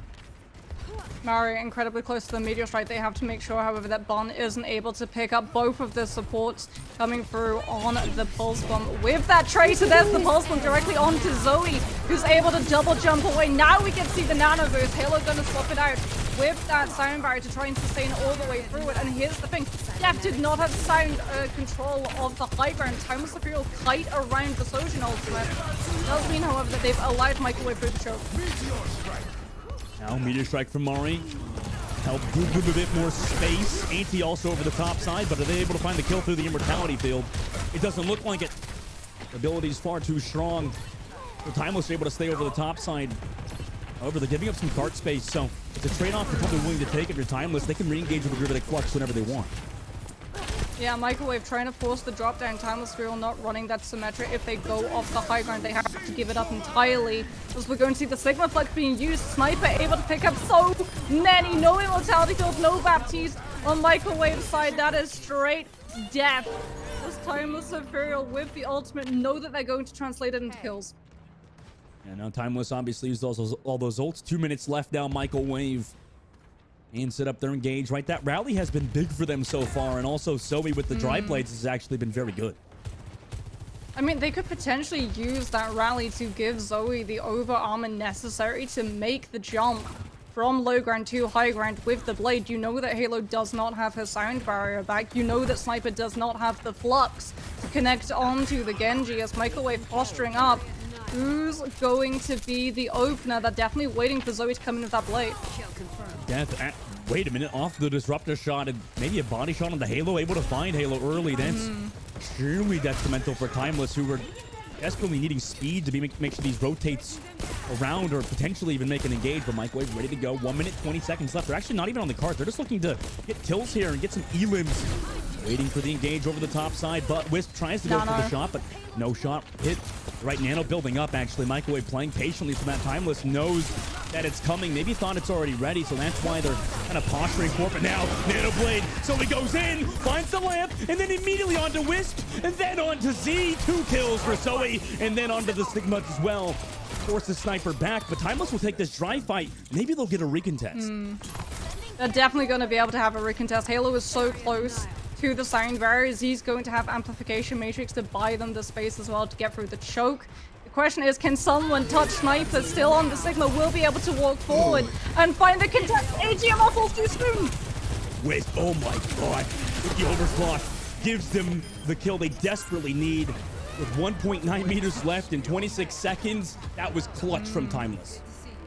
Oh, and Dustin Microwave gave everything in that fight. Death is going to have overclock, but you can see the desperation coming through from this team. Wicker off of the Brigida, not thinking about peeling for the Ana, just needing to be able to have the speed of the Lucio to be able to tap. Death, no choice but to open with the overclock, and Sniper shuts it down. Sniper is a sniper in the building. Amazing shot onto Death now. Microwave have to touch the objective. Sure, Sniper's Gravitic Flux got canceled, but it might not matter. Sniper's able to find Mari. I mean, who else is there to touch from Microwave?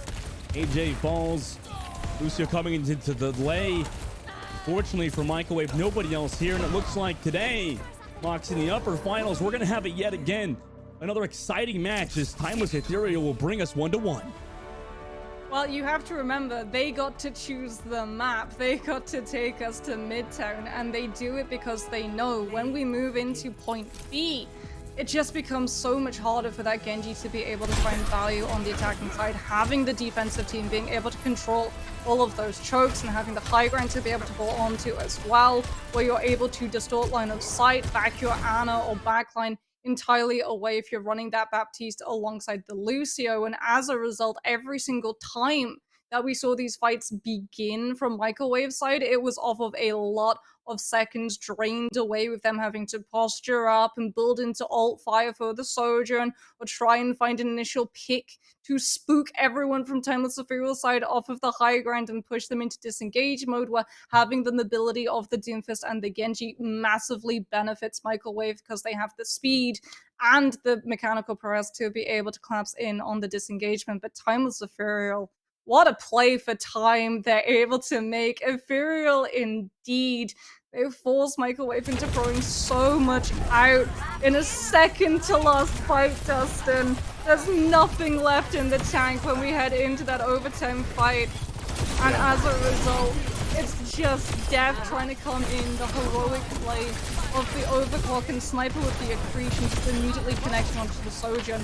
Slammed any opportunity of a turnaround straight shot. Yeah, that's definitely the main thing that was keeping Microwave alive was Death on the Sojourn. And Timeless, by the way, on this push, you know, that was a very clean offense. And when we go back to Microwave's offense, you know, at points they did stall out, and maybe that was due to them, you know, not really, like, maybe overcommitting ultimates in that fight in particular, but also this counter engage. The macro from Timeless was truly perfect, especially with support ultimates. You saw the beat there, and Matrix, and then Sniper at the very end was absolutely clutch for Timeless.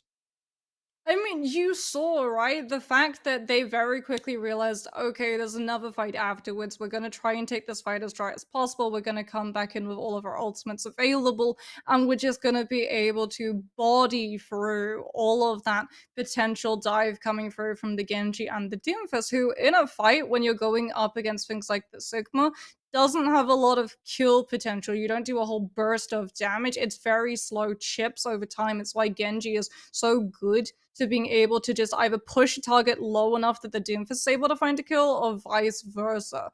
And unfortunately, in that fight, they were just going up against way too much damage burst. They were, yeah. I mean, and if we look at the stats too here, Moxie, I mean, Wisp was sure getting out damaged, but obviously in terms of the Elim department, we're really kind of coming through for their team there. I mean, an extra 3 final blows too. Same amount of ultimates, less deaths. I mean, what do you think about this, like, Sojourn matchup in particular, Moxie? Is it the damage that you really need a bit more, or obviously those Elims are kind of the bigger deal for this team? I would say Elim. It's very easy to sort of distort Sojourn stats, right? Because a lot of the time Sojourns are just trying to poke away to be able to build up the alt fire. So you're going to be doing a lot of damage, and you also have to remember as well, Death is shooting into a Stigma, which means that you're going to be able to accumulate damage off that shield pressure as opposed to Wisps. Every single time Wisps is hitting anything, there is no shield on the other side, right?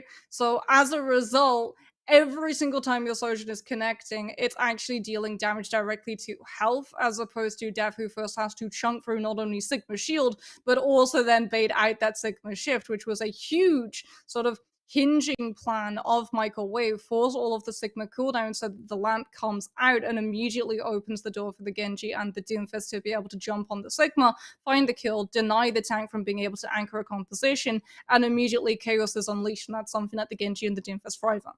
And now, Moxie, we will be going to Saravasa. You know, this is a map where, you know, in Flashpoint in general, I think a lot of teams like to favor those dive compositions. However, we still see Sigma still do pretty well here. I mean, is Flashpoint in general kind of this, like, hybrid between both, you know, King of the Hill, aka Control, and then Payload, because the maps are so big? I mean, what favors what? Like, which composition do you think is favored more? Is it going to be those dive compositions on Saravasa, or do you think it's going to be those Sigmas?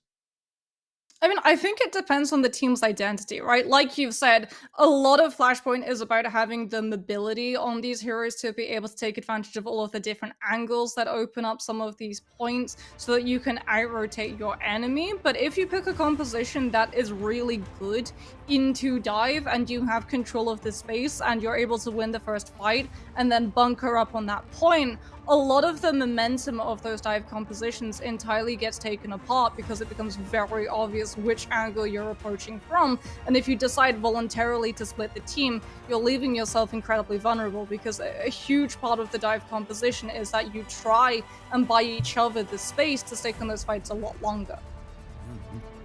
Curious to see which one actually comes through. I like how you mentioned that the team identity really matters a lot here as well in Vasa. I think that you know, both of these teams have been playing pretty consistent throughout the tournament, and you know, especially for a team like Timeless to come back on Midtown, you're right, that was a big map pick for them.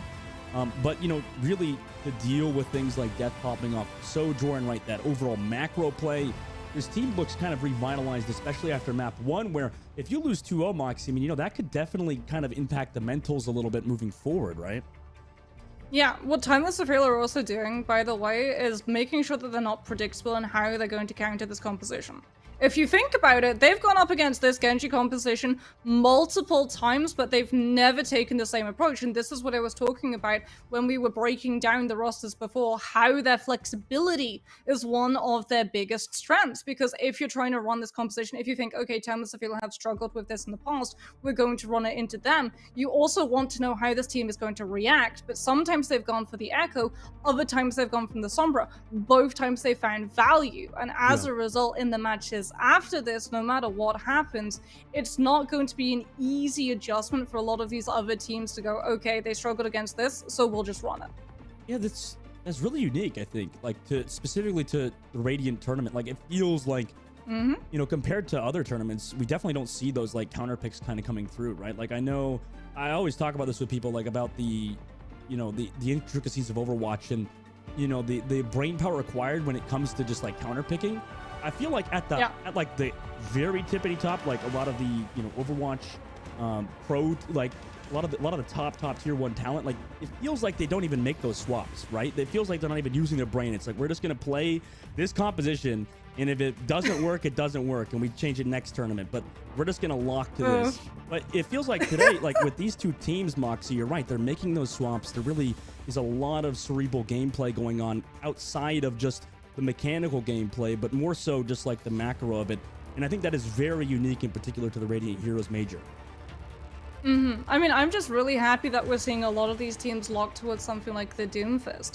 Even though in the past a lot of people have said Doomfist isn't in that great a position for a tank, he's incredibly selfish. We've seen that running that Doomfist where you do get that pressure, you have to make that decision at 50-50. Do you use all of your cooldowns to be able to punch back and bail your team out, thus giving way too much space up to the other side, or do you just have to cut your losses, accept that your backline is going to get sacrificed and you still need to be able to play aggressive and keep retaining that aggression so that even though your backline is gone, you're still retaining the space that you've already created for your DPS to work off of.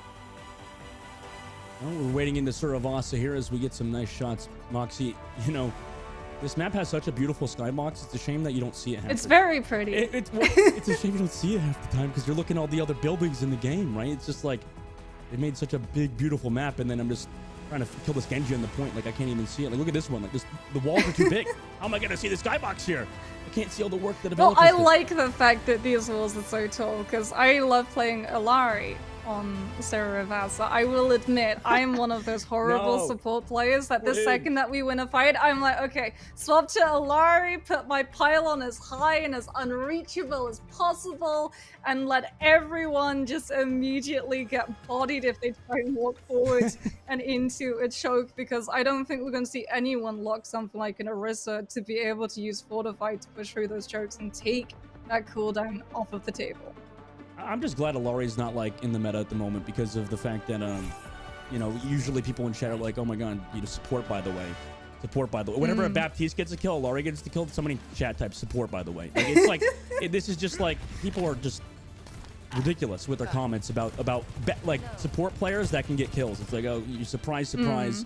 Baptiste, whose entire kit is based around, you know, dealing DPS and healing, can get kills, guys. I mean, amazing. You know, great. You got killed by support, and then you just blame the support for being good. Anyways, that's just a personal gripe. Regardless, Michael Wave sticking with that Doomfist, and on the side of Timeless Ethereal, I think we saw this coming, Moxie. They're going to be sticking with that Sojourn alongside the Sigma.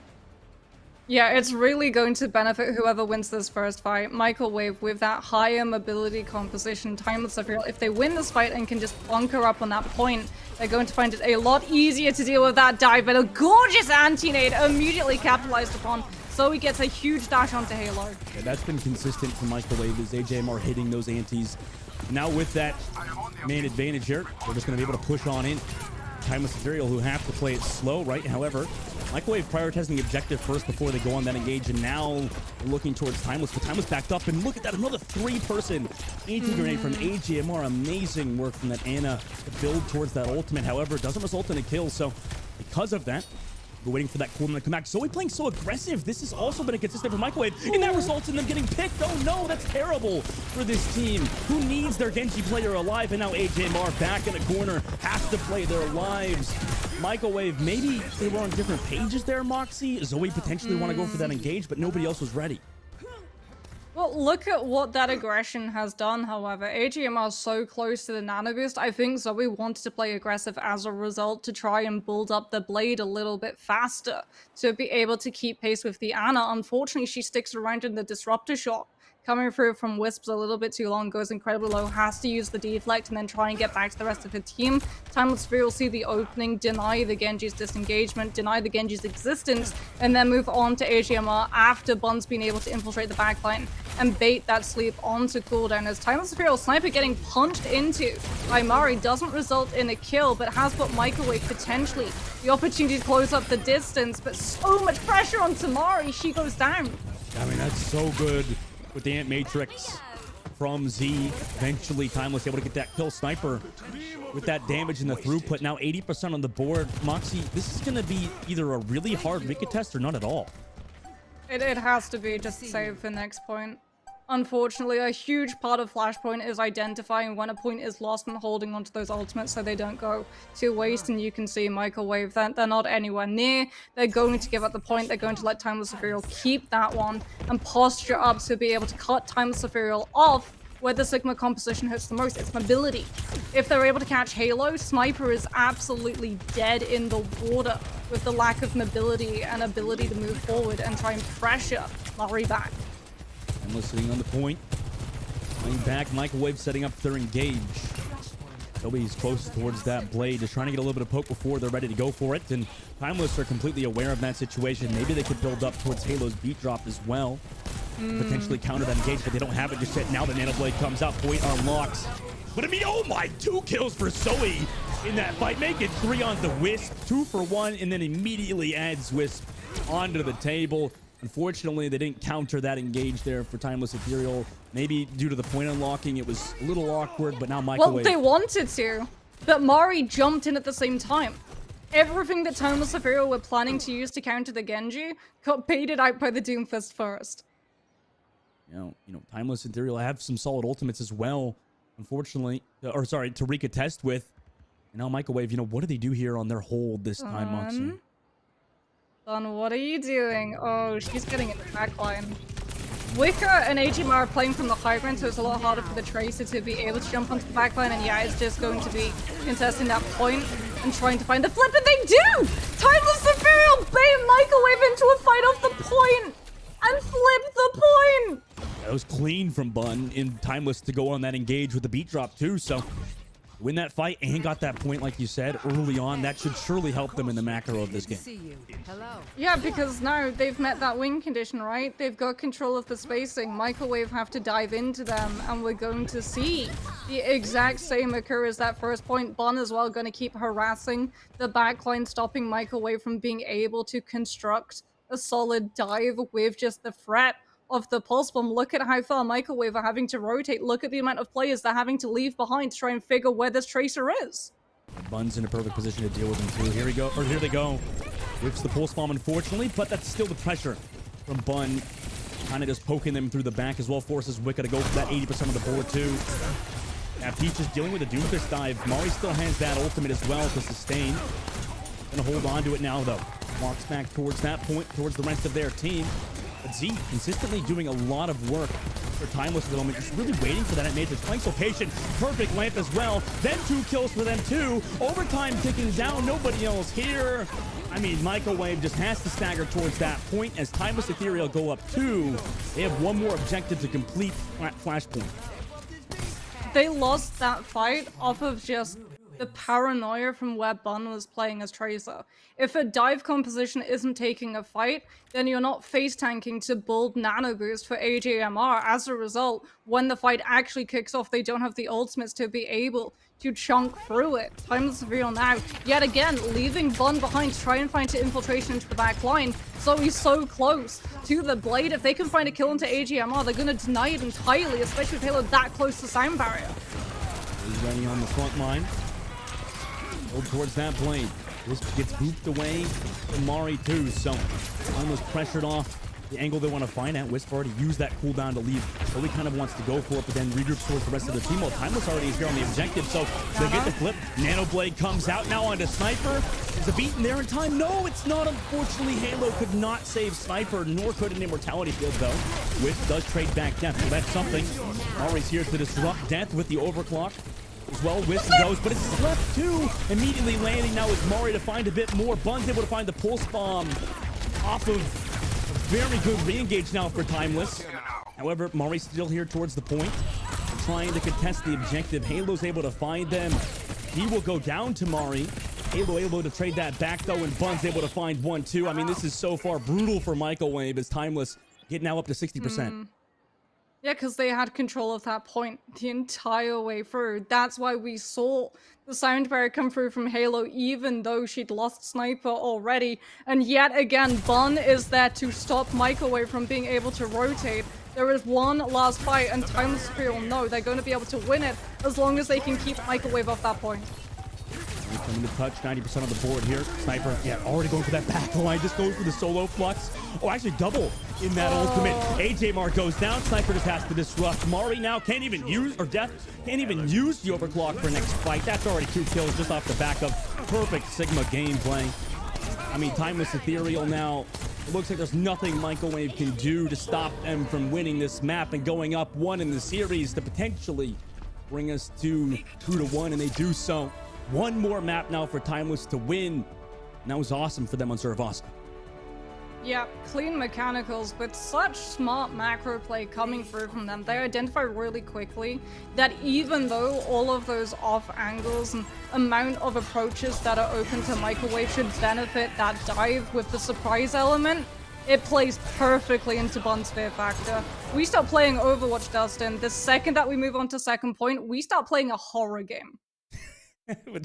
Yeah, we do. I mean, what do you do versus that, right? That's why tank players are so freaking strong, is that they could just sit in your face as well with, you know, obviously Sniper.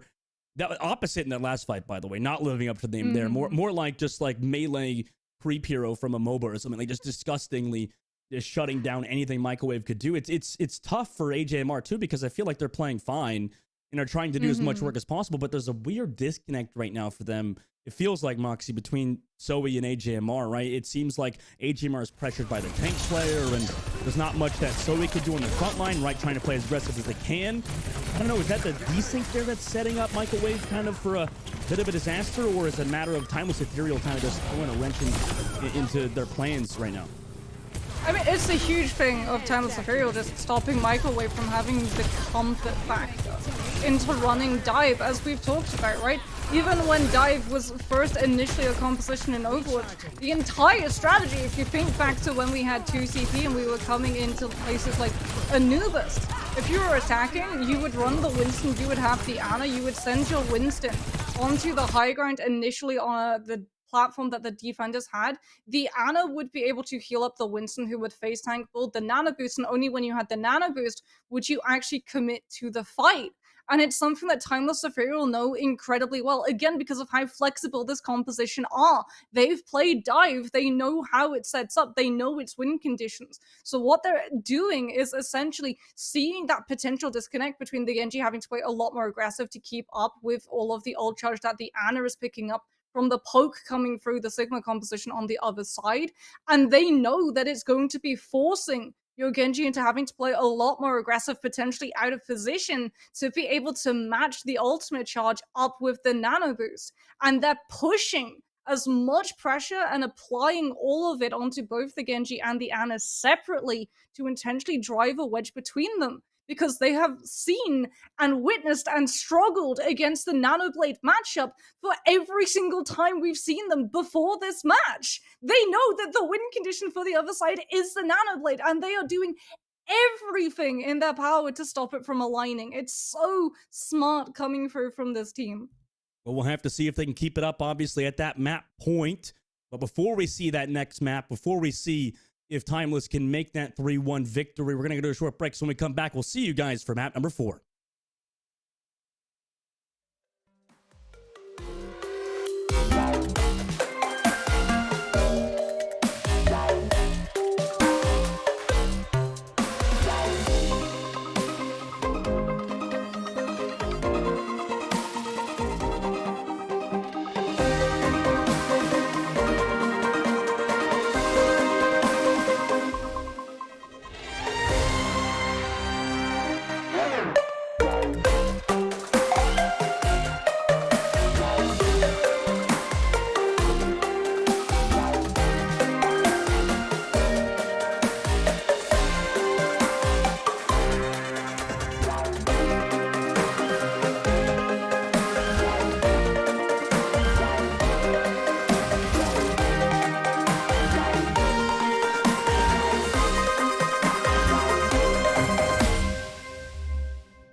Welcome back, everybody, to the Radiant Heroes Major 3 Upper Bracket Finals. At the moment, we have Microwave versus Timeless Ethereal, and Microwave's backs are against the wall after Suravasa.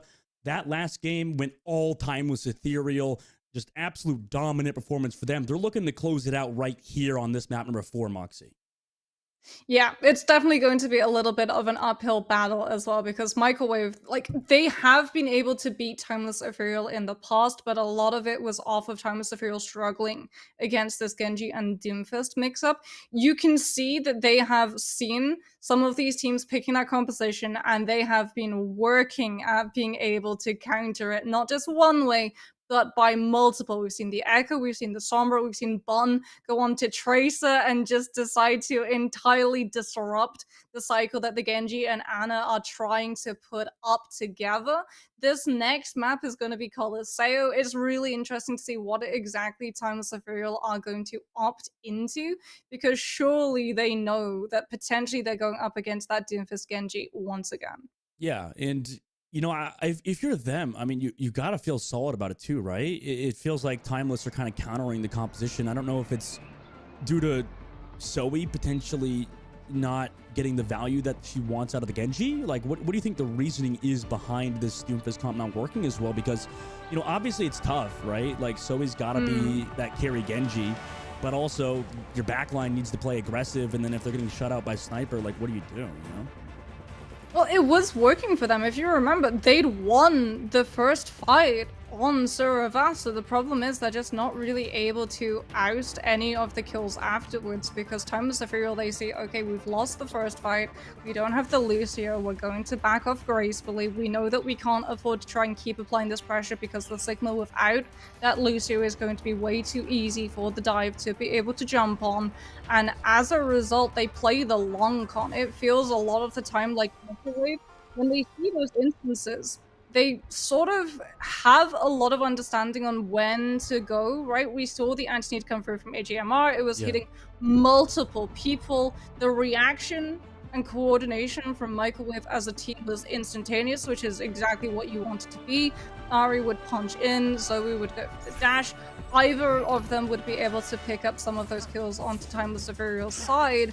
But the problem was, after that initial kill, there was never really any follow-up, and a huge part of that was Timeless Ethereal just coming through and disrupting any coordination afterwards. Now that we head on to push, if Timeless Ethereal are able to continue disrupting this coordination cycle between Microwave, it's going to be really hard for this team to recover. Yeah, I like that. That was great analysis. I think Timeless Ethereal, right, was kind of playing like maybe like this like defensive boxer, like purposely playing the range. It was so smart from them. And now Timeless Ethereal going to have Bun back on that Tracer, a consistent factor for them. However, difference for Microwave here, Moxie, they're having Mari run the Winston.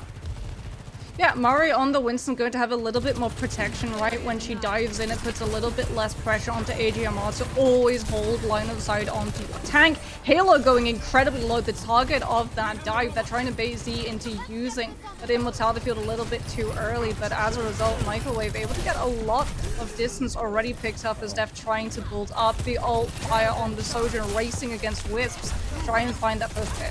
Yeah, they're lagging behind in heals at the moment, right? I mean, Wicca and AGMR are going to have to really carry this team back into it, and they're doing so far. Also, utility used from Sniper, so maybe AGMR can go for an anti-grenade onto them and find the kill. Nano Winston, though. And Nano Winston. That's why Mari is going in aggressively.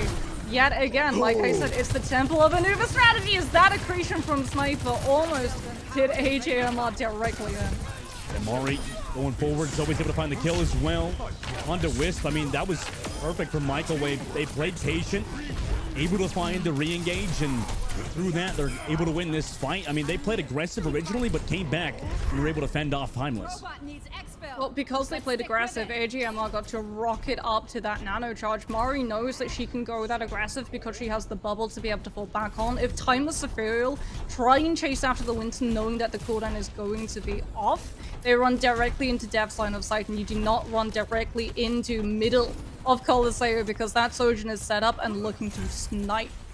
Microwave got the nano, and as well as the overclock coming up. A consistent play for them has been that nano overclock. However, Halo's able to find Death off of, I'm assuming, some assistance, but there's no assistance in the kill feed, so Wisp gets Dwicka as well. I mean, Microwave, their plans are just falling apart off of a nice railgun shot from Wisp secondly, but also Halo with the opening kill. Yeah, and Bun yet again making sure that none of Microwave are able to infiltrate into that back line, patrolling with that pulse bomb to deter any potential dive and forward aggression coming through from either the Winston or the Genji. As a result, Timeless Zephyr are able to post Wisps up onto the high ground to stop Microwave from being able to contest, and they're going to be able to pick up the maximum distance. They take the lead because Halo keeps pushing the objective. And it's a trade for one on the top side. No ultimates used besides that pulse bomb. Both teams giving each other a ton of respect here, right? The space has been given. Timeless back up, overclock from death, able to find Halo on the retreat, so he also finds Bun. So even though Timeless were able to find an edge, it appears they're going to lose it unless something crazy happens. But oh my god! What a shot from Death onto Z coming back from spawn. That's why you don't just waste your exo boost, sadly, for Z. Going down there results in kind of becoming a bit of a feeder as Microwave now take the edge.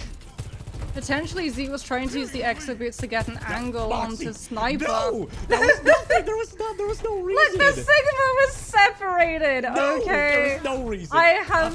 I have You are trust. coping. Microwave, You are however, coping. coming into this next fight with 4 ultimates, Nano Boost and Blade available for this team, but Halo can immediately shut it down. Sound barrier comes! No! It doesn't come through! Zoe with the dash finds the Lucio, and Halo just doesn't have the time. She can't commit to the sound barrier. Yeah. Now we're gonna have to come back through spawn. It's a great opening kill. Now Wisp trying to come back. Equalizer with the overclock. Able to find Wicca, who is rallying in that fight. Sniper also finds AJ. And through the Ant Matrix, surely they have the damage. And they do. So they reclaim that robot. Even though they're down in meters, they're gonna have a neutral fight again against Michael Wynn. They've got sound barrier as well, silver lining. That Genji blade, all of its focus was directed onto Halo to stop the sound barrier. As a result, Timeless Ethereal had the time to be able to scatter, keep an eye on Bond. She's looking for that infiltration, yet again playing an off angle to keep the pressure on the back line. Bun is pressured out though. And Microwave, that's a lot of resources committed just to go deal with Bun. So could give them an edge here as we're nearing that 5 minutes, halfway through the map. Angle Bun again over the top. Wicca just immediately goes to deal with it, uses all cooldowns against this Tracer. Seems like they're just leaving Wicca on an island versus this Tracer. Beat drop engaged as well from Halo. Timeless want to go aggressive with it. Forcing that primal from Mari is the objective of Timeless at the moment because that's a lot of the kill potential for Microwave. Bun as well with this poke, able to get even more damage through. And Mari dies. Mari goes down! Oh my god, before they can even use the primal rage, Wicca now drops down, thinking they can maybe get some kills here, but the disruptor shot just deletes the Brigitte of Microwave. And now, Timeless Ethereal push the robot in. They now have the edge. They're also up 3 people in this fight. Zoe dashes in. Why would you do that? Feeds in this fight again. Microwave. Yeah. Oh my gosh, that's Stagger. awful. It's Stagger. They're trickling into these fights one by one. Timeless Ethereal going to continue it as long as possible because they're getting so much free distance and time removed off of the back of it. With the power slide able to cut Microwave off before they're able to disengage. Mari now jumping in, has that primal still available. Def getting the nano boost with the overclock, goes into the backline aggressively, finds 1, finds 2. Most supports removed. This is a fight 1 for Microwave, but at what cost, Dustin? They lost so much distance. They had to use so much to be able to brute force their way through spawn. At least they've still got the primal to sustain this next fight long enough. Yeah, that's going to be ultimate, I think, that Microwave's got to be happy they held on to at least. And you're right, they did commit a lot to that one with the nano. And then the overclock. Timeless still have some good ults to work with, too. But then that Matrix... I mean, you can use the primal to sort of face tank the overclock coming through from Wisps. Yeah. It was the play that a lot of Winstons actually used when Sojourn was first released. Yeah, now Mari goes in, gives some space to AJ to go for that anti-grenade. Sees Sniper, but the shield's there. He's immediately met, or they're immediately met on the top side. Mari has to back out of there too, so Primal Rage not getting a ton of value. Now the rally engaged, but they lose Zoe again! Bun! What a critical kill from them, and the rally's not able to find the damage from Wicca's side. The robot's still trying to get forward. I mean, they know they're in a really rough fight at the moment, so they're just trying to get as much space with the robot as possible. But Bun is there to stop it, right? I mean, the macro from Timeless is too clean. The Sojourn falls. Death falls in that fight. Bun behind that kill, and also Wisp with the overclock able to get Wicca, so they actually don't even have to use too much to clean up Microwave either. Yeah, they pinned the Microwave's position. Amplification Matrix on one angle, Wisps with the overclock attached on the other. And Microwave, there are 2 doors available to them, but unfortunately both lead to death. Timeless Ethereal, like you said, able to hold on to ultimates in that fight as well. Bun still with the Pulse Bomb, still in the infiltration on the off angle. Pulse Bomb comes through and picks up Wicker. AGMR too far from the Nano Boost to save the Brig. Oh my god. I mean, what do they do at this point, right? They got a dry blade. Close to the Nano, but Death is down. Zoe with the Nano Boost, or AJMR with the Nano Boost, ready to go in with Zoe, but they lose again. More targets. They're going to have to back up. 2 minutes left here. So much distance the Timeless Ethereal are picking up. They're still holding on to the Flux. They're going to be able to use it to connect onto the Genji, so that Halo now gets enough time to be able to utilize a sound barrier. Mari goes off of the Winston onto the Doomfist to be able to get back into these fights a little bit faster, and potentially for some of these players of Timeless Ethereal off of the high ground. We see the blade, we see the Nano. What does it find? So he gets nothing. Maybe Zoe's expecting Z there to be in the backline. They're finally able to get some kills due to Timeless playing some so split. I guess that goes to show that you really can't counter the Nano Blade engage without a support ult there. So Halo holding on to that. They at least got to come back through, and they still have a big advantage with that meters. Those meters. Timeless Ethereal hold on to the ults. They know that they have the advantage in terms of distance. They know that they've pressured Microwave enough into utilizing the ultimate combo that Timeless Ethereal have historically in this tournament run struggled against, and now they're going to have Sigma, Flux, Pulse Bomb, and Soundbar for sustain and aggression. All they have to deal with is a rally. Overclock is fun with the Pulse Bomb, delays Microwave's contest even longer. And that's at least the takeaway that Microwave could be happy with. Go pushing the cart, gives Zoe that space to take out Wisp. One trying to deal with the Tracer of Bun. Or sorry, Wicked trying to deal with the Tracer of Bun, meanwhile on the outside. And they still have a lot of the space, right? Zoe got that opening kill. Can they find any more? Sniper on the low ground. They're just able to back up, right? It doesn't seem like Microwave's able to take advantage here. Death with the overclock. Can they find the kills? Just an Immortality field for now. I mean, do they take that? Just an overclock for Immortality field? That's not got to be a good trade. Jeff doesn't know what Bun is. Yeah, can't find Bun. That is like 50% of the overclock was being utilized to make sure the Tracer wasn't flanking through, and as a result, they don't have it to play aggressive and stop Timeless Ethereal playing off the Sigma Flux. Going towards the cart. Alright, drops down, but falls to Sniper. The poke too much. 7 seconds left. Microwave without their Doomfist. What do they do? Nano boost on to Zoe. But it's against a beat drop. And the rest of Timeless committing to every single ultimate. I don't think there's much Microwave could do at this point. Timeless Ethereal have cemented themselves in this upper bracket finals. They're gonna beat Microwave 3-1 and move to the grand finals.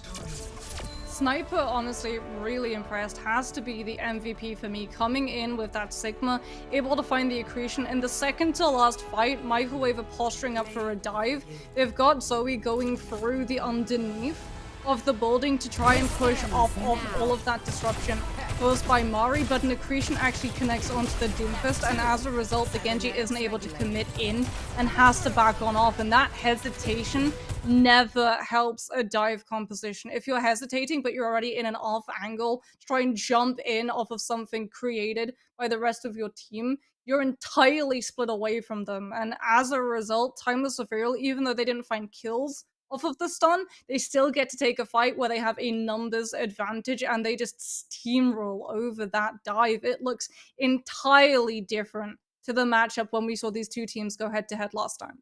Yeah, I mean, that was really fantastic from Timeless Ethereal.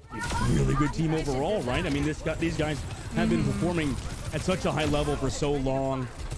Right, I mean, even though Microwave were always throwing that counter punch, right, consistently coming back, keeping it close, eventually the dam just broke Moxie, and Timeless Ethereal were just able to rush on through. Well, a huge part of it was fun with this one angle every single time. She would be playing on the underside of ramp, and like you said, Microwave would commit 3 out of 5 players to try to deal with this Tracer, and it just left Mari absolutely no sustain. Even though you're on the Winston, you have that bubble to give yourself a little bit more downtime to be able to drop in and try and find that safer disengagement or stick in the front line a little bit longer so your Ana doesn't feel that same insane amount of pressure. If you don't have a support to be able to fall back onto, that bubble is not going to be lasting long, especially against all of the burst potential that we've already talked about, right? You're running into a Sojourn. If that ult fire is available and that Winston bubble is is removed, that Winston is going to be following very shortly after. Timeless Ethereal, a very smart team, going to show that they may have struggled in the past against the Genji, but they've gone back to the drawing board and they've worked out multiple solutions to it now. And they have. I mean, they got to feel good going into the grand finals. But we have one more match for you guys later today. Also, we have some more around the corner. In the meantime, we're going to a short break. When we come back, we'll break everything down. See you guys in just a bit.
Welcome back, everybody. That was an interesting matchup there for Timeless Ethereal versus the likes of Michael Wave. I think it was interesting because there were expectations here, right? Michael Wave, last time these two teams faced off, their dogman, was able to take them 2-0 within the Swiss stage, but it seems like Timeless Ethereal have definitely done their homework. Oh, yeah. I mean, it was a little worrisome, I think, map number one after we watched it. However, coming back through, they just kind of found their groove after Midtown. And it was just so consistent from there on out. I don't think there was much Michael Wave could have done with that composition. And that's got to feel pretty hard, especially since now they're going to have to make that lower bracket run. It's a difficult one to make. I think the lower bracket's going to be pretty interesting. I know that Vancouver Titans Blue actually finally made their way through and broke that 5th, 6th place curse. So exciting for them. But focusing back on this matchup here, what was the key piece? I know Sniper went absolutely mad on the Sigma there, Moxie, within this previous series, but previously we saw difficulties last time these teams faced off, where Timeless Ethereal couldn't really break down that dive composition coming out from Michael Wave. This time, a different story. Yeah, they were really smart. They actually had multiple solutions to the same problem, and as a result, Microwave never really got to fully feel comfortable in predicting how they would be counted.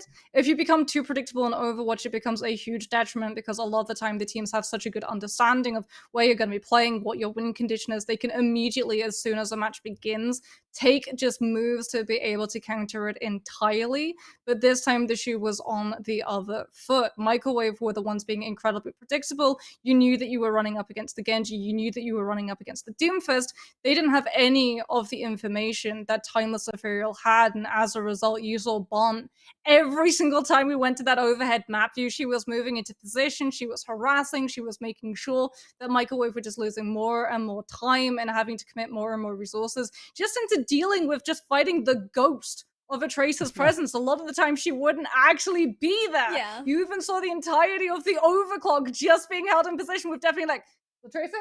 Is the Tracer there? Where's the Tracer?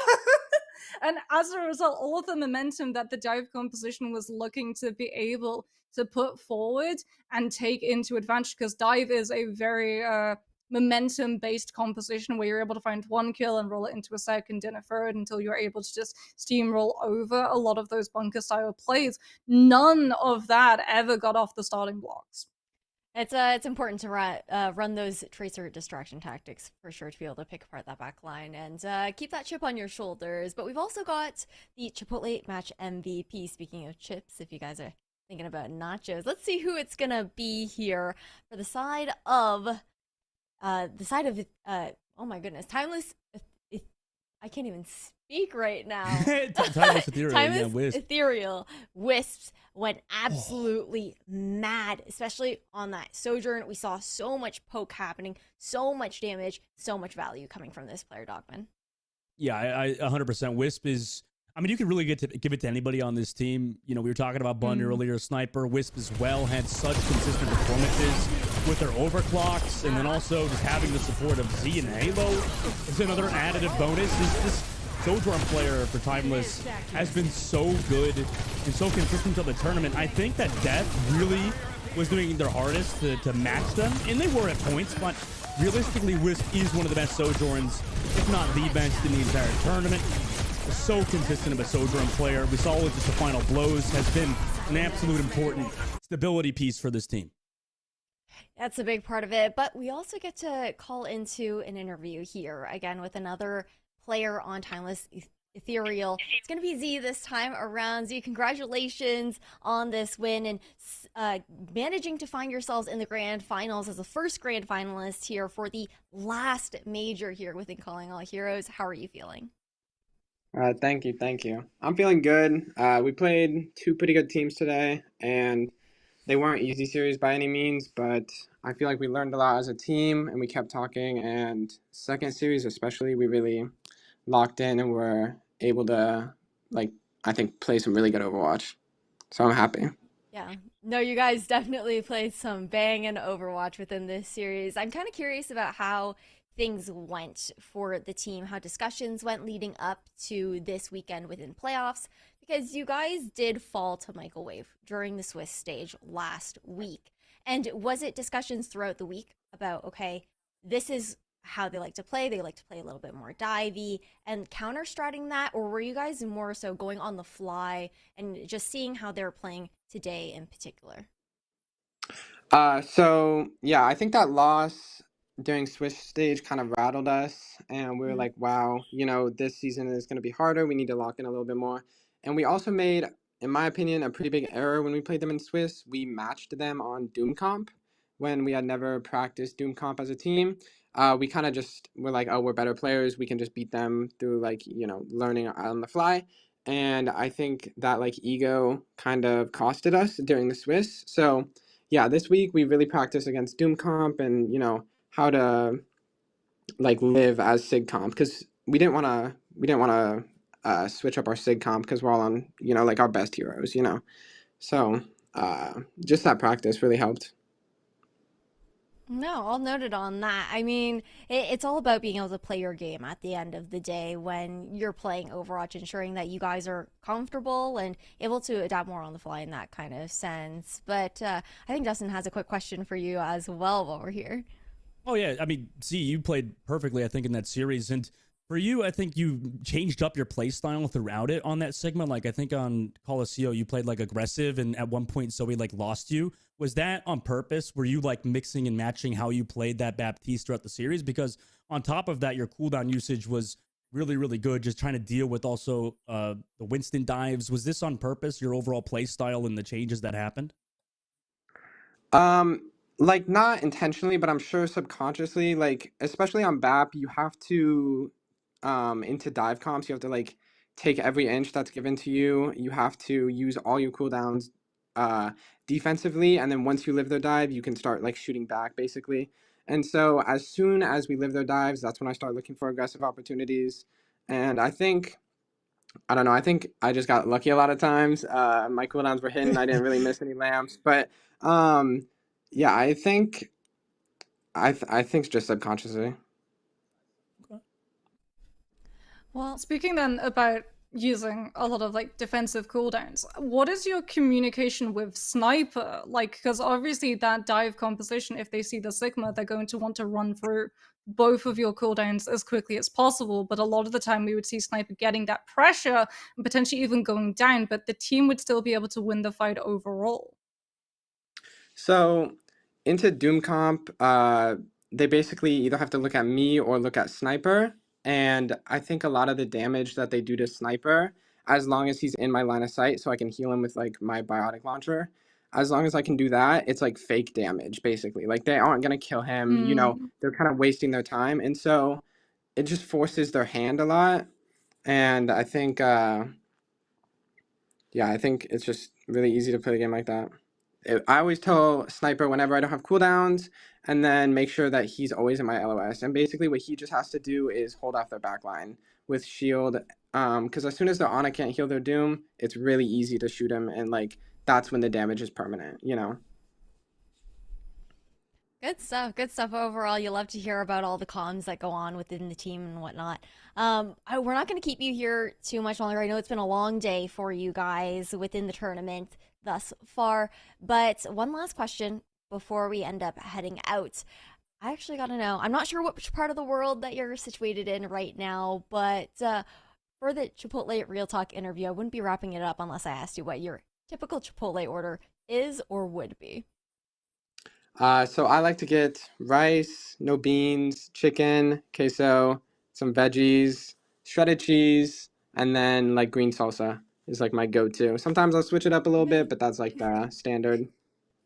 Very It's solid solid. order. Yeah, that sounds good. I'm hungry now, to be honest. But and then one last thing here, Z, if you're still here, I just wanted to give you one last chance to give any thank yous or shout outs here before we head off. I just want to thank my team, you know, always learning, not really getting tilted at each other, even though it's like a harder season. Like learning and developing as players is always so fun, especially in a cohesive unit. So I just want to thank them for playing really strong and playing really hard the entire day. Well, it's awesome just to be able to see you guys adapt from last week to this week, even though the competition is starting to get so close between all of these teams here within Calling All Heroes, Radiant Heroes. But a big thank you, Z, for taking the time to do this interview with us. Rest up tonight and good luck on tomorrow's games. Thank you so much. See you then. Whew, okay. What a nice interview. Yeah. I mean, it's really nice to hear that there's a clean line of communication between the Baptiste and the Sigma. A lot of the time, if there's a disconnect between the two running that Sigma, whose sole job a lot of the time is hold off the dive, so everyone else gets to survive without any of this attention diverted its way, does mean that the team can crumble between that Doomfist and the Genji. So lovely to hear that they identified very quickly, okay, we can't go into this matchup with egos, we have to play what's comfortable to us so that we can stop what's comfortable to them. No, that is for sure, but we do have some more Calling All Heroes pending for you guys. Challengers might be done for Saturday thus far, but Rising is still pending here within the stream. So you guys can stay tuned because we will have the upper finals between Fable Rising versus LFS 4.5K right on the other side of this break.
Welcome back, everybody, to Calling All Heroes Radiant Heroes Major 3. We've wrapped up with Challengers upper bracket for today, but heading into the Rising bracket, we're going to take a look to see how that's panned out as it's been going on concurrently as today has. And for this final that we're going to be seeing here on stream, Fable Rising versus LFS 4.5K.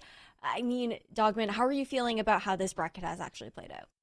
I mean, it seems like it's been pretty close throughout the entire time, right? And that's what you like to see out of this, Rising Heroes tournament. It's so much fun watching, these players that don't usually get the opportunity to play at a high level, compete in these tournaments for a prize pool.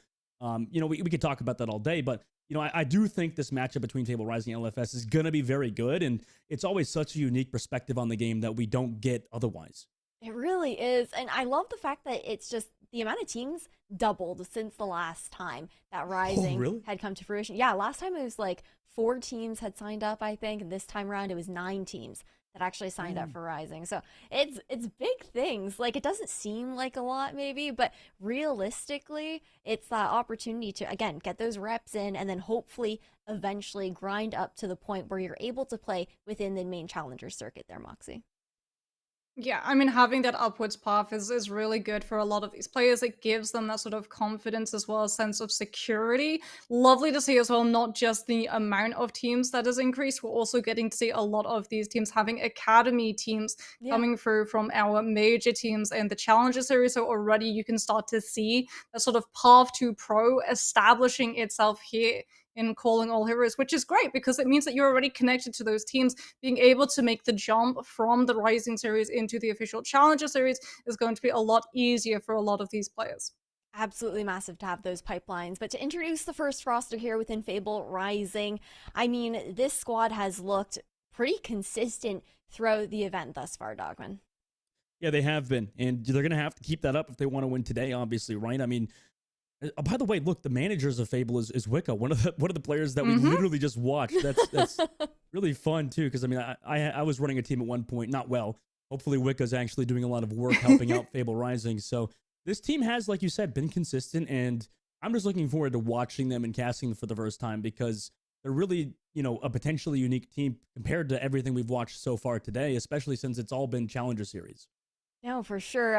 Not gonna lie, I am rooting for Fable Rising a bit more here this time around. Casey on the DPS, one of my friends from the esports scene in general. She does like observing for multiple games within the scene, and it's really cool to see her actually now get this opportunity to compete. But we've also got to flip it over to the other team, who they're going to be facing off against. LFS 4.5K. Tell us a little bit about this squad, Moxie. Yeah, I'm honestly really hoping that we're going to see some insane niche matchups coming through from all of these players. Something that we do have to talk about is the fact that this is going to be played on live. Yeah. As a result, that Doomfist that Sandwich Maker is currently teasing, she could very well be locking onto it. Although I feel like since it is going to be live, we need to sort of ever so slightly edit the symbol of roll that Doomfist has, and just give it a little bit of a half shield and a little bit of a half support cross because he now heals in the ultimate, and that is absolutely terrifying to think about for how long you can be up there. 75 heals per second is insane. No, yeah.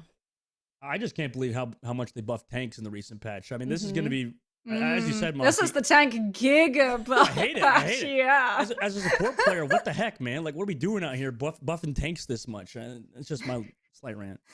We've had our patches, okay? We've had Kiriko, we've had Ilari. Let the tanks have that. I'm not disagreeing supports aren't OP, but we don't need to buff tanks, man. Like, Jesus. I don't know. Hey, they're the difference just makers that for they all of buffed, these teams, you know? right? Tracer got a nifty little buff too, so.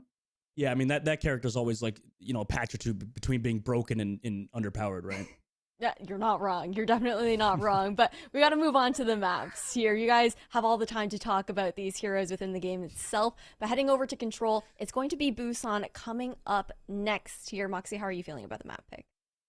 I'm anticipating a lot of dive. I'm very happy. I'm anticipating a lot of dive. Even our Challenger series when they're not playing on live, they've still been running the Doomfist on Busan, and a lot of it I feel is anticipation of this moment because Doomfist, as Dustin has said, has been significantly buffed.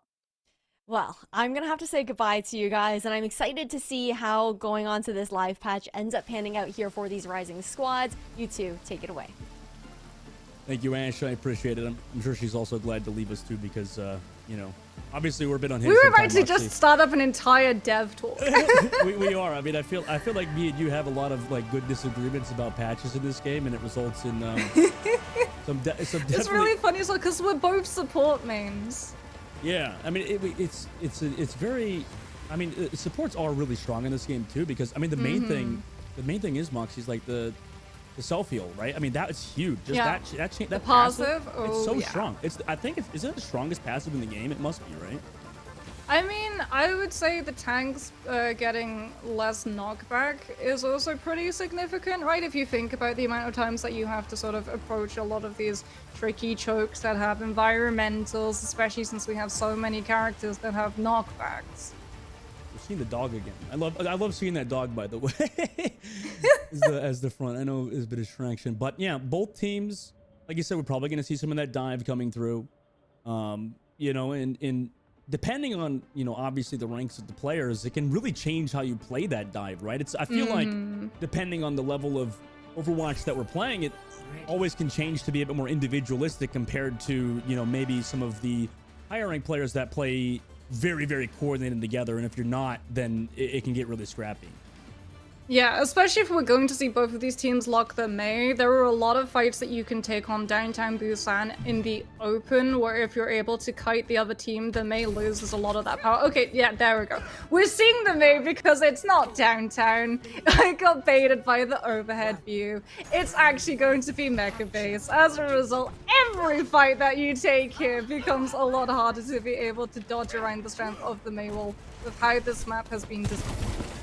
To the left side, able to setting up their Sojourn, building up towards those railgun shots. Nice wall from Duck, ooly from LFS. Still walled off, in fact, just waiting at the full cooldown for both Mei walls. Really doing a lot of work there. Meanwhile, LFS are the ones to go aggressive first. Samemaker going aggressive, hit by the accretion, but nice immortality kill to keep him healthy. But again, those Mei walls get so much value. Willowtron and the rest of the Fable Rising just able off that amazing Mei wall to just run over LFS and get the objective first. It was not just the Mei wall, it's also the fact that Willow is able to pressure with the endothermic blaster and force Lammerth into using the immortality field a lot earlier than Fable Rising. As a result, when Sandwichmaker gets walled off yet again with it cycling back into cooldown, no one on LFS is able to peel for the Ramattra, as well as just waiting for LFS to walk through the choke. Are they going to spot the Mei's position? Otherwise, it's going to be another dead Ramattra because that choke, the ceiling is so low, you can't use the exo boots to jump over the wall and lamp on top of it. Look, LFS is splitting up. They sent actually the Lucio and Sojourn on an off angle. So they're finally poking up. Oh, there's the Mei wall. They break through it this time, though. Samemaker gets the immortality field after it. Now the Gravitic Flux comes through. Perfect ult rotation. I don't think LFS could deal with it. They do find one. The Sojourn removed for Fable Rising. However, it just might be too far, too late. Sleepy Eagle's able to find the follow-up kills, and Fable Rising now crossed the 50% margin.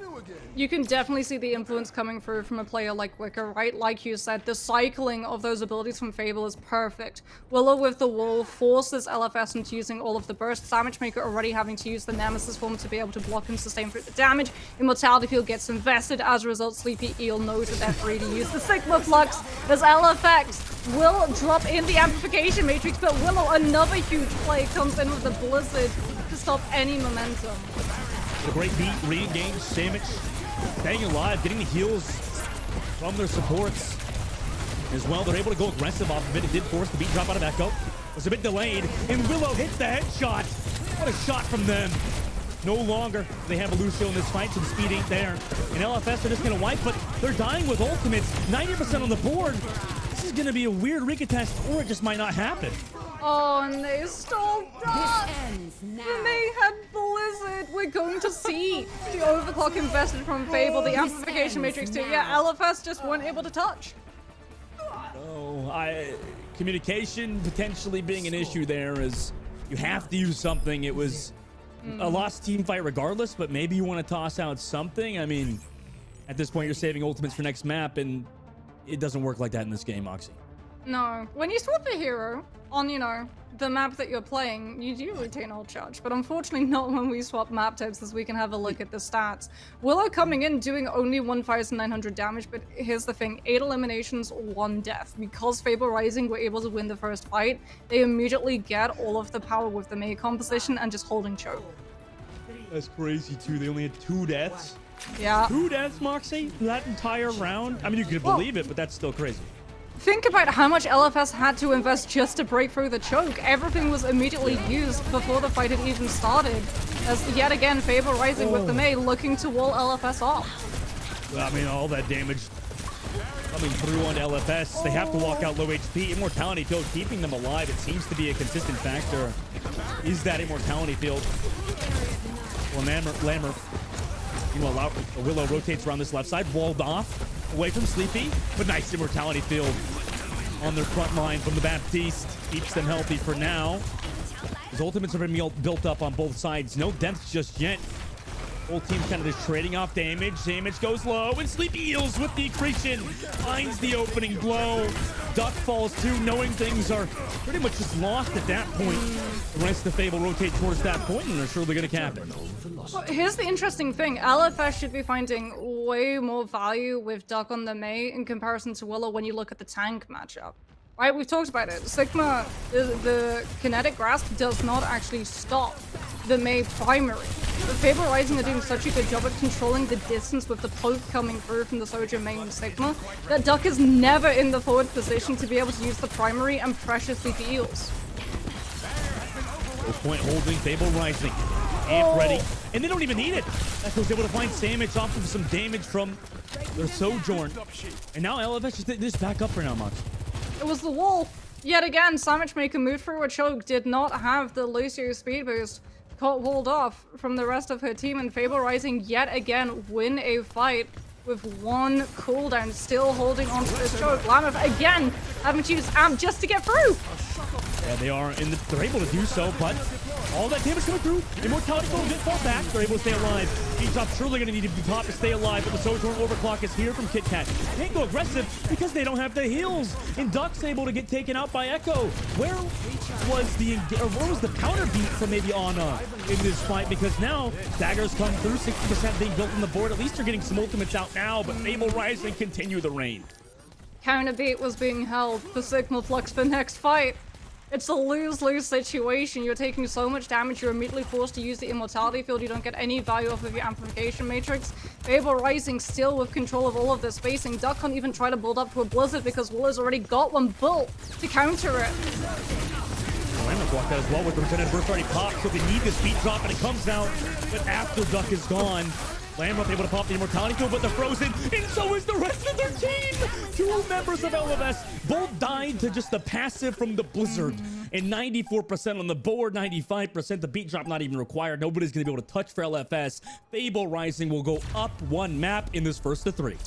Yeah, you can tell that Fable Rising have been listening to Wicker, listening to a lot of the coaching and experience coming through from some of these players already on that challenges level, because they have that cycling and space awareness absolutely down pat. Sleepy Eels on the Sigma, they're able to come in using the Sigma Flux after the rest of the team have already bullied your opponent into investing that lamp. Really good stuff coming through from them, controlling all of the chokes.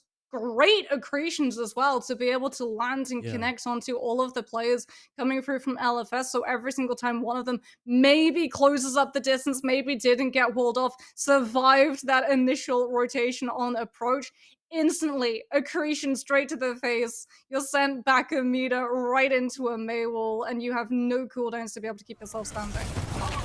And that was so clean from them. And maybe for the side of LFS, if you're the coaching there, Moxie, I mean, by the way, yeah, we just get a look at Sleepy Eels, who are just having such a dominant performance on the Sigma. Such a strong hero, like you said, and then also just, really good hands for them. But, maybe if you're talking to LFS, Moxie, for their coaching, you would think, okay, maybe just try to use your ultimates, right? I know a lot of these fights, aren't really winnable, but, I mean, you gotta think to just use those ultimates, right? Yeah, I think unfortunately for LFS, right, the comms are coming through and you're trying to figure out we've already dropped 1 or 2 players. We know that they're going to have things like the Sigma Flux and the Blizzard for next fight. So even if you invested the sound bar, you're potentially still going to be picked off. And then you're going to lose the next fight as a result of lacking the sound barrier because the other team get to be incredibly aggressive with things like the Flux and the Blizzard, knowing barrier is not there to stop it. Unfortunately, I think that sort of hesitation where the team was sort of split down the middle on whether to invest and whether not to immediately got punished. Fable were very good at identifying where players were out of position or whether there was maybe a moment of indecision. And as a result, they were able to use that sort of hesitation to turn LFS's team entirely against them. And unfortunately, even when they immediately dropped those abilities in, right, Lamp came out super fast from LFS's side because they identified our tank is incredibly weak. They've been walled off. They've been separated. We don't have anything to be able to peel for them. We have to throw Lamp in. But the second it was gone, it was immediately removed from play because everyone from Fable saw it come out and just zero focused it down. Yeah, I mean, it's so clean from them. Now, Moxie, the next map we're going to, which I'm excited because I haven't watched this map in pro play in such a long time. We're going to King's Row for the second game. I mean, that's a great pick just to see for a personal fan of Overwatch, to see the map again. You know, maybe against this Sigma, do you think King's Row is a solid map pick to potentially go against them? Or is that Sigma still going to get a lot of work done? I mean, we've seen Sigma find value on King's Row in current meta. Doomfist also can work really nicely. There's a lot of high ground areas that you can roll out onto, whether you're attacking or defending. You can slip in and out of fights incredibly quickly and be incredibly hard to be able to catch and pin down with all of the twists and winding alleyways. Reinhardt, if you want to grab something like a Symmetra teleporter, still finds a lot of value as well, playing with that Rhine Rush style where you sort of work around the symmetric cooldowns so that you don't burn through that Rhine shield before the fight even begins. Mei is my biggest concern for this map. However, with LFS deciding to take us here, they struggled against the Mei wall, whether or not they lost players because of the wall separation, or whether or not they were forced into burning cooldowns a lot earlier than they desired. Off of Mei wall being able to separate, it really did feel like Fable Rising had how to play that Mei perfectly down. Yeah, I mean, in like you said on King's Row, I think that's just gonna that might potentially, you know, hurt LFS on this map too. So, you know, well, that's why I would love to see something like a Doom, because then you have the mobility to be able to play around it. Even if you get walled off by the Mei, you're still going to be able. What is this? Willow promised CV she will do a sick 360 for her, and she has zero confidence she can do it. Oh no! Why'd they gotta throw in that extra bit? I appreciate she's humble. She could do it. I believe. I believe in a 360 nail. Moxie, I think a big thing with the Doomfist is, you know, in Diamond in these ranks as well, like, I don't think Doomfist is a hard character. I think it's underestimated. Like, Doomfist is probably one of the hardest characters to play. A lot of hours, right? Yeah, committed to be able to like work with those rollouts. Yeah, exactly. It is very much like Wrecking Balls. Najila is going to be running the first Alari that we've gotten to see today. There you go, Dustin. get ready just to support in chat, as that is going to be a lot of burst damage coming through from this backline, as well as survivability. I really wonder why we haven't seen a lot of Illari in the recent meta, just because of the Sigma being so strong with the speed and stuff, right? It's not really you like need the place Lucio for rotations. Yeah. Well, they're in a defensible position at the moment, so maybe they can just poke down LFS. Sigma's also great at that. Really been a great flex character in general, able to play. Oh my god! Ignore everything I've just said. Willow hits the headshot on a Kit Kat. No 360, sadly, but still, opening pick. And with that LFS, right, everything's truly just going to crumble unless they can find another kill here. That Mei wall was definitely something, but I guess it forced out the immortality field, scared them for now. LFS, it pushed them back into the building. Yeah. That's the thing. Fable with the Sigma, they know without that Lucio, they have to just pick a spot and anchor on it. So they've given up high ground control, knowing that their Sojin can power slide up there in case LFS try and pressure, and as a result, they've anchored point. The wall from Willow. Then that's space. Mei, oh my god, Duck just goes down immediately. Immortality field not to save them in time. Sleepy Eels, meanwhile, gets theirs from Queen Bee. And you'll take that trade into the week of your Fable Rising because there's no man on the other side. End of the blast her. There's that damage you always talk about, Moxie. The rents LFS just crumbles to it with 1:20 off the clock. Yeah, may as well be wielding a flamethrower. Endothermic Blaster does so much damage. That's one fight, and Willow is 88% to Blizzard. That's insane. I mean, at least LFS are taking enough poke damage that Honor is pretty close to Sound Barrier, but unfortunately, a couple more headshots coming through on that secondary. Willow is going to be sitting incredibly pretty. Faber Rising is going to be sitting incredibly comfortably on that point. The LFS at least have the high ground to pop a amplification matrix. Glamour pop it, they do. 33 HP as well, but no regenerative burst to heal up. Everybody low on LFS now. KitKat trying to find the shot on the back line, but just can't. Too many heals there from Fable. Now overclock popped on the side. Beat drop to counter it. Amazing for LFS. And now there's the gravitic flux into the sky. Everybody goes. Sandwich falls, but May doesn't fall just yet. However, the Blizzard here is on the other side. And Fable Rising able to stack these ultimates on top of each other. Nothing really LFS can do, and they only have 1:30 seconds left now. That's very much a game plan that Fable Rising have had. They stacked both the Blizzard and the Flux to bait out the cooldowns earlier on this line, and as a result, LFS are going to lose their supports late on. 1:23 seconds left. Not a single point of percentage picked up for LFS on their attack. They're going to have Annihilation. They're going to have the Overclock, but Najeel is going to have Captive Sun to be able to instantly slow all of that momentum down. See how early decided to pop that. I like the decision making for LFS, going through the low ground instead of all the way on the flank, but that results in Lambert getting so low. They had to use the mortality field. But there's the overclock. Big Cat could go big. That's the opening pick that they needed. 55 seconds left. Can they get any more? Fable plays back. They want to wait for the team member to come back out of spawn. Looks like no, they just want to fight here, but now Captive Sun now comes through. Where do they go with this? Waiting for that ice block to come out. It connects onto 2, which will be able to follow up damage. Willow's able to find Lammer. Another one is found, but nobody else can get kills. The rest of LFS are on the objective, and by this point, Sandwich Maker's damage is done. Wait, they're committing ultimates. Wait, it's the Blizzard, and oh my god, they're able to come back. Fable with that ultimate. Anna just gonna stagger out. 20 seconds left. Oh, They no. live with their lives. No. What a clutch from the DPS is a Fable, but Duck's able to get one on the re-engage. They're gonna come back in this fight, Moxie. Yeah, but they walled the corner, so the May's not in position to be able to control that point. They're gonna have to throw Blizzard immediately as Duck makes her approach. You can see LFS looking for that contest. Good wall, blocks Fable's back off. There you go. Now they could use it.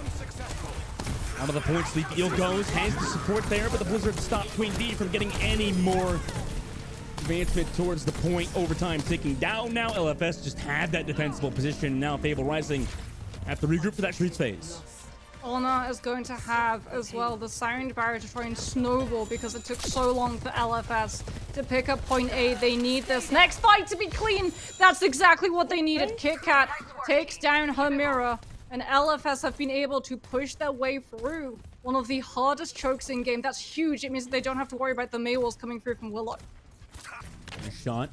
That's 2 so far for KitKat, by the way, after the overclock, so maybe they've built some confidence needed to continue their reign. However, Fable Rising here, Moxie, I mean, they've got ults ready to go.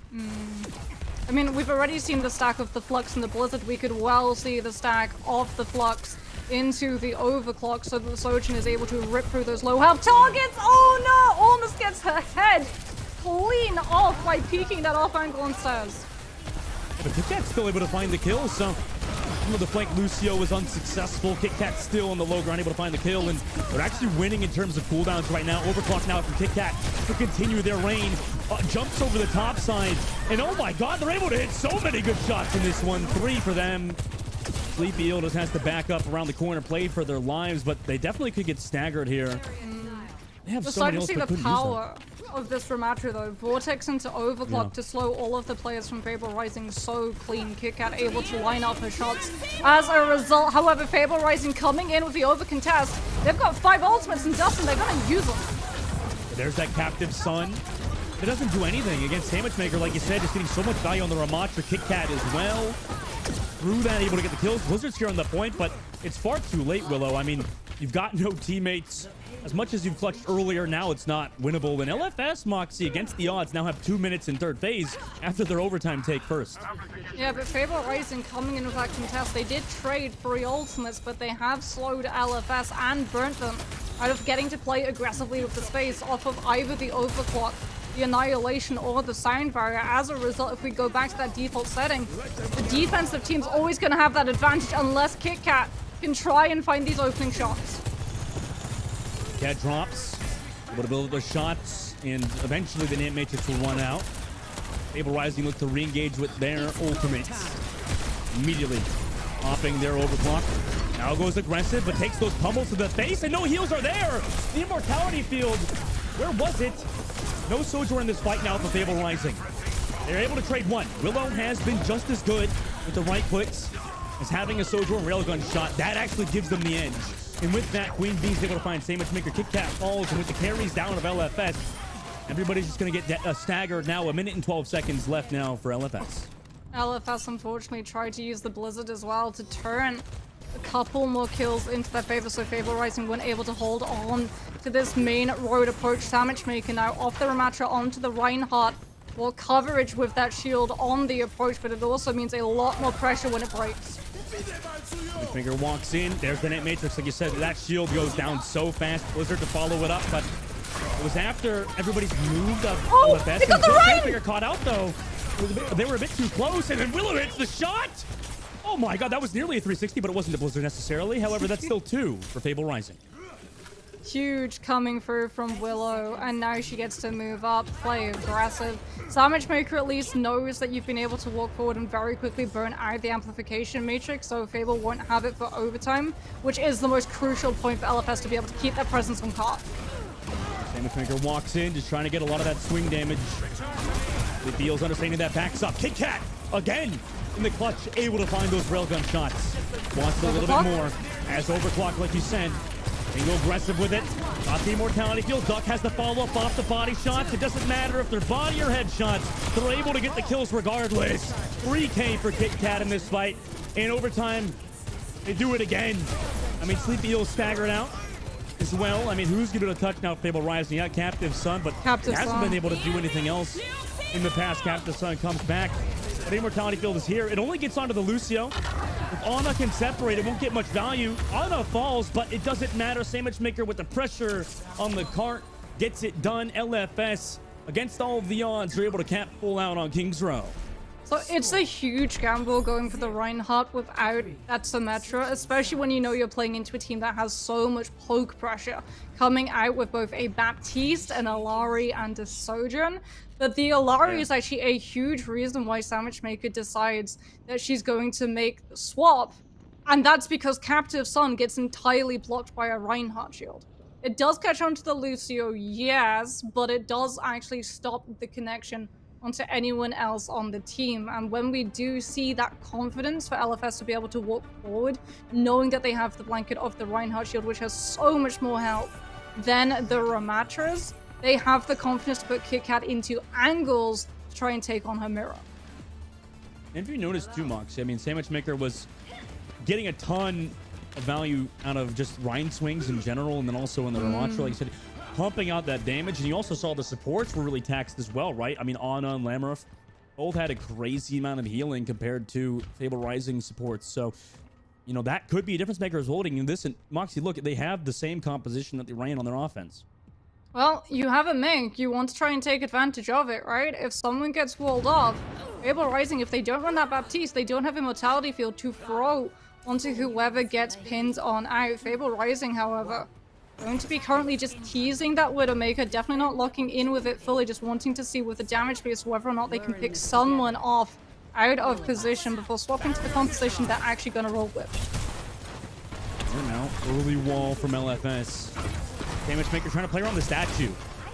Wants to try to maintain that space. Wall is there, but can easily walk around it. Understanding that, Sandwich Maker tries to hold close to it, really just trying to buy a lot of time for KitKat. That's been their main carry. Shield gets thrown in there for Sleepy Eels. Don't have that now towards the point for the team to rotate. Just continually using it. Now deciding to jungle it. Sandwich Maker also has pretty much an evenly healthy shield. Immortality there for Sandwich Maker to get some pressure off, but it doesn't matter because they're just locked down from Fable Rising. The pressure far too much from the Sigma and Fable Rising supports. Nobody else in LFS is going to be able to touch the point. They're all going to get staggered out now. Tech use of the Sigma shield to stop the Rhine getting healed from Lammer. Every single time, Sleepy Eels just throws it out, disconnects the Rhine from that Baptiste. As a result, Lammer is pressured into using the lamp, and the second that cooldown is removed, Fable Rising get to properly commit into that fight, and LFS have no choice but to back on off. With this Rhine now in Street Space, it's going to be even harder to try and approach into this fight since you don't originally have control of choke. Disruption shot at that choke point. Sandwich walks around it this time, but that shield pressure is just a lot. May wall, but the cart just runs through it, cancels that mortality field on the side of LFS, so they sustain through a lot of the damage that LFS is putting, or Fable Rising is putting down. But oh my god, what a shot from the Sojourn of Fable Rising. And then with the Captive Sun, they're able to find the Murph as well. Stagger comes through. Duck will able to find Queen Bee on the stagger. However, Fable Rising will keep this payload pushing forward unless Bayana just being annoying eventually will fall. Kit Kat going to be coming into this next fight with the overclock, but Sandwich Maker, unfortunately, is not able to build the shadow. This Reinhardt has been so heavily pressured by all of that poke potential coming through from Fable Rising, and as a result, it's playing into the amount of space that Duck and Kit Kat have to be able to set these walls up. Duck not able to find any of these cheeky little angles that we see Willow taking. I would have liked to see Willow hide there potentially, but it doesn't matter because they're just dead to the blizzard. Sandwich falls immediately. Fantastic. Listen from them. Kit Kat tries to equalize it, goes over the top with the overclock. That could be huge, but they need to find the kills, and they're not able to. Willow hits those shots. Oh my gosh. What an icicle.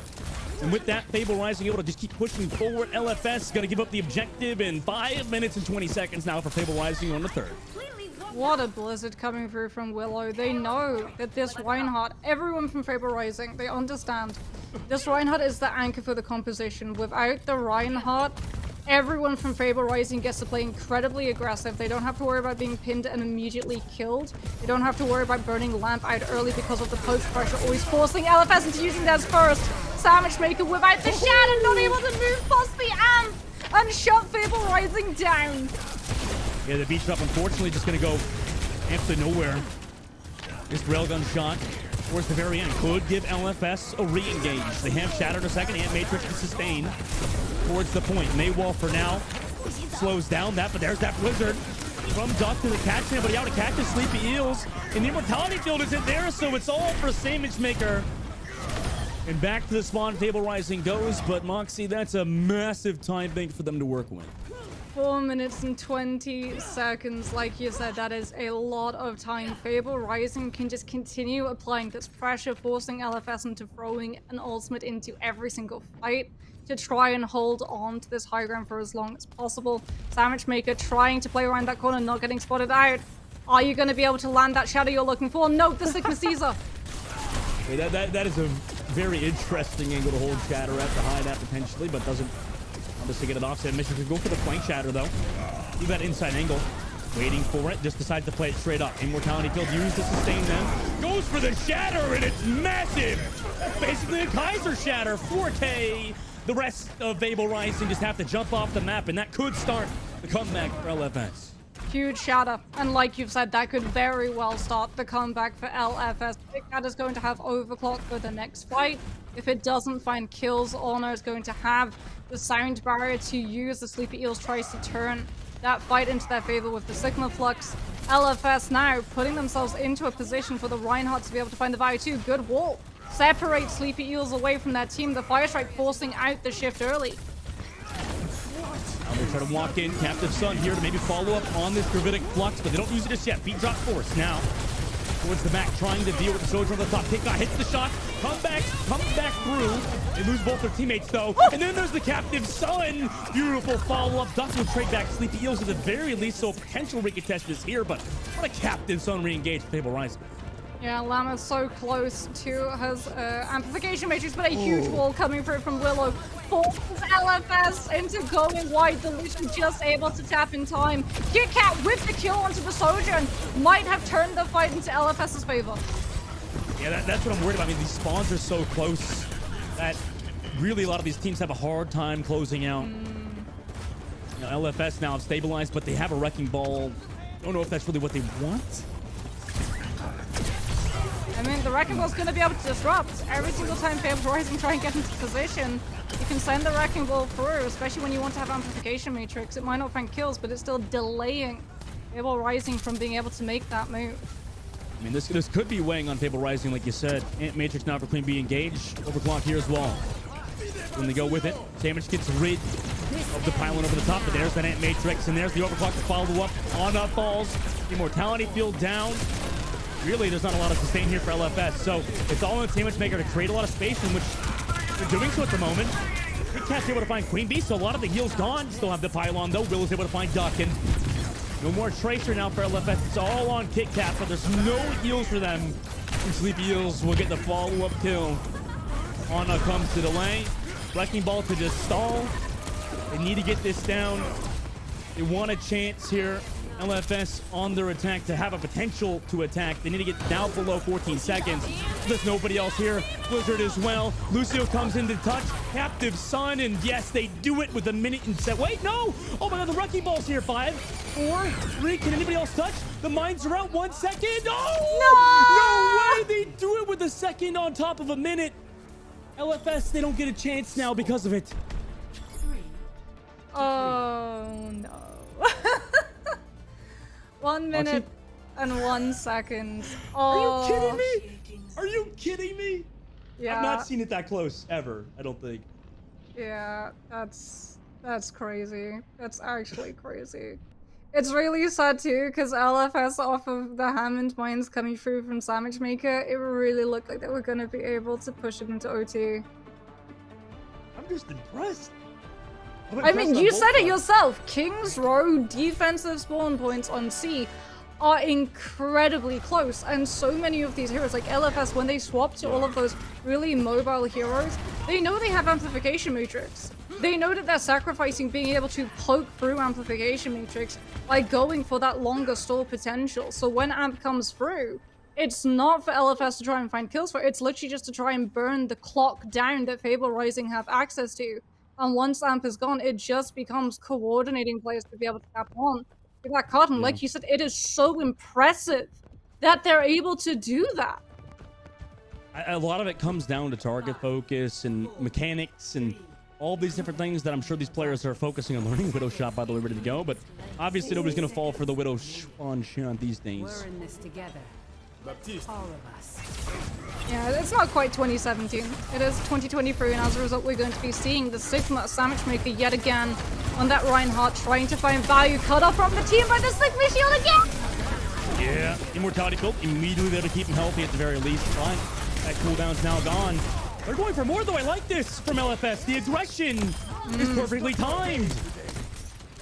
So they ever so slightly change up the positioning. Sandwich Maker moves forward to bait Sleepy Eels into taking the 1v1 with the tank, and also to force Willow into using that wall, but Duck sticks close to the Rhine's flank, sees her tank getting pressured, pops out, and using the primary rips through the Sigma's health bar.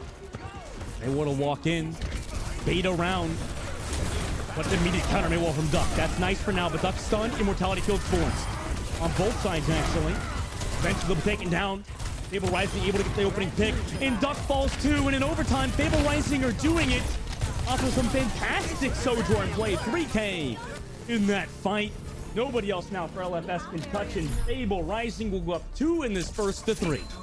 Yeah, Fable Rising, even though that first push fell a little bit apart, really good stuff from LFS to identify why they lost point A so quickly, why that Reinhardt is going to be such a bigger gamble to run in comparison to the Sigma. But in that last fight, Fable Rising with the composition just have so much sustainability and so much aggression.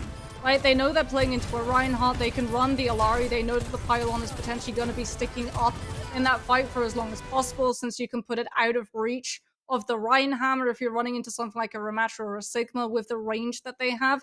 A lot of the time that pylon goes down because the tank is in the forward position to be able to dispatch it.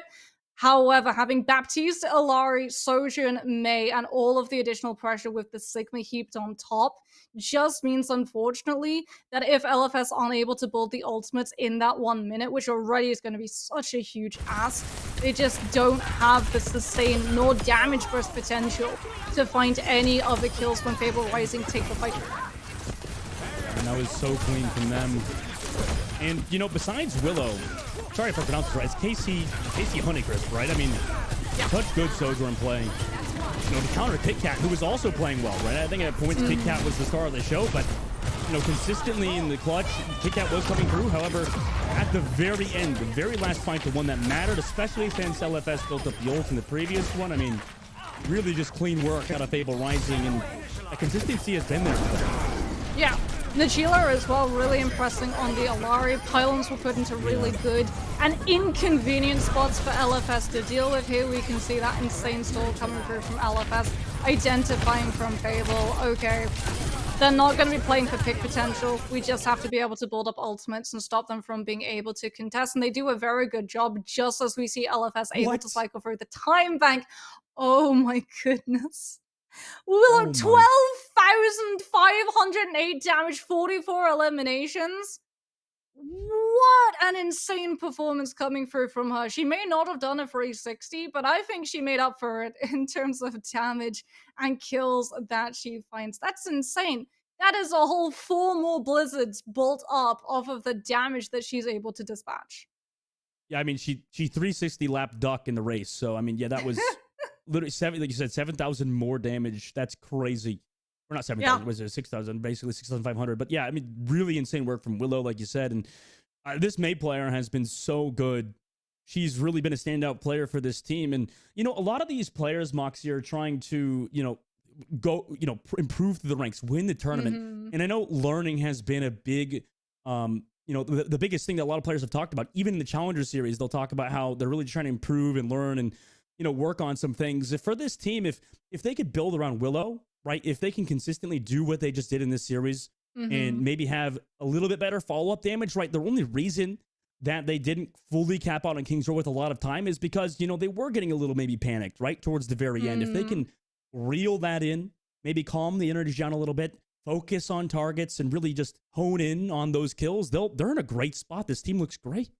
Yeah, I would say, honestly, this team is the epitome of what Calling All Heroes is trying to build as well, right? These are players who are maybe not quite ready to make the jump into challenges, but you can definitely see that given enough time and given enough sort of notice and a lot of help and experience from some of these other players coming from the Challenger Series, they will be ready to make that jump between Rising and push on up into the Challenger Series. The foundations for an incredibly strong team and strong players as a result are already being laid. And it is wonderful to see, because not only is it there for us to see, but it's very obvious that Fable and all of their players and coaches and staff have picked up on it as well. They have. And speaking about picking up, they're going to pick up a map. Saravasa is going to be the next one. Obviously picked by LFS because they are down 2 in the series. This is the map decider. Flashpoint of all things. Moxie, what do you think? This has been like the consistent map 3 in the scene, in tournaments, in the scene generally in Overwatch, right? What do you think about, I mean, because it was recently like in these first 3s, a lot of the time it was like push, right? Like now it's moving map back over to Flashpoint instead. I mean, do you like that decision maybe instead of just to have Flashpoint for that map number 3? It's kind of interesting, right? Yeah, I feel like the 2 map types are sort of polar opposites, right? Flashpoint is so many fights in one map, and a lot of the time it's sort of identifying, okay, when is best to save ultimates, when is best to cut our losses and give up one of those points that heading into the next fight, we're going to be at an advantage. And in that vein, it does share a huge similarity with push. But the difference is Flashpoint is one off of multiple fights. A lot of the time, push is one off of like 2. Original fight to see who wins that first push and gets the initial distance. And then the fight afterwards, a lot of the time is for the other team to decide where to keep that objective for as long as possible so they have the more favorable ground to start those fights off of. So I can definitely see players being a lot happier that Flashpoint is where they actually go on the 3rd map, because like I've said, when you have an entire map being won off of 2 fights, the first of which you're not going to have any ultimates because it's literally the first fight of the map, that puts so much more pressure on players like your DPS to find those opening picks first. And if it doesn't go well, that puts even more pressure on them to being able to turn the entire thing around. Great point. I mean, all of that is going to be on both AC, Honeycrisp, and also Willow. Meanwhile, Kit Kat and Duck obviously trying to equalize it.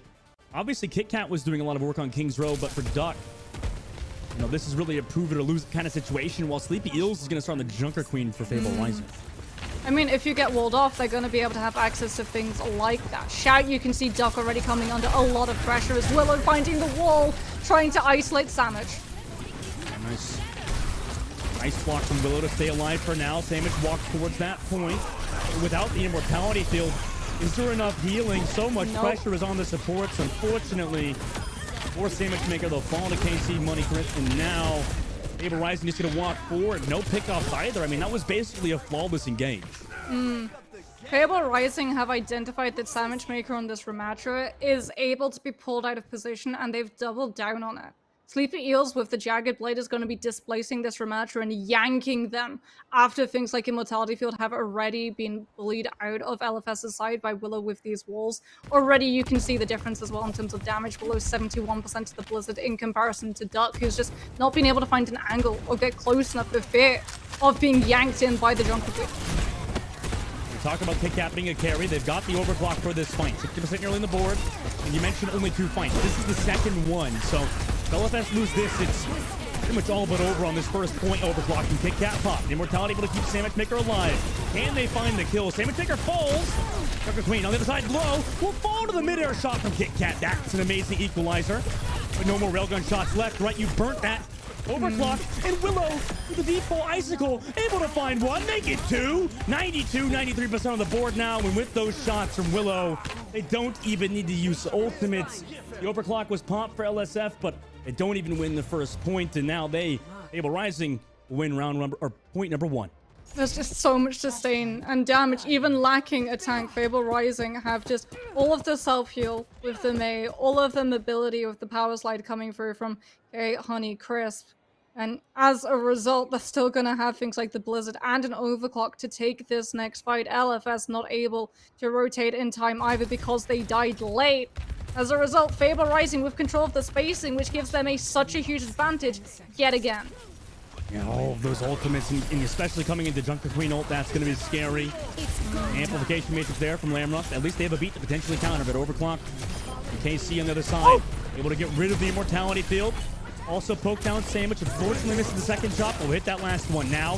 Ant Matrix used, beat drop, re-engage, counter aggression, but that is immediately misplaced because KC Money Chip, Honey Chip, able to hit that shot of the Sandwich Maker. The rest of LFS fall, and really good ult usage for Fable Rising. Only had to use 2 there. Yeah, the fact that Sleepy Eels is able to hold on to their rampage and Honor invested sound barrier in that fight, Dustin. That anti-heal is going to potentially connect onto every single member of LFS if they try and take that same rotation on side angle. And as a result, they're having to mix up how they rotate to this point, and that means more percentage for Fable Rising for free. LFS now have to set up. This fight matters again, just like the previous point where KitKat tried to clutch up with the overclock. It's going to be a very similar situation. They don't have that overclock this fight. They've got Ducks, Blizzard, but nice disengage from Fable Rising to give up that space temporarily. Allows them to potentially come back, but Duck was able to find the kill. Counter Blizzard from Willow. That's one. And they get a second. Oh no, it's into the Ramatra ultimate. Sandwich is so low. Able to find Sleepy, but Echo's there with the trade. Willow's still here on the point. Eventually will be taken out by Duck, and luckily for LFS, in the clutch fight, they're able to win it. 99% Fable Rising were able to build. However, LFS are now in control. Cost them 2 ultimates. KitKat going to have to make the heroine play this next fight. It's Fable Rising. They've got the sound barrier. They're going to be able to use it to play counter aggression to the overclock to get Sleepy Eels into position to use that rampage. The difference is LFS winning that fight now can position themselves so they don't all get hit by it. Both Lucio's beat drops have been so well timed that maybe even KitKat's overclock could be negated. So Sleepy Eels ready to go with that. Oh, so low. Falls down to 20 HP, but able to get it back with her own healing abilities, and then also with the beat drop through that damage output. LFS gets deleted. Nobody else here besides Ana. KitKat, I mean, sure, potentially could come back in touch, but no, it's not going to be here. And Fable Rising will capture the point overtime. Slowly going to get ticked down. Fable Rising now have 2 of the 3. 1 point left now they need to capture to win this map. So here's the thing. It didn't matter how many Rampage hit in that fight. It just needed to connect onto 1. and it connected onto KitKat as the overclock came through. Fable Rising saw that anti-heal effect, knew there was no stand barrier, jumped on the Sojourn to shut down the ultimate, and as a result are able to win out the fight entirely. LFS not going to be able to rotate onto the point to be the first ones there either. Oh, that is going to be incredibly detrimental to getting Duck into position for the Blizzard. The deal to the left side. Poking out. Ruliank swing. Find the damage. Necessarily just yet. Also doesn't have a lot of heals because of it. Now has to back away from the Matrix. Can't do so. Damage will find them, but took a lot of damage in the meantime. We're able to heal up, however. Willow able to hit the shot on the KitKat after KitKat found one. So LFS still has the person advantage in this fight.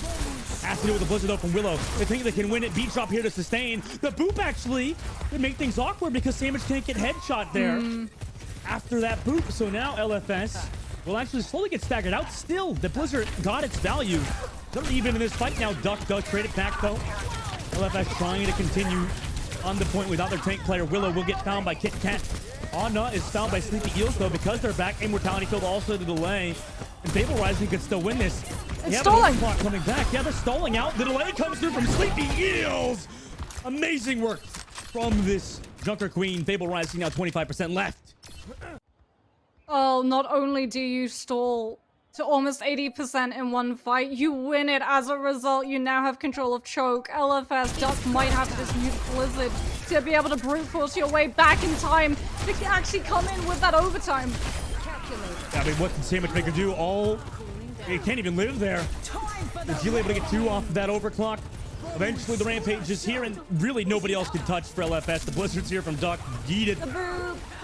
Nothing can be done at this point for LFS. It's pretty much over. Fable Rising. What a game from them. An absolute amazing series. 3-0 LFS and move forward into the grand finals. What a performance coming through from this team. Definitely my favorite in terms of who's probably going to be walking away with that Rising title. Sleepy Eels picking up play of the game on the Junker Queen. This is going to be the Rampage. There it is, straight into the back line. And immediately you can see Willow knows, okay, Sojourn's anti-healed. Cool. Pushes onto that space, denies the overclock. That was the one thing that LFS had to be able to turn the fight in their favor. If they'd opened up and used the overclock, you might not have been able to find kills, but you would have been able to stall for percentage and also maybe find a pick off to just push Fable Rising away from being able to find that approach and put themselves back onto the point, because that is your concern, right? If the Junker Queen is able to close up the distance, you need to deal with her in the poke phase. You need to burn things like the shout out as soon as possible so the rest of the team don't have it to get to play incredibly aggressively and push all of that space that your Sojourn and May are trying to control and swipe it out from under your feet. And unfortunately, that just continues to happen from the very beginning of this map. Yeah. You know what? I definitely was very surprised to even see Sojourn in the first place, Moxie, but it got a lot of the value done, right? I mean, there was, like you said, not much that LFS could do against it, but also the overall team play, I would say, is a big reason that Fable Rising succeeded, right? Obviously, you had the May player of Willow just honestly being an absolute star for this team. Yeah. Getting a ton of damage. I don't think we usually see Mays with that high of damage stats either. Well, because Willow wasn't... Well, sometimes she was playing May traditionally. But a lot of the time, because she knows that she's going to have so much space to be able to play with, she sort of ran May on this map especially like a pseudo Tracer. She would throw herself off of the high ground, jump into the back line, and pressure the Baptiste into burning Immortality Field. And as a result, even if like you have the comms, you have the space, and your tank player is in that forward position looking to try and find a pick or duel the other tank out of having control of their own space, that's going to dent the confidence of your tank player and make them not want to stick around in the fight as long as possible. They're going to immediately be looking to try and find an exit and disengagement. And as a result, every single time it felt like LFS were just divided by that May, that cat amongst the pigeons coming in and pushing everyone out of position. Yeah, and for LFS, that means they're going to drop down. Meanwhile, Fable moving forward. We're going to have to talk to one of the members of their team in a little bit of an interview after a short break, guys. So don't go anywhere. We'll be back with Ash after the break.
What a wild matchup there. An insane win for the likes of Fable Rising that we just saw here within the upper finals. They solidified themselves and cemented that grand final spot for tomorrow. But we've got to talk about the Chipotle match MVP heading into this one. It was a crazy game, and I think without a doubt, it is going to be Willowtron there, Moxie. I mean, yeah, you hit the nail right on the head. Is there any doubt? I don't think anyone can argue. This is insane. Willow died twice on Saravasa Wow. and came in with 20 eliminations. That's numbers that we don't normally see, even for a hero that has so much sustainability on that main. It really goes to show, even though she was playing uber aggressive and full on diving headfirst into the backline a lot of the time, she was still getting so much space created by the rest of her team that she survived the encounter. Yeah, we were talking about it a little bit in the green room as well, about the fact that she was playing in a non-traditional, almost May play style, in a sense where she was going for those flanks, going for those isolation plays, and the walls in the micro plays coming out for her from her were out of this world, like something that you don't expect within this Rising division here, Dogman. The fact that overall, I think the communication on this squad is at a different kind of level. It really is. And if you have a May player popping off as much as Willow was, you're going to have a good time. So, yeah, fantastic work from them. Yeah, but we have an interview ready, so we're going to get a chance to talk to Najila here on the side of Fables Rising. How are you doing, Najila? Congratulations on your win and cementing yourselves within the grand finals. Yeah, I mean, that was an insane game from you guys. Yeah, thank you so much. First of all, I really love playing with this team. Willow definitely deserves the match MVP there. She really pops off for us pretty much every game, and playing with her is always a pleasure. I want to hear a little bit about how you guys have been able to take points away from the main Fable squad within Challengers and in that kind of sense, the relationship that you have with that team, because I think everyone, not only the audience, us on desk as well, could very much so tell that your team coordination and synergy, you're able to focus on heroes within the game and really just like nail it down was above the level of this division in a sense. Yeah, I'm friends with some of the people on the main Fable roster. I love all of them. But our biggest thing is we scrim a lot. We practice Oh a wow. lot, and we work on Yeah. playing together as a team all the time. You know, our coaches are always talking to us about communication and talking to our teammates. And for me, like the biggest thing when I first started was we do the 3-2 split sometimes, and talking to the person on the two with me, and that was a big thing for me to overcome. But clearly we've gotten a lot better at it, so I'm really proud of all of us. And Najila, I mean, you specifically on Baptiste, I think, have a lot on your shoulders, right? I mean, it's just like, at least when you guys were playing, I noticed that the immortality field was like living such a long amount of time, and you were really holding it for the perfect timing. What does it feel like in these tournaments to have like probably one of the strongest abilities just cooldown wise in the game? Is there a lot of pressure on you as a Baptiste player to use that at the right time, or are you feeling relatively consistent with it? I feel pretty consistent with it. Honestly, there's not too much pressure when it comes to my lamps. When I get them off, I get them off, and if I don't, we'll make up for it in other ways. We're not too worried about it. My favorite thing about the lamp though is just throwing it on the May wall when our tank gets walled off, and it's perfect. It No! just it covers them, That's so fun, and yeah. the other team never thinks to look up and shoot it on the May wall. So yeah, I mean, there's some pressure playing Bap Lucio. I mean, you have to output a lot of healing, and the ammo nerf for Bap really hurt this patch. Oh yeah. But yeah, they took away like 3 whole bursts, and it's pretty rough. That's But brutal. we make it work. Love hearing that you guys So are able to make it speaking work. Sorry for speaking them. then Go ahead. about playing on the live patch, obviously Rising is sort of separate in terms of that challenges, for challenges playing on the OPR client and playing on the previous patch. Other than running into some unfortunate troubles with the Baptiste nerf, was there sort of anything else that came alongside this patch that the team was sort of concerned about potentially running into, or were happy that had changed because it felt that they sort of enabled some more of your compositions? I would definitely say that we would have preferred to play on OPR, but being on live doesn't change anything. We're here to play and we're here to win. So we're gonna deal with whatever changes we get thrown at, and we'll we'll make it work. Um, the BAP ammo nerf really sucks. I know May also got an ammo nerf, and there was a few buffs that to other characters, namely in the tank department, that we don't really enjoy, but you got to do what you got to do. And I think that we're going to come into grand finals and we're going to take it home. Ooh, I absolutely love hearing that confidence from you guys. I mean, it's really exciting to see you guys play, and I think that the fact that a team like yours that is putting in that effort within scrims does have that coaching backing you up definitely brings another level of competition to the rising scene where it's going to force a lot of your competitors to learn, and I think that just helps so much with the growth overall. So I also wanted to know kind of what does Rising mean to you as far as calling all heroes go? I want to hear from you as a player what having this opportunity to compete means to you guys. Yeah, so I only started playing Overwatch a few months ago, actually. What? Yeah, I've been playing Overwatch for maybe 3.5 months. I played, 20 hours of Overwatch 1. So this is really the first time that I'm getting to get out there and compete, and it feels great. I mean, first of all, it's amazing to have such a welcoming space for everybody to come compete and to grow as players. And I think it's a wonderful opportunity.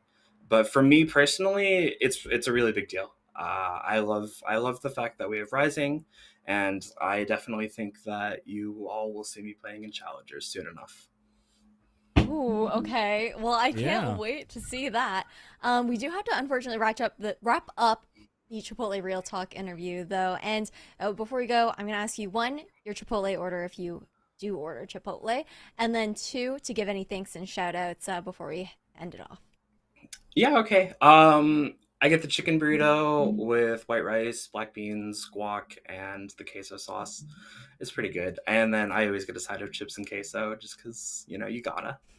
As for shout outs, my family and my friends, I love all of them so much. And of course, my teammates. I wouldn't be here without them at all. Our coaches and our lovely, lovely manager, always finding us good scrims and making sure we're staying on topic and off tilt. Well, thank you so much for taking the time to have an Thank you interview guys so with much. us. And Thank GG's you. today. Good luck on tomorrow, and we'll hopefully see you again soon. Thank you so much.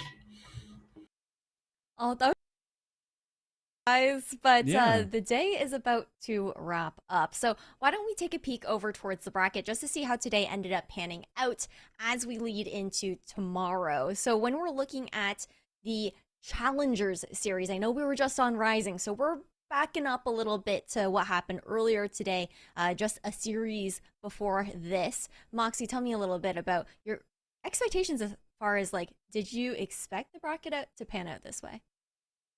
I did not expect Timeless Ethereal and NYXL Embers to go to a 5-map series, especially with how close some of those games really did become. It definitely looks like Timeless Ethereal have been able to get over the difficulty of that Genji, but it'll be interesting to see moving forward whether or not NYXL Embers is going to change up that composition to deal with it too. But I'm not gonna lie, I hope when they run into Microwave that they run it so we get to see the mirror matchup. What about your thoughts there, Dogman? Were you expecting this? Because I know, again, that Best of Five was really a big surprise between NYXL and Timeless.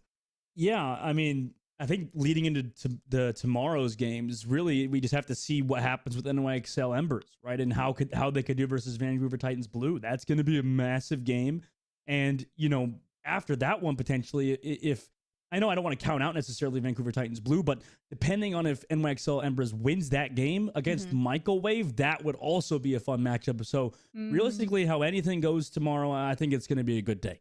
It's going to be a fire day regardless, but we do have a little bit more left as we wrap up this post show for you guys. So we know that Overwatch 2 games are a symphony of chaos, but there's always a moment of silence before the beat drops in any bangers. Let's see what the Be Quiet play of the day is.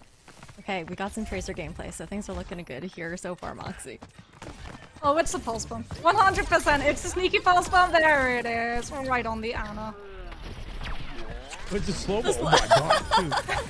Hey, Bun. I mean, Bun is really just one of those players that you have to watch out for, right?